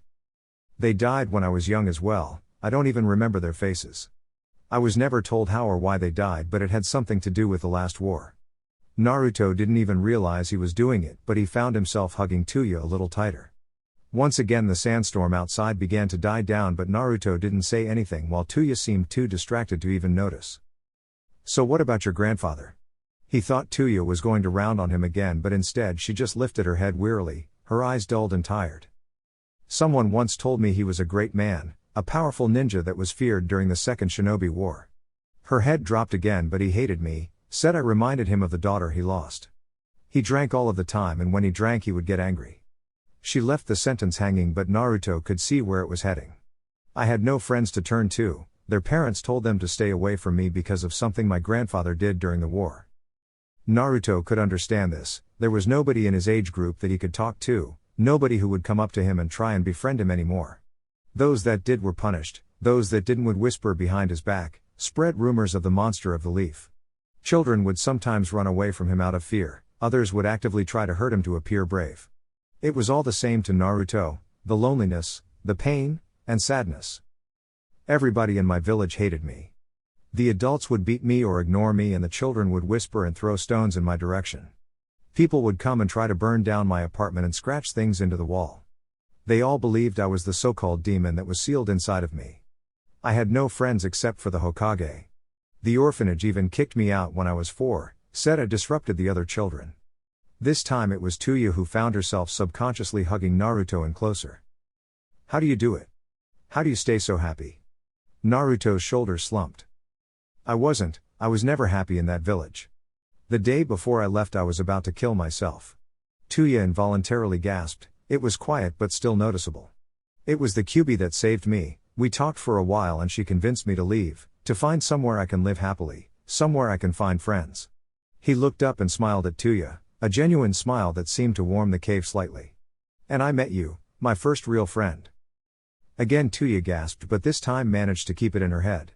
The fact that he considered her a friend, despite how she treated him, despite how she talked and acted. She didn't know whether to be happy or smack him for being so soft. She decided on both. Naruto was still rubbing his cheek 30 minutes after they had left the cave and Tayuya was still internally smiling. They had both lapsed into a pleasant silence, content with their own thoughts for the time being. At least until Naruto noticed something off in the distance. "Hey Tayuya, I see something." Tayuya just groaned. He would do this all the time, announcing every little thing he saw, from strange birds to single trees that jutted out of the sand like the solitary bones of some great creature. "Unless it's Suna or a freaking Dengo stand, I don't give a shit." Naruto peered harder through the darkness, trying to see what it was. A bit further on he had a better picture and was now grinning from ear to ear. "Well, it isn't Dengo." Chapter 9. As he took in the sight before him, Naruto's inner skeptic couldn't help but comment. For a hidden village, Sunagakure really stuck out from the surrounding flatlands, easily spotted from miles away. In fact, it was an awe-inspiring sight, comparable with Konoha's famous North Gate. The mighty stone walls rose up like cliff faces on either side of a narrow passageway, barely wide enough for 3 men to walk down side by side. Kyuubi told him that it was the only entrance in or out of the village, or at least the only obvious way, as there were bound to have hidden routes in ninja villages. There were also protective seals on the surfaces of the impressive walls designed to stop any chakra-based maneuvers that might help enemy ninja scale the walls. Not only that, but the defenses themselves were staggered upwards with a daunting array of Suna ninja constantly alert and ready for any hint of invasion or infiltration. The entire sight from up close was enough to make both children gulp with anxiety. They walked up, both desperately fighting their body's natural urge to tremble when faces with such an overwhelming show of military prowess. Naruto quickly realized that the village hidden in the sand easily lived up to both of its monikers. There was certainly a lot of sand, the discomfort in his shoes told him as much. The desert surrounding them acted as almost the initial layer of defense for the village, keeping out all but the most determined would-be visitors or attackers. Few would bother trying to find the village if they didn't already know where to look, and the size of the desert combined with the locations of the oases made it impossible for any enemy to reach it conveniently. It was only because of Naruto's heightened smell and Kyuubi's directions that they were even able to make it here without a map. Without one or the other, they could have spent weeks wandering the desert or simply have died from dehydration long ago. The thought brought another gulp to Naruto's throat as he began approaching what appeared to be the ninja guarding the entrance. He was an average-sized person with the white veil that seemed practically mandatory for many Suna residents. One could immediately tell that this was a job that the man had been in for years and had lost interest in not long after he received the position. He was stuck in a twilight state of chonin that never quite reached Jounin and ended up with the same eternal menial task. Of course, for 2 7-year-olds that fact was lost, and the imposing man lost none of his intimidation factor. If anything, the bored manner with which he carried out the job only added to it. He narrowed his eyes when he saw 2 solitary children approach him, seemingly from out of the desert itself. He peered harder and tried to find the adults that must be with them, but when that failed he just stared at them, wondering if the desert heat had finally gotten to him. When he realized he wasn't in fact seeing things, he looked over the children more carefully. Once he did, he realized that they each carried packs as if they had been on a long hike. For them to actually be here, that must have been true. He was about to address them and ask what their business was, still in disbelief about just what he was seeing, when a higher-ranked censor nin dropped down from the defense layer above him. He quickly sprinted towards the gate guard as Naruto and Tayuya watched on with both anticipation and slight concern. The new arrival would occasionally throw fleeting glances their way when he whispered to the first guard. Once he was finished, he took one more look at the pair, or more specifically Naruto, and then vanished in a blur, sand lightly floating down from where he had been standing. The original guard coughed loudly and was once again joined by another sand shinobi, this time being the one whispering into the other's ear. Naruto was starting to become highly anxious, and even though she didn't say anything, he knew Tayuya was feeling the same way from the way she reached over and took his hand lightly. He knew she mustn't have even realized she was doing it. She wasn't exactly the hand-holding type. The first ninja finished and returned to lazily leaning against the passage wall, keeping an eye on the horizon. The newest guard quickly walked over, slightly scaring the pair as he made a beeline directly towards them. The new arrival was similar to the first guard in that he was of average height and size, but instead of the more traditional veil, his whole head was wrapped up in linen bandages, so only his nose and eyes were showing. "I have been instructed to bring you straight to the Kazekage. Please follow me," he said, nothing more, as he quickly turned on a heel and started walking down the tight passageway. Stunned for a few moments, Naruto just stared after the man, as did Tayuya. Sensing this, the ninja turned and gave the two a look that said he wasn't going to wait for very long. That was sufficient in snapping the pair out of the shock-induced paralysis, and they very quickly hurried after the man, barely keeping up with his long strides. Past the intimidating outer wall, the children could breathe a sigh of relief, before taking another sharp intake of air as they looked around the village proper. It was a beautiful sight to behold. The buildings themselves seemed to rise out of the very land itself, taking abstract and often intricate forms. Whilst everything seemed to be made out of the same beige stone that didn't stop each building from managing its own individuality. Banners and brightly colored ornaments hung from windows and walls. Each opening in the walls, be they balcony or window, emitted the warm glow of a lived-in home. Even the shops could be easily distinguished with their various wares and means of advertising proudly displayed, ready to catch the eye or nose of any passerby. In a way it was exactly the same as Konoha, the same spirit and energy. In others it was completely different, the alien architecture and fashions of the people to name a few. They made sure to stick close to the guiding ninja. His long and fast strides meant they almost had to jog to keep in line with him. Suddenly he stopped, almost making Naruto bump into him from behind, but he managed to catch himself. The reason soon became clear when another sand ninja appeared in a swirl of dust and the two talked animatedly. Naruto tried to be patient, but that was hardly in his personality. Soon he began to fidget, and not long after that he started to look around. They seemed to have moved into a less densely populated area of the village. Large formations of rock rose up erratically and the entire area seemed to be some kind of playground. A group of children were running, playing a game with a ball that Naruto recognized but never learnt the name of. He smiled. Now that he was here, maybe he could join in with them. Maybe he could have the fun that they appeared to be having if their joyous cries were anything to go on. As the ninja escorting them continued to talk to the latest newcomer, Naruto watched the game transfixed, trying to learn how it worked. He was just beginning to understand that it had something to do with getting the ball to one of the two ends of the field before one of the kids kicked the ball slightly too hard. It shot away from the group, bouncing away to one side. It rolled, coming to a stop at the feet of a small child standing next to a set of swings. Naruto looked at him for a moment as the boy hesitantly picked up the escaped ball.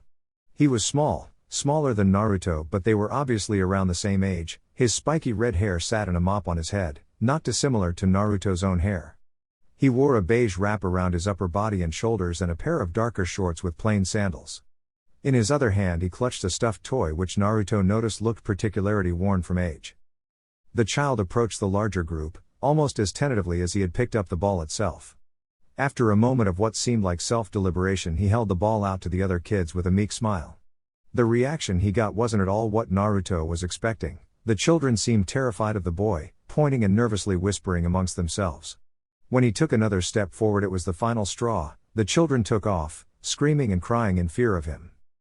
Even more unexpected was what happened after that. The smaller boy extended his hand, almost longingly, tears openly streaming down his face. As if in reaction to the boy's torment, the very sand at his feet writhed and moved before shooting out, ensnaring the foot of the child that had originally kicked the ball towards him. Naruto was moving before he fully understood what was happening himself, his body just working on instinct. He arrived just in time to block the powerful stream of sand that was aimed directly at the ponytailed boy on the floor. Naruto's arms were crossed over his chest protectively, bleeding from the mass of sand that had hit him. The boy behind him took the chance to scramble to his feet and sprint away, not even glancing behind him at the boy who had saved him from injury. The red-haired boy for his part looked on at Naruto with dread. He was still crying and he took that moment to turn and run. He accidentally dropped the bear he had been holding so that he could bring his arms up to attempt to wipe the tears from his eyes. Naruto wasn't sure what to think. The boy had seemingly controlled the sand through his will alone, yet at the same time his face easily showed he was just as frightened when it happened as the boy he had inadvertently attacked. Naruto looked down at the discarded bear and towards the fleeting form of the boy, and that was all it took to make up his mind. He grabbed the bear as he ran, determined to catch up to him and get some answers.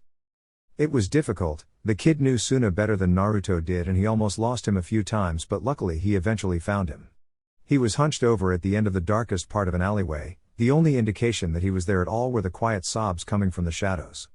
Naruto approached cautiously. He easily discerned the small boy's form from the surrounding darkness with his eyes and walked straight up to him. The boy took a moment out of his crying to look up at Naruto. It seemed he had as little difficulty seeing Naruto as Naruto did him. Naruto held out his hand, in it the boy's discarded bear. When he did nothing, Naruto moved closer, still with the bear held out between them. The red-haired boy just looked at him with wide, tear-stained eyes, disbelieving almost.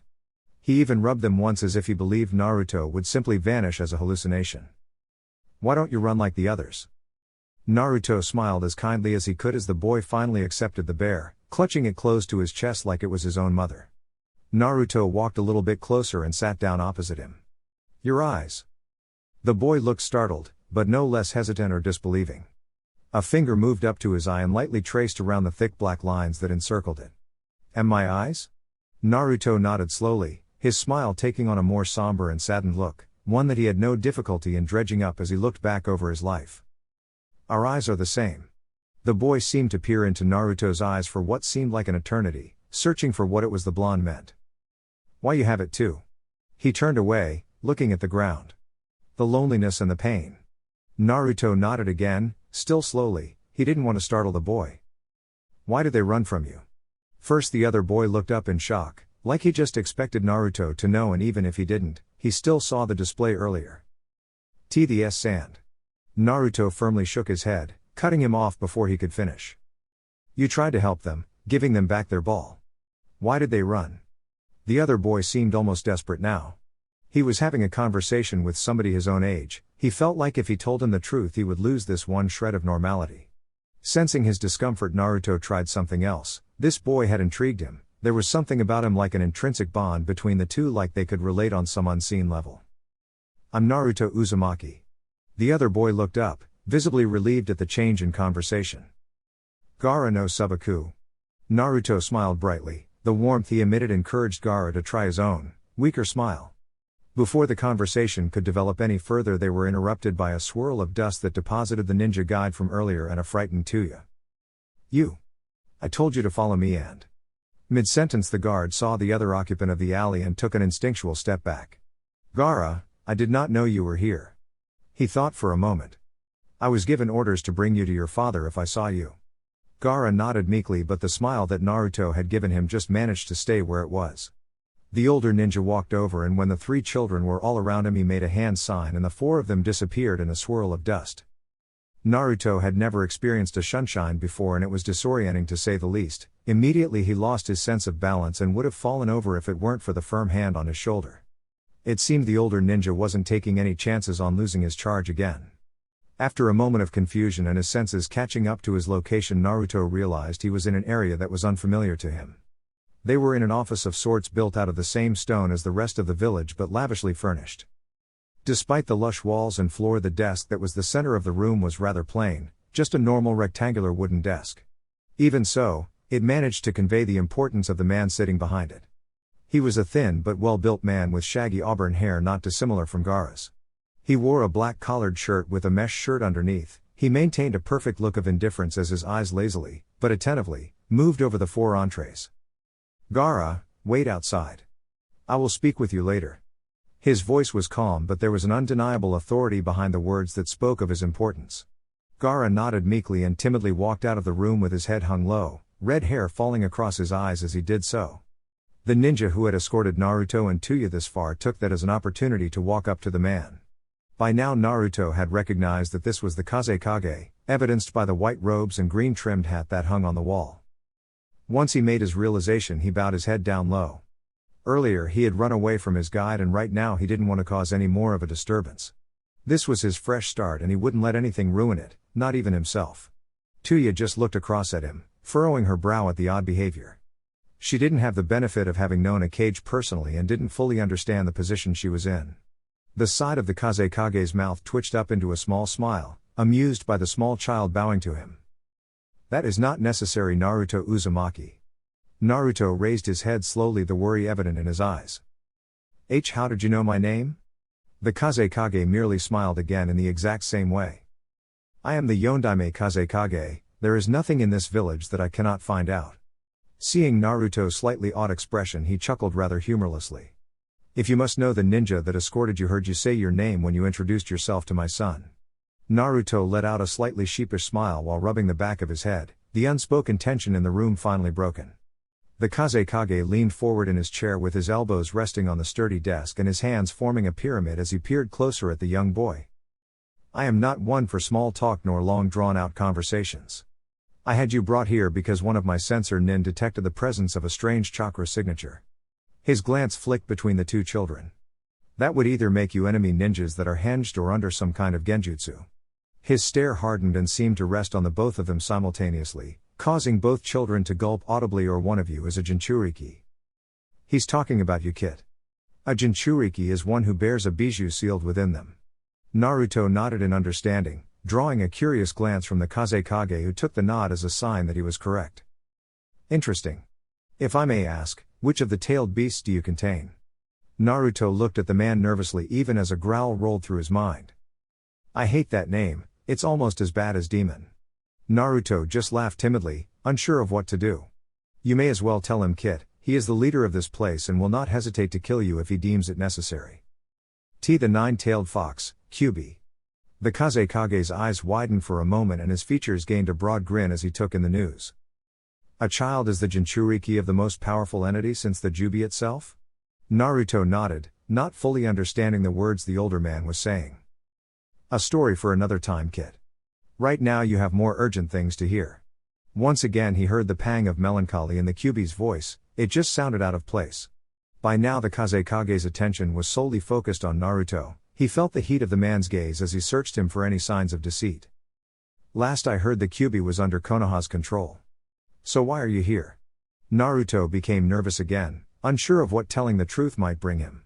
On the one hand he still didn't want to do anything to jeopardize his new life, on the other he worried that if people here found out about his past then it would all just repeat itself. I had to leave. He left it at that, it was vague but completely honest, the best of both scenarios. The Kazekage hardly seemed satisfied but he still had many questions, the most important immediately coming to mind.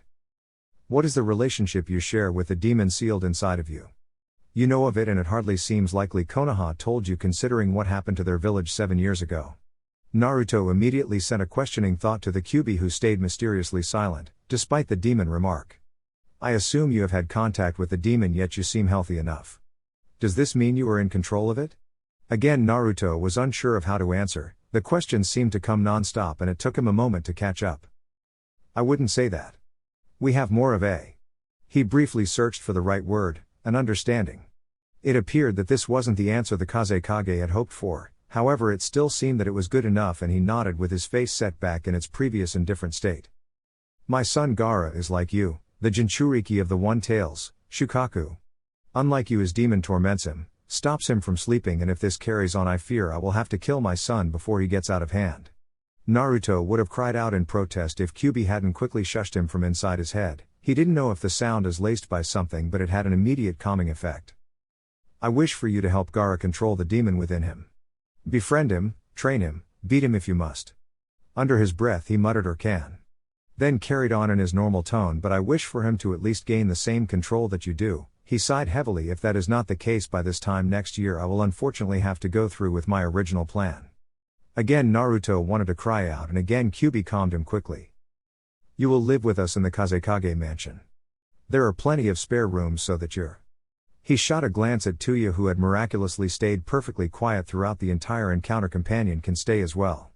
He gave one last nod and the ninja who had escorted them before materialized between the two startled children. The Kazekage waved absently with his hand and the sand shinobi gave a curt nod before leading the two out of the office. Once outside Naruto released the breath he hadn't even realized he had been holding. Tayuya seemed equally relieved when he glanced over at her. Next he turned his attention to the small redhead that was now nervously looking over the trio, still desperately clutching his bear. Gaara looked so dejected, Naruto had noticed it as soon as the Kazekage had spoken to him, the shame and loneliness that emanated from him in the older man's presence. Naruto's eyes hardened at the thought and before their escort could do anything he walked over to Gaara in 2 strides. Hi Gaara. The redhead had been staring at the floor before now but was looking with wide eyes into Naruto's face. He had still been puzzling out their earlier confrontation, on some level believing that it was all some hallucination or another cruelty brought on him by the creature living inside of him. Naruto smiled, sensing the nervousness of the smaller boy and tried to do everything in his power to ease his troubled mind. I think we're going to be friends now. Gaara just kept staring at him with wide, black-rimmed eyes which Naruto had only properly noticed for the first time. He wondered if they were like his whisker marks but filed away the thought for later. Friends? Naruto nodded cheerfully and after a moment of hesitation Gaara smiled, it was meek and timid but it was an improvement over before. Their escort had been patient up until now but he had been given orders by his Kazekage and he would fulfill them. Gaara your father will see you know. As for you too. He motioned with his hand for Naruto to draw closer and didn't finish his sentence as he firmly placed the same hand on Naruto's shoulder. He still wasn't used to how the world just suddenly blurred but having already experienced it once he could at least prepare himself. In a few seconds he was in a new, completely unfamiliar environment, much to both his and Tayuya's annoyance. Kankuro. Tamari. Naruto cringed at the unexpected outburst from their otherwise stoic and reserved escort but didn't have time for it as suddenly he heard the rush of feet in their direction. A boy rounded the door first. He was obviously older than Naruto by maybe a year or two. He had hair similar to Gaara's in style but was a dark brown in color. He wore a deep black shirt that seemed many sizes too big for him as it went down to nearly his knees. It was hooded but the cloth was pulled back to rest against his neck right now. Next to enter the room, at a slightly more sedate pace, was a girl, older than the boy. She had sandy blonde hair that was tied up in a long ponytail that swayed behind as she walked. Like the boy, she wore clothing that seemed impractically large for her, a white shirt that seemed more like a dress, especially considering she wore nothing below it, tied up with a red sash. "Yes, Baki-sensei?" It was the older girl who spoke, even as she curiously glanced over the two children next to him. The boy beside her was less tactful, openly staring at the two with his eyes narrowed, trying to figure out what was going on. "I am only here to inform you that these two will be staying here for a while. Tamari, the Kazekage, has instructed you to show them around before letting them to retire to the rooms nearest Gaara's." The girl that Naruto knew was called Tamari nodded hesitantly while the boy narrowed his eyes further. "Why?" Baki sent a glare the boy's way but it was completely lost on his otherwise occupied form. "Because Kankuro, your father has ordered it." The tone was absolute, enough to get Kankuro to turn sullenly and nod apologetically. "Yes, I'm sorry Baki-sensei." Baki nodded approvingly before sparing one last glance around at the four children. A tired sigh managed to escape his lips as he quickly shunshined away, already expecting what was about to happen. All four children watched the swirl of dust and sand until it dissipated before blue and green eyes met black and dark blue. The tension in the room was palpable to the point where Naruto swore the single bead of sweat rolling down his cheek could actually be heard as it arduously made its way across his skin. So, Tamari's attempt to break the silence only increased its awkwardness. Luckily, this was one time in Naruto's life that he could honestly say his brash and upfront nature was a help as opposed to a hindrance.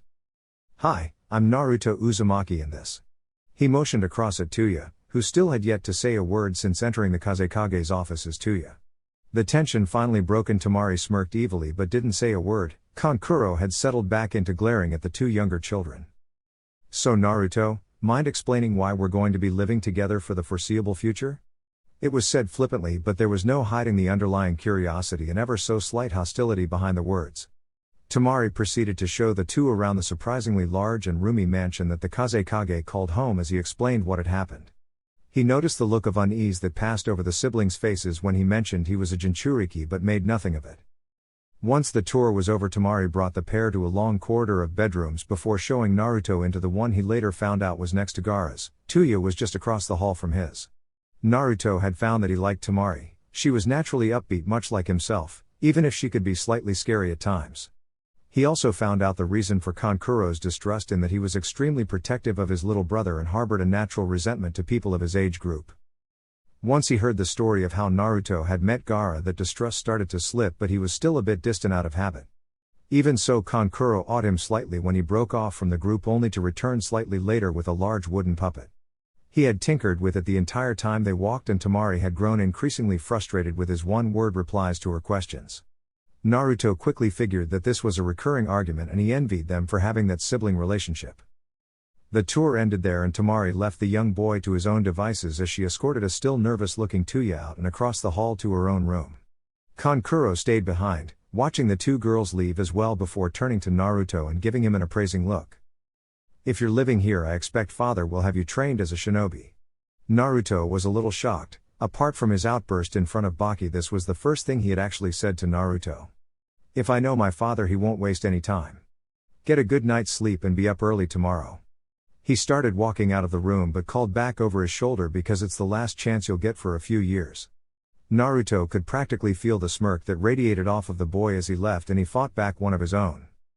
Turning, Naruto made his own appraisal of the room. It was incredible. This one room alone was the size of his apartment back in Konoha, and that wasn't even counting the ensuite bathroom that he could see from here. The majority of one corner was taken up by a large bed with beige sheets and darker pillows. There was also a large window which gave him a breathtaking view of Sunagakure that immediately reminded him of the view from atop the Hokage monument, even if the landscape itself was drastically different. After just looking out at the place he was going to be calling home from now on, Naruto released a contented sigh along with a warm smile. Quickly it developed into a mischievous grin as he ran and launched himself onto the bed, reveling in the feeling as the non-rusty springs launched him back into the air. He landed in a laughing heap, snuggling closer into the soft mattress and grabbing a pillow to hold like Gaara did his bear. Before he hadn't felt all that tired, but a yawn broke past his lips. He shrugged. Obviously the tour had taken longer than he thought, although he wasn't surprised considering the sheer size of the building. "So what do you think, Kyuubi?" He heard a chuckle from his mind. "I think that I was right," she chuckled again as she felt his quizzical look shot introspectively at her. "I was right to tell you to leave the village, don't you think?" Naruto nodded slowly. "Yeah, I guess you were, but I was actually talking about Gaara. Do you think we can help him?" Kyuubi growled lightly. The Jinchuriki of Shukaku, so disdainful sensing the hostility formed Naruto, she sighed. He was far too helpful for his own good. "My answer though is yes, we should be able to help him. I'll slap some sense into that tanuki. Just don't expect immediate results, as this might take time." She sighed again, but it seemed to be for more personal reasons. "Honestly, I think I should have done something about his damnable bloodlust before now. Father would be so ashamed." Before Naruto had time to question her, he heard his door open and a familiar scent enter his room. He smiled as he sat up, looking at Tayuya, who just stared at him awkwardly before walking up and climbing under the covers with him. He looked at her questioningly and she just stared back, willing him to say anything before her shoulders drooped slightly. "It's fucking cold in this house." She would be damned to admit that it was because she had grown used to his presence curled up next to her as she slept. Just as she would be damned to say that this whole experience left her feeling vulnerable and meek, and that he was the only familiar thing she had to hold on to right now. Naruto said nothing, just as content to let his arm fall into its usual position around Tayuya's waist. By now she thought nothing of it. "What have you gotten us into?" She yawned but didn't let that stop her finishing her sentence. "Shithead," she sighed as she said it, her eyelids drooping wearily before they closed and she was out like a light. Naruto smiled, equally tired, and allowed the soft bed and her equally soft body lull him to sleep, for once foregoing his usual lesson. His dreams were filled with thoughts of the future, what life in Suna would bring to him, now that he had friends. Chapter 10. Gaara walked into the large bedroom, amused by what he saw. Naruto sat on his bed with his legs crossed and was ferociously trying to file down his fingernails. Although to call them that wouldn't do them justice, in actuality they were more like claws, vicious white claws that no matter what Naruto did, refused to be broken or filed down. Naruto had a look of utmost concentration as he swiped what must have been a carpenter's metal file over the tough appendages. Gaara watched on as the file became a blur as Naruto moved it faster and faster, harder and harder against his impossibly tough nails. Finally he stopped, grinning down at his hand as a small cloud of dust floated away from where metal had met claw. The grin immediately turned into a frustrated frown when he saw that his efforts were in vain. All he got for his trouble was a deep gash running along the center of the file. The file was the one being eroded away, not the claw. With an irritated grunt he chucked the file into a small pile of its likewise damaged counterparts that had accumulated behind him. "Why do you even bother anymore?" Naruto looked up in shock at the gravelly voice that had interrupted his peace. He had been so wrapped up in his task that even his advanced senses had missed Gaara's entry into the room. It did help that the two boys were nigh inseparable, so Naruto nearly always had his scent nearby. He looked up at the boy who had become one of his closest friends in the 7 years they had lived together and grown closer. 7 years had done a lot for the Suna redhead. He was no longer the timid and shy little boy that Naruto had first known him as. Far from it, he had grown into a confident and intelligent teenager. It was only a shame that the physical changes were less pronounced. Gaara was always small for his age, mostly due to his premature birth. His skin was also unnaturally pale for somebody who lived in a desert, although that was for entirely different reasons. He wore simple black shinobi pants with an equally dark black shirt with a fishnet vest underneath that just inched out past the short sleeves. Over the top he had a white sash that crossed over one shoulder, which also acted as the holder for his enormous gourd, which was almost as inseparable to him as Naruto. He smiled as he thought of all the times when they were young and had tried to find a better way of carrying around all of the chakra-infused sand that Gaara used, and failed. It turned out a massive container really was the best way. It was only a plus that the gourd itself was made out of the same sand. "They get in the way." Naruto shrugged as he said it, standing up from his bed and walking the short distance to stand across from Gaara. He wasn't the only one that the passage of time had managed to change, and while hardly tall himself he still managed to stand a few inches above Gaara. His previously stunted growth was more nurture than nature, a result of his poor, or sometimes non-existent, diet. Now that he was eating properly he was more average for his age group. His spiky blonde hair was untamed as it tried, unsuccessfully, to fall past his forehead protector and cover his eyes. It did, however, manage to frame his face with two shaggy bangs that Tayuya had been trying to convince him to cut for a while now, saying it made him seem uncaring. Of course, that was exactly how Naruto felt about it. He never did pay much mind to how it appeared, except of course when it came to hygiene. This was also the main reason for his very casual attire, consisting of black shinobi pants that stayed unbound around his feet just above his normal black shinobi sandals. Above that he wore a muted orange t-shirt with a large black swirl design, and over the top was his comfortable dark green jacket that stayed unzipped except on mission. Despite his size and age, Naruto managed to cast an imposing, yet carefree aura with his wild appearance and casual clothing, not to mention the slitted eyes, fang-like canines and the aforementioned claws. "Would you like me to create a file for you?" Naruto just shrugged. He had no real problem with the anatomical additions to his form that Kyuubi seemed to enjoy so much. It was just they got in the way of a few simple things that frustrated him daily. He looked behind him at suspect number 1 that stared blankly back at him. "Nah, I'll just stick to the normal way." He placed his hands into a seal and quickly channeled chakra until there was a small burst of white smoke. When it cleared, Naruto stood as he had before, only his more wild traits were noticeably absent. Kyuubi, true to her word, had made sure that the henge was the very first technique that Naruto learned, and it had come in handy ever since. "So I guess you're here because Baki-sensei wants to see us about something?" Gaara nodded. The two might have been best friends, but the redhead still wasn't the talkative type. The both walked out together and immediately walked into Tayuya, who was emerging from her own room. Naruto thought that sarcastically, because every night for 7 years Tayuya had snuck out of that room and slept in his bed. It wasn't that he minded, quite the contrary. It was just that by now the entire household knew, and he was a little tired of the charade. It was Tayuya's stubborn pride that stopped her from just straight moving into his room. Like the two boys, the young red-haired girl had undergone a few more noticeable changes in the near decade they had all been together. She stood just under Naruto in height, but with a significantly slimmer build that might be described as lithe if it didn't hold the wrong connotations. Gone was the scrawny orphan that Naruto had first been forced into joining all those years. Her hair was longer, now reaching her lower back in an unruly mess that still managed to hold on to some semblance of shape, thanks to Tamari's intervention. The red mass was tied back by a jet black bandana that held her forehead protector, only allowing one stray lock of hair to fall between her eyes down to her nose. She wore black shinobi pants like the two boys, but cut to a more feminine fit and shortened to her mid-calf. Also, like the two boys, she wore the standard black shinobi sandals. However, unlike them, she wore a very light white shirt that was cut at her midriff. It exposed her stomach below her navel, or at least it would have except for the wrappings that wound around her torso. However, those did nothing to hide the two newly protruding lumps that were beginning to show on her chest. She had complained a lot when they first appeared, citing them as nuisances to her training as they always seemed to get in the way. However, one day after a talk with Tamari that Naruto couldn't quite hear and had left the younger girl quite red, she had simply stopped complaining. Naruto was only happy. It made no difference to him how Tayuya looked, yet despite him saying this a few times, she only shot him evil looks. As he walked out into the hallway, he idly wondered how they felt before his eyes widened and he banished the thought. Where had that come from?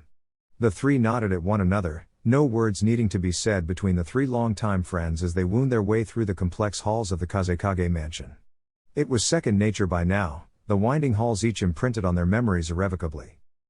Eventually the trio reached the room where Baki would always meet them for mission updates or to begin their training. As it was, he wasn't there yet, unusual as he was normally an extremely prompt individual. He sighed loudly. What kind of inconsiderate sensei was late anyway? A few hundred miles away across national borders, a masked ninja sneezed loudly. Unfortunately for him, he was currently jumping through trees at high pace.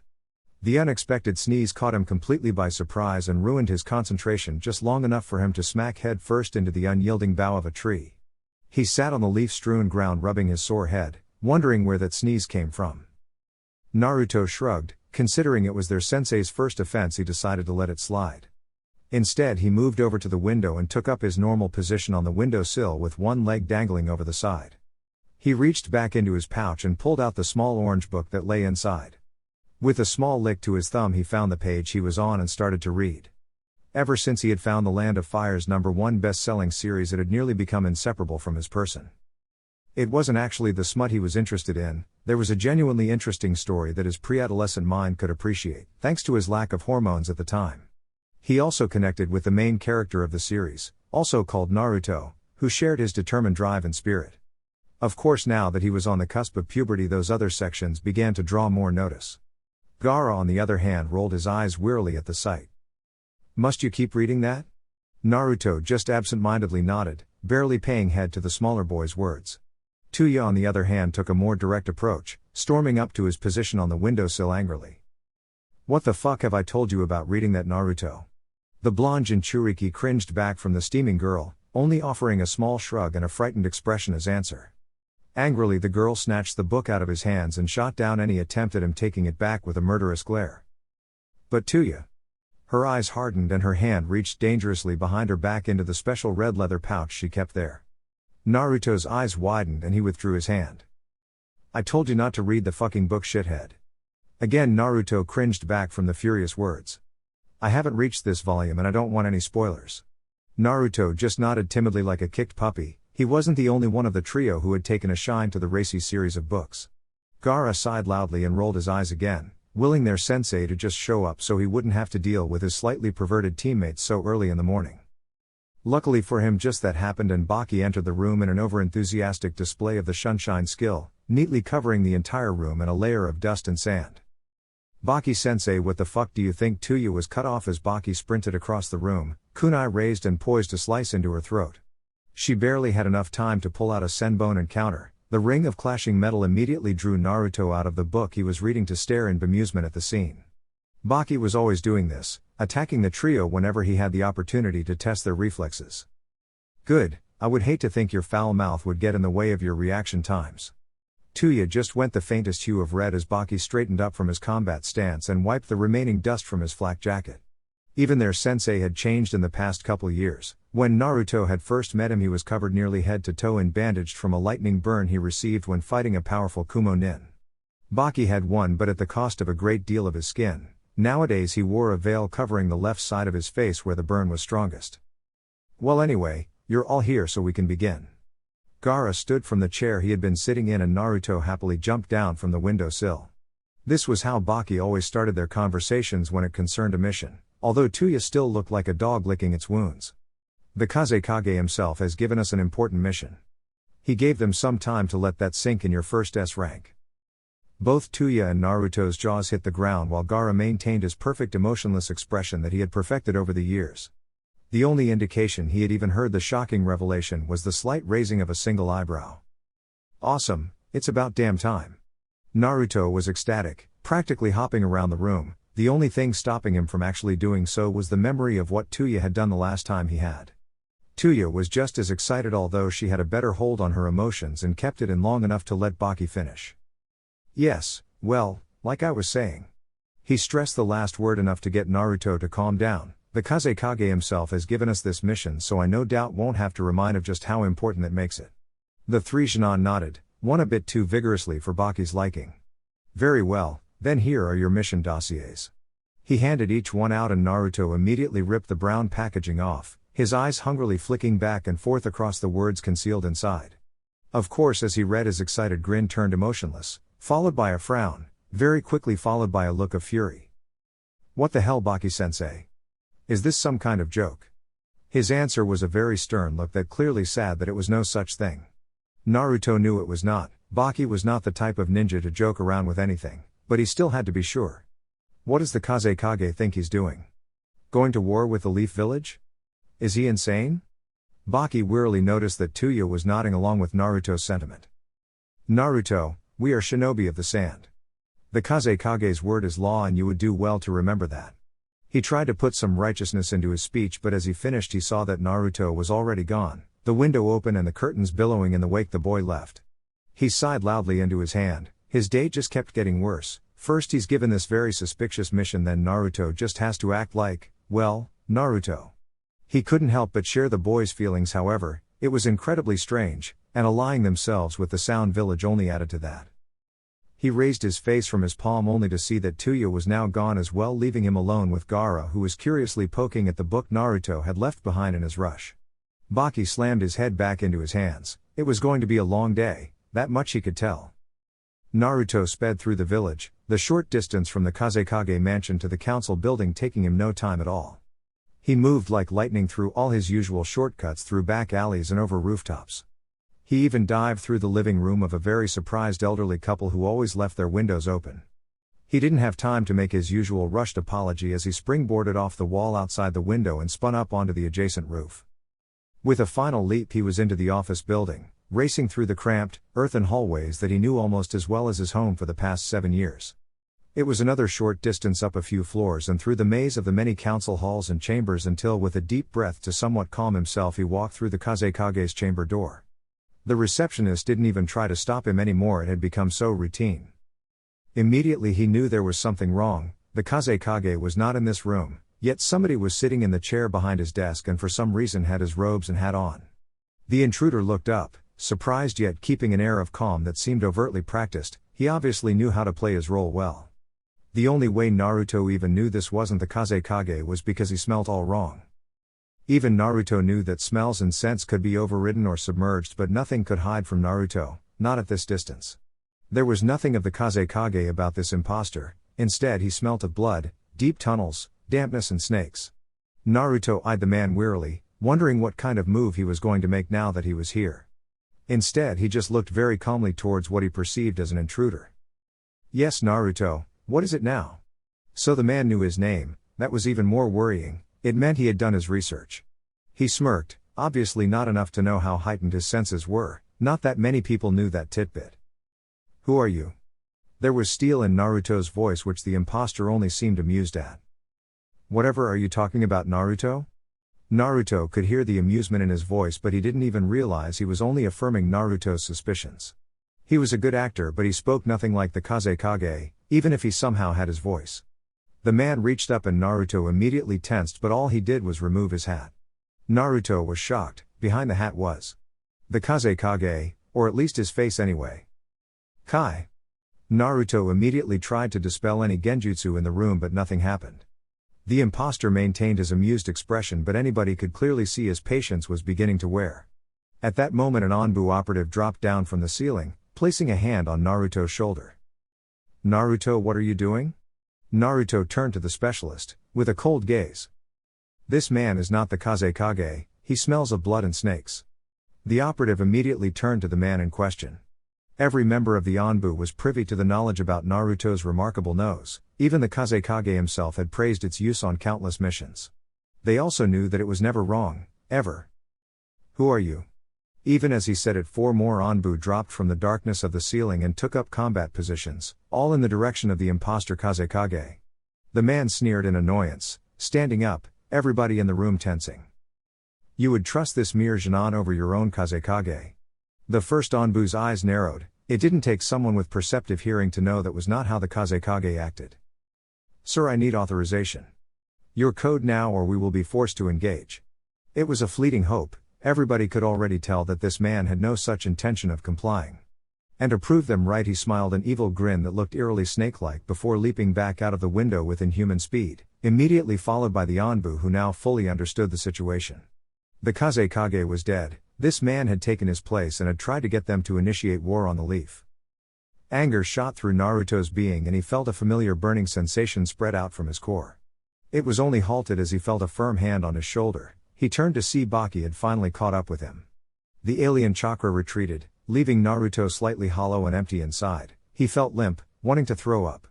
The evil smell of the imposter lingered in the room, filing his nose with death and decay. "You don't need to follow them, Naruto. The Anbu will do their job protecting Lord Kazekage, even after death. Even if they cannot, then what makes you believe you can take on a man who could defeat the late Kazekage?" Naruto slumped slightly, knowing it was true, but he hated being this helpless.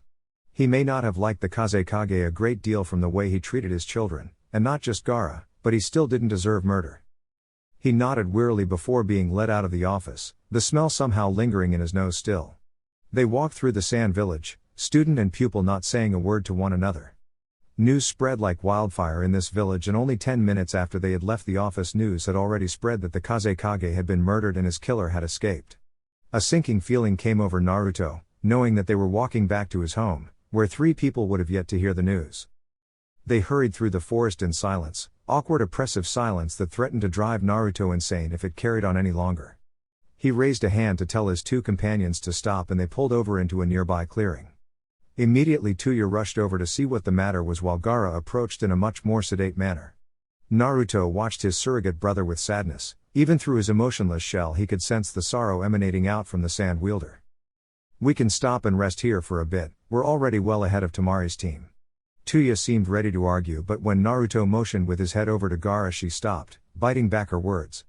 She nodded wearily and went to fill up their canteens from the nearby stream while Naruto approached Gaara. He stood in the clearing, not quite sure what to do with himself, and Naruto felt a twinge in his heart. There was a lack of purpose there, one that Naruto knew all too well from when he was younger. A lack of purpose that he had shared until he met Tayuya and later Gaara. They had filed that hole with the need to defend those precious to him. It was something that had never occurred to him before, having nobody in his life that was worth protecting, nobody that cared about him enough for him to care about them. That had all changed with him leaving the village, and now it was his turn to return the favor. "Hey Gaara, wanna spar for a bit while we wait for your brother and sister to catch up?" The boy shrugged, and immediately Naruto felt another twinge. Gaara almost never passed up an opportunity to spar with him. He cursed the council for their decision to go ahead with sending them to the Chunin exams. He understood it, of course. It would seem highly suspicious for Suna to suddenly pull out, not a week from the exams, even with the murder of their Kazekage. It still didn't mean he liked it. Gaara needed familiarity right now, to stay at home and have time to grieve. What he certainly didn't need was to be thrown into some kind of contest of violence and espionage for some meaningless title. The three of them together had already completed over 5A ranked missions. If that didn't make them Chunin, then what did? Most of all he cursed the man he had found out to be called Orochimaru. He didn't have a lot of time to research him. All he got was that he was one of the Sannin and a rogue ninja from the Leaf. It was all his fault, that Gaara's father had died, that they were going to these exams, that Suna now lacked its leader. The only consolation they had was the pay they were receiving from their slightly altered S-ranked mission. The council believed that Orochimaru might still go ahead with his previous invasion plan, with or without Suna. Their job was now to provide whatever aid they could to Konoha if that were to happen. He grimaced coldly. The sand just wanted to cover their own asses and reaffirm their allegiance with the Leaf. Seeing Gaara's reluctance, Naruto gave up. He wanted to help his friend still, but he would find another way. A mischievous twinkle ignited in his eye that even the sadness that had surrounded him recently couldn't extinguish. He crept over to Gaara, one eye on Tayuya the entire time, and whispered devilishly into his ear. The sand user managed to stay impassive, but Naruto could easily see the old Gaara begin to leak back out as he explained his plan. A few moments later he was next to Tayuya, watching as she filled up the last of their canteens and placed it neatly to the side of the stream. She stood and turned around in one motion, nearly jumping out of her skin as she saw just how close Naruto was to her. Their faces were only inched apart and she could feel the breath from his nose on her cheek. Naruto faltered for a moment. The plan was in his mind, but the sheer proximity between the two suddenly made him nervous for a reason he couldn't quite understand. Tayuya's cheeks gained the slightest tinge of red, another thing that confused Naruto. She only did that when very angry or really embarrassed. Naruto thought in a split second as the two just stood there, she couldn't have been embarrassed, right? They had definitely been this close before. With a start he realized, or at least thought, that meant she was angry, so before she could punch him he grinned wildly and gave her the lightest of nudges. Not expecting the sudden push, Tayuya's eyes widened as she was put off balance and tumbled back. Her arms windmilled crazily as she tried to right herself, but the softened earth under her feet wasn't having it. She fell backwards with her eyes closed tight, awaiting the splash and the freezing water below her, only for an arm to reach out and securely grip her own. She opened an eye to see Naruto still grinning, firmly gripped her arm and reaching out with his other. She narrowed her eyes at him, promising with a single look that he was going to pay for this. She reached out with her other arm for Naruto's free hand, but as soon as her fingers brushed his, he suddenly and unexpectedly released his grip on her other arm. Once again she fell backwards, flailing her arms madly as she tumbled over the edge of the river bank. She again closed her eyes again and expectantly embraced for the freezing water, only to be saved again, this time by a blanket of silky soft sand. She cracked an eye open and looked at Gaara, nodding to him with a thankful expression before getting up, standing on the floating cloud of sand. She stared daggers at Naruto, a glare that could have made most men instinctively reach for their most precious anatomical area. Naruto on the other hand maintained his cocky grin as Tayuya began walking across the sand towards him, hands clenched into fists. "Naruto, I'm gonna shove a fucking kunai so far up your shitter that you'll cough up scene bonds." Unfortunately Tayuya only realized her mistake when Naruto shot an amused glance at Gaara. Immediately the sand under Tayuya's feet dissipated before she could jump to safety. Without anything to catch her this time, Tayuya dropped straight into the icy waters beneath her, letting out an all-too-girly shriek as the chill invaded her clothes. Naruto shared a good laugh with Gaara as he cheerfully walked across to the soaked girl, casually walking across the surface of the water and extending a hand. She glared up at him from her position half in the water before an evil smirk of her own graced her features. Naruto saw this and tried to react, but before he could, Tayuya had taken the offered hand and sent a pulse of chakra through Naruto's system, immediately disrupting his concentration. For a split second Naruto sent too much chakra to his feet. Unfortunately for him, a split second was all it took and he was sent rocketing into the air as he repelled the water. Tayuya snorted out in laughter as the flailing boy came crashing back down to earth and splashed into the freezing water. She walked over this time and offered the hand. She only took advantage of Naruto's trusting nature once, dropping him back into the water when she picked him up a little.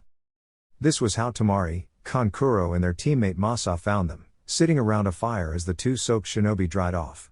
They noticed immediately that the faintest of smiles was alighting itself on Gaara's lips as he shared a laugh with his oldest friends. This sight alone was enough to get the two older Suna shinobi smiling. They had taken their father's death hard and it warmed them to see that Gaara was still able to smile. A few minutes later and the six ninja were racing through the trees. Tayuya and Naruto were dried off enough and they decided not to wait any longer. There was no warning, the trees didn't get any less thick. In face, the only indication they were heading in the right direction at all was Naruto's nose, but sure enough the tree line dropped out from under them and they found themselves in front of a pair of impressive gates. They were currently open to allow the throng of people into and out of the village. The familiar sight sent a wave of melancholy through Naruto as he remembered these were the very gates that he had escaped from the village through. The group approached the gate guards in their small kiosk-like hut and signed all the appropriate papers about them entering for the Chunin exams. One of the guards, a man with spiky purple hair and a small clean-shaven beard with a linen bandage across his nose, looked at Naruto curiously. The boy tried to ignore it as he walked away, but he still felt the gate guard's eyes bore a hole in his back. What the fuck was that guy's problem? He was looking at you like the Shinigami incarnate. Tayuya had sidled over to where Naruto was walking and he just shrugged in response. She eyed him curiously. Naruto was still a notoriously bad liar, at least to her and Gaara, and he was as transparent as a wall was to a Byakugan user. Naruto, what have I told you about lying to me? There was a cold edge to her voice, but there was no hiding the underlying concern. I'm worried that people might recognize me, Tayuya. It's only been 7 years. She nodded understandingly. Yeah, you might be right, but don't worry. It's not like somebody's just going to see you and shout out your name like a fucking. Naruto? Chapter 11. Naruto spun at the oddly familiar voice, coming across a group of 4-leaf shinobi, all now looking at him expectantly. There was the obvious sensei of the group, a tall raven-haired woman with piercing red eyes wrapped up in the strangest dress Naruto had ever seen. It looked like it was made from rolls of paper with strange patterns down the center of each strip.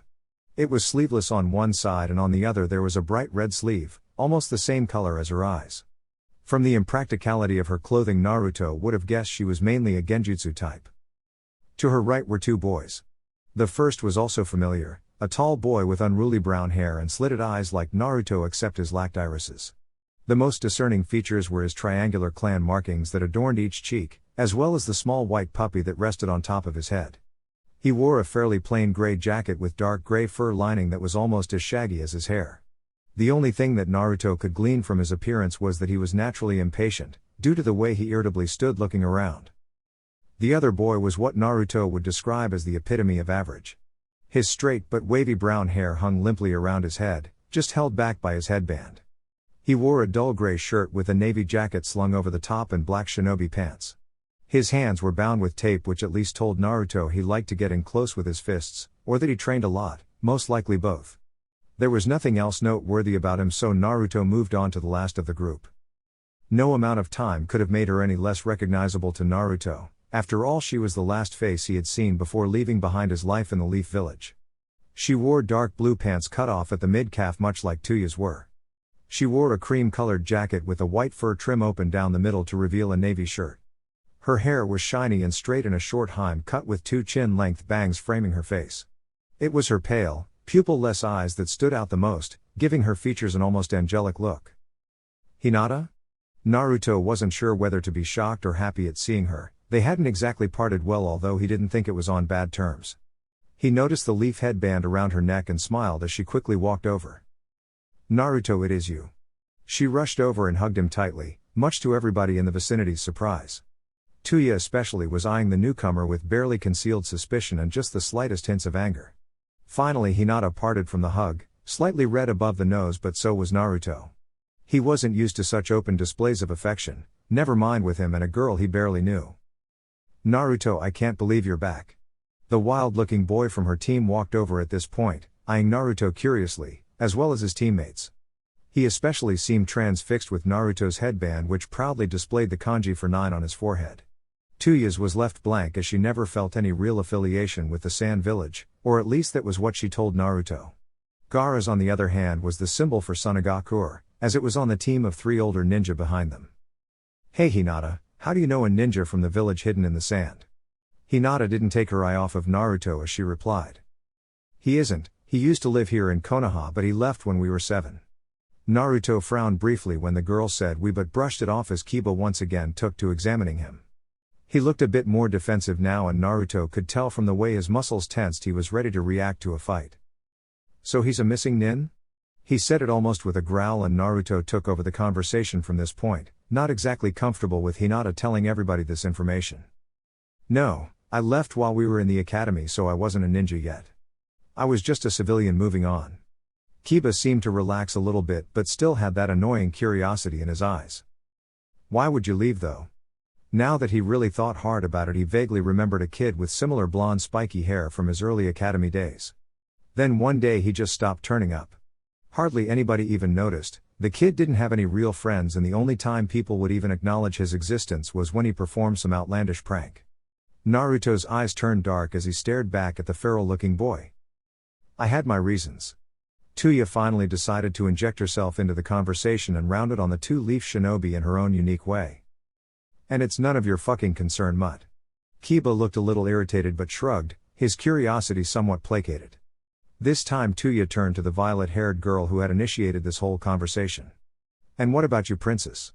Where do you get off announcing Naruto's fucking presence to the whole goddamn village?" For his part Naruto just sighed loudly, just like he feared. Taking Tayuya out of the comfort of the Sand Village had immediately raised all the defenses he had worked for so many years to bring down. "It's alright Tayuya." She didn't know she looked at him questioningly. Naruto always took her side in a conversation, yet this time he had taken a more neutral position. It annoyed her greatly. They were supposed to be best friends, yet he was defending this girl that might as well have told the Hokage himself that Naruto was here. "Hi Hinata, long time no see huh?" The previously timid girl nodded, now a little weary of the fiery redhead to Naruto's left. "So you're here for the Chunin exams then?" Naruto nodded and she smiled hesitantly. "Us too, we were just going out to train actually when I saw you." He nodded again. "Listen Hinata, as much as I enjoy catching up we do have to go on and register." The girl nodded hurriedly. Oh I know, sorry, I just saw you and didn't want to miss the opportunity to thank you." He just looked at her quizzically, unsure of what to make of that. "Huh?" That was the extent of the cultured vocabulary he could muster. "Before you left I was shy and timid and I never really put much effort into my training. Then after the conversation I blamed myself for you leaving. I started to work harder, put more into everything and I even stopped stuttering." Naruto grinned broadly at that. He had always thought Hinata a little weird for the way she acted. To hear that he had helped her get over that, even unwittingly, was warming. "Hinata, it wasn't your fault I left." She just smiled, some red entering her cheeks. "I know that, but I was young and I guess I had a small crush on you back then." Now that was a revelation for Naruto. Back then he wouldn't have believed that anybody could like him, especially not in that way. Before he could mutter something that he was sure would have been just as cultured as his last response to something unexpected, the team leader of Hinata's group ushered them on, now intent to get to training. "Well, I'll see you at the Chunin exams, Naruto." She smiled happily as she left while Tayuya to his side just scowled and Gaara remained emotionless. What the fuck was that about? Naruto shrugged helplessly, just as stumped by that strange occurrence as she was. "Like you said, Naruto, we do need to go to the Chunin registry." Gaara, always the voice of reason in their group, finally waded into the conversation, having been highly amused by the proceedings so far. Naruto nodded, still a little absent-minded after the odd encounter, but his wits were slowly returning. The 6 sand shinobi wandered through the village, taking in the sights, although Naruto quickly found that barely anything had changed in his time away. The village was as familiar to him as it had been on the day he left. Every time Naruto passed through somewhere familiar his discomfort increased, as he received flashbacks of villagers beating him. They passed an alley and he saw his 6-year-old self being pinned down by large men while their friend cut horrible words into his skin. They passed the school and he saw himself sitting on a swing, watching the other children run around and have fun. They passed the park and he only saw the parents look at him coldly, warning their precious children away from the monster. "Hey, are you going to be okay?" Tayuya had noticed his barely concealed pain as they meandered through the village. He offered a weak smile for her concern and nodded. "Yeah, just some bad memories." She nodded solemnly, sure that if they ever had to go to Earth Country she would be feeling the same way. She was a little surprised at herself when she subconsciously took Naruto's hand in her own and gently squeezed it. Some of his old self flooded back into him and his smile grew as he looked at her. "Thanks Tayuya-chan." She narrowed her eyes for a moment but decided to let the suffix slide this once. He was having a hard time and she didn't need to add to that. Other than noticing Naruto's obvious pain at coming home to his birth village, Tayuya's focus was fixated on one other thing. She couldn't help but stare at the enormous mountain that held the Hokage monument. The 4 faces of the Hokage stared back at her, unmoving in their rocky visages. It was an impressive sight to behold, going beyond Suna's imposing entrance in its sheer awe factor. Suddenly Tayuya and Naruto felt a wave of déjà vu wash over them as 3 Anbu dropped down around the group of 6 and one immediately walked over to Naruto. "We have been ordered to bring you to the Hokage immediately." Naruto just gulped at their arrival. He had smelt shinobi nearby of course, but being in a ninja village that was hardly worth mentioning. Tayuya just glared at him in a look that said, "How does this keep happening to us?" Naruto just nodded and made a move to go with them. However, when Gaara and Tayuya did the same they were stopped by the other 2 Anbu. "Our orders are for Naruto Uzumaki only." He just stared at the man defiantly. "Where I go, my friends go too." The Anbu looked at each other and the one with spiky brown hair just shrugged. "Fine, but they must remain outside of the Hokage's office." Gaara nodded while Tayuya still looked unhappy. Naruto just smiled. "It's okay Tayuya, I'll be fine, believe it." Tayuya didn't know whether to smile at his infectious enthusiasm or smack him upside the head for using that annoying phrase again. She did both. Naruto rubbed his head painfully as he exited the Sunshine with the Anbu escort, once again finding himself overcome with déjà vu as he looked around the office. It was familiar and unfamiliar at the same time. It hadn't changed much from the few times he had been in here as a child, still cluttered with countless oddities and books that littered the room. What especially hadn't changed was the old man sitting behind the sturdy oak desk that looked back at him. Naruto wasn't sure what to do or say as he looked across at the one man who had cared about him in his youth. He wasn't sure whether or not to be happy or frightened. He may have been the old man back then, but he was still the Hokage of the Hidden Leaf Village. Sarutobi seemed to answer this for him as the old man got up from his comfortable chair and walked over to the smaller boy. There was a moment of hesitancy before, with a motion of a hand, he dismissed all the Anbu in the room. "Naruto," the tone was warm but he was still so uncertain of everything. He just remained stock still, staring at the very first caring person he had ever known. He flinched back when the old man dropped to one knee and looked Naruto directly in the face before smiling warmly and pulling Naruto into a tight embrace that left the young boy speechless.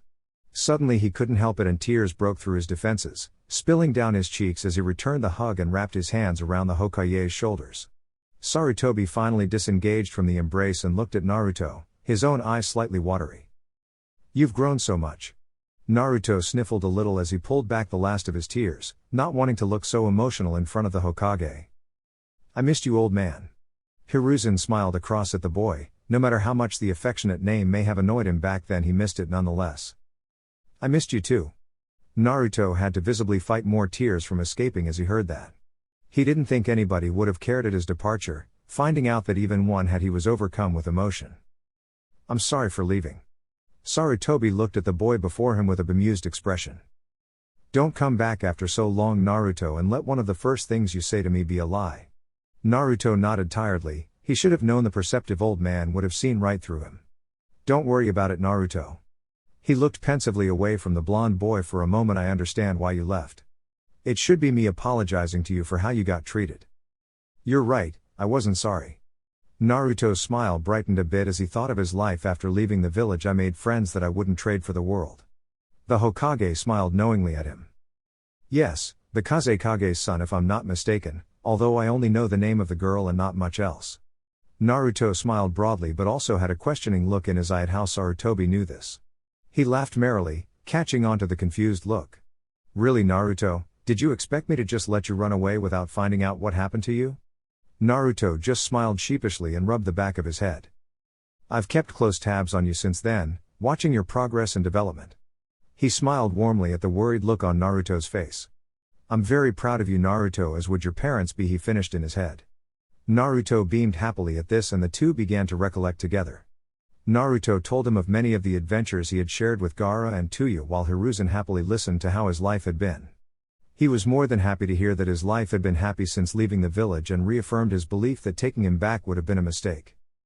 I'm happy to hear all of this, Naruto, and I expect you to do well at the Chunin exams. Now I think we've been talking for a bit too long, your friends might be getting worried. Naruto nodded, looking at the clock on the wall for the first time since entering the office. Do you want to meet them? Naruto looked expectant, happily so to Sarutobi's keen eyes, and he laughed exasperatedly. Yes, I think that would be nice. I would like to meet anybody that would make your life enjoyable. Naruto grinned broadly, reminding Hiruzen of how the boy used to be, even if it was all an act back then. Great. Gaara's a bit shy, but he's really great when you get to know him, and Tayuya is. Well, she's. Naruto furrowed his brow, trying to find the appropriate word to sum up his very first and best friend. She's amazing, he nodded cheerfully. The word felt about right even if it couldn't adequately do Tayuya justice.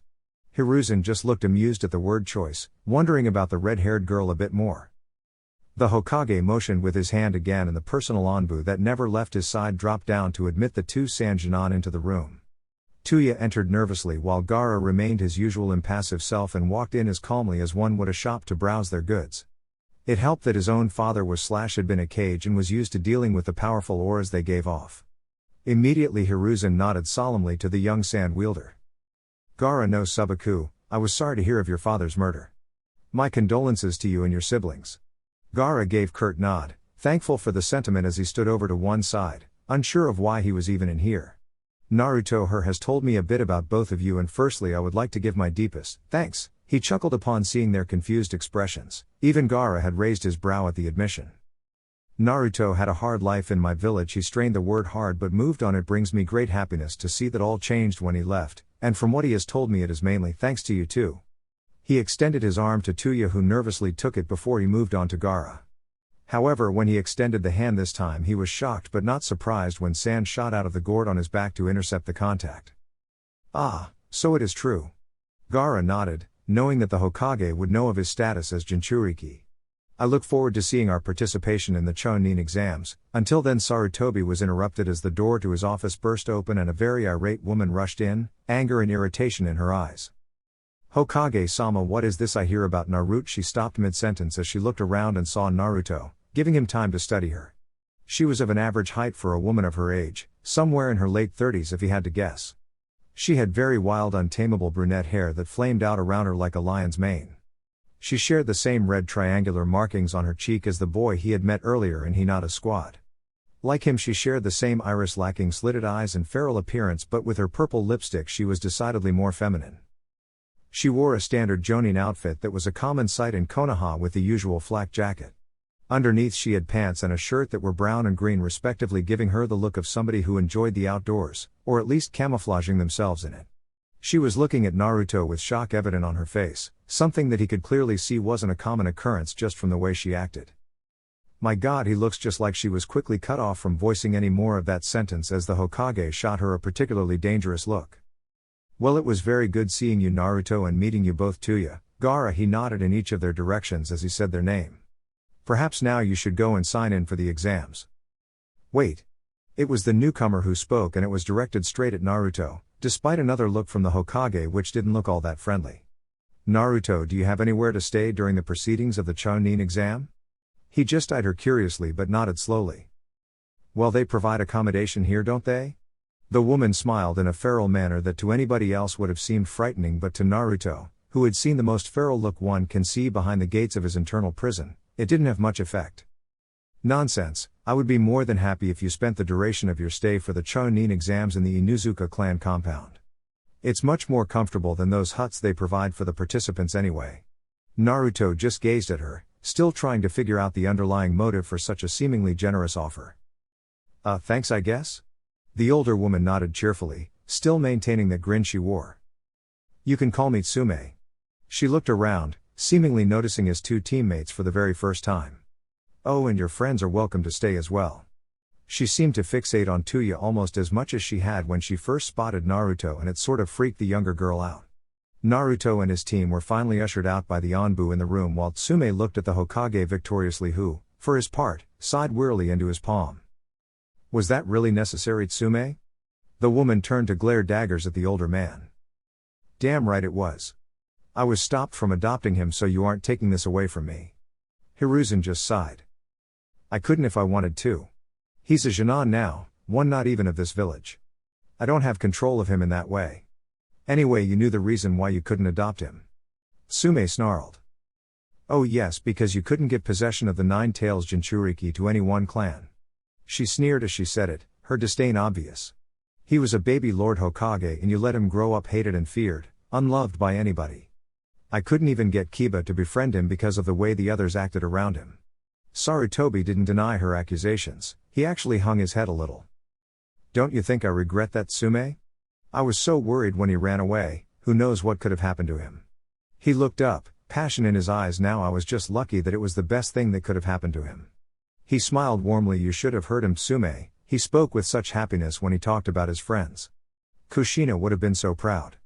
A small tear came to Tsume's eye at the mention of her friend before she cleared it with the back of her hand. Speaking of the red-hot habanera, she smiled fondly at the nickname she had given one of her closest friends. Did that girl he was with? Hiruzen held up a hand to cut her off. Yes, it would seem Minato's blood does run deep. They both shared a chuckle at the thought, both reminiscing fondly about their friends. Once they were all signed up for the exams, the three took some time to wander around the village. They approached the Inuzuka compound but opted against going in just yet, instead deciding that they would explore the village that Naruto had once called home. The two non-Fire Country natives were just curious about how the other village was different to the sand, while Naruto wanted to see what had changed. They enjoyed walking around the village, comparing everything to the sand. Tayuya idly remembered the description Naruto had given her all those years ago whilst hiding from a sandstorm, and she had to agree with his assessment. Walking down a new street really was like walking into a new country. Everywhere was just so individual, so unique. It really was different from her home for the last 7 years, yet they shared the same life and vibrancy that made the hidden villages so special.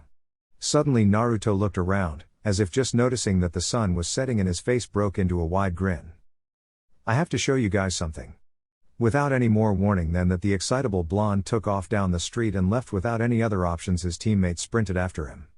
The wound, though unfamiliar streets, trying to keep up with the tenacious Jinchuriki who still remembered this route after so long. Finally they caught up to him just as his foot was beginning up a flight of stairs literally carved into the great mountain behind the village. Naruto, where the fuck are you going? It's getting late. Naruto turned even as he was running up the stairs and started climbing them backward, still with the same pace. You'll see, he said it with a devilish grin that both annoyed and intrigued Tayuya at the same time. She cursed her heart for fluttering the way it did when he looked at her like that. She despised the strange and alien feeling she was getting recently ever since her body had begun changing. Finally, exhausted and panting from the long climb up the winding stairs, they caught up to the spiky-haired boy. He was sitting on what looked like some kind of stone platform that jutted out over the mountain, giving them all a breathtaking view of Konoha.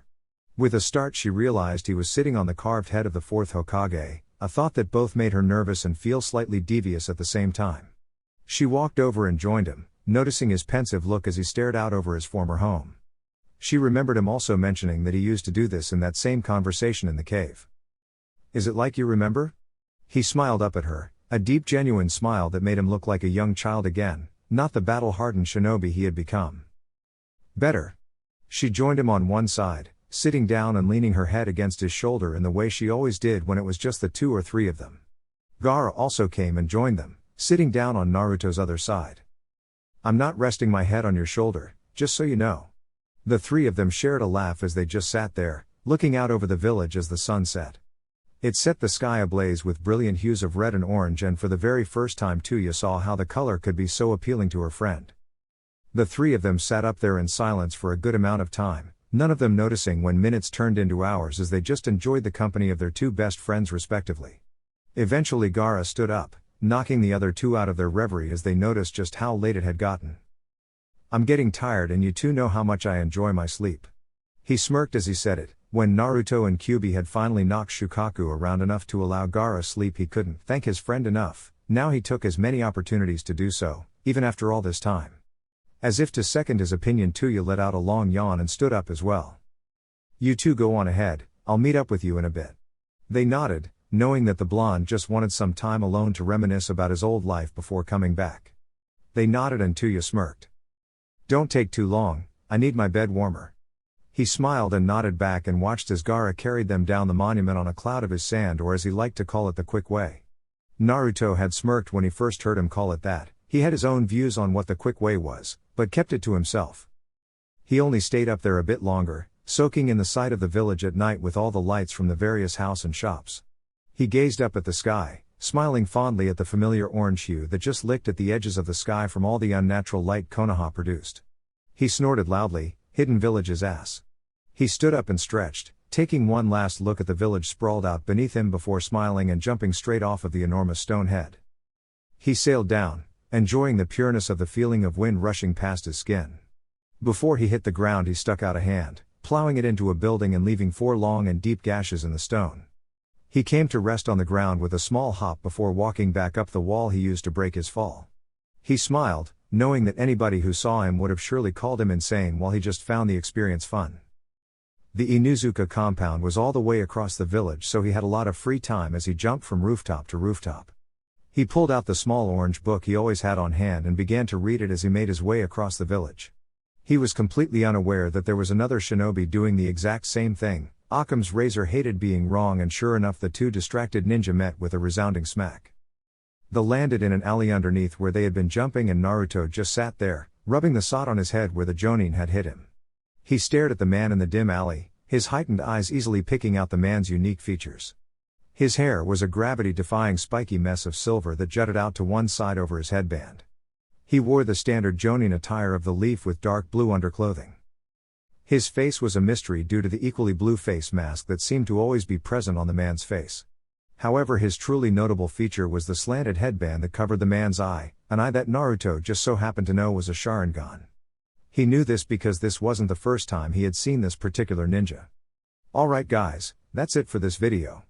If you enjoyed it, please leave a like and subscribe. Quick message, for those who want to see more of this series immediately, I have already posted the full fanfic over on Patreon. The sealed kunai, the Sharingan Devil and Namikaze's return are also finished over there. Anyways, have a great day. Peace.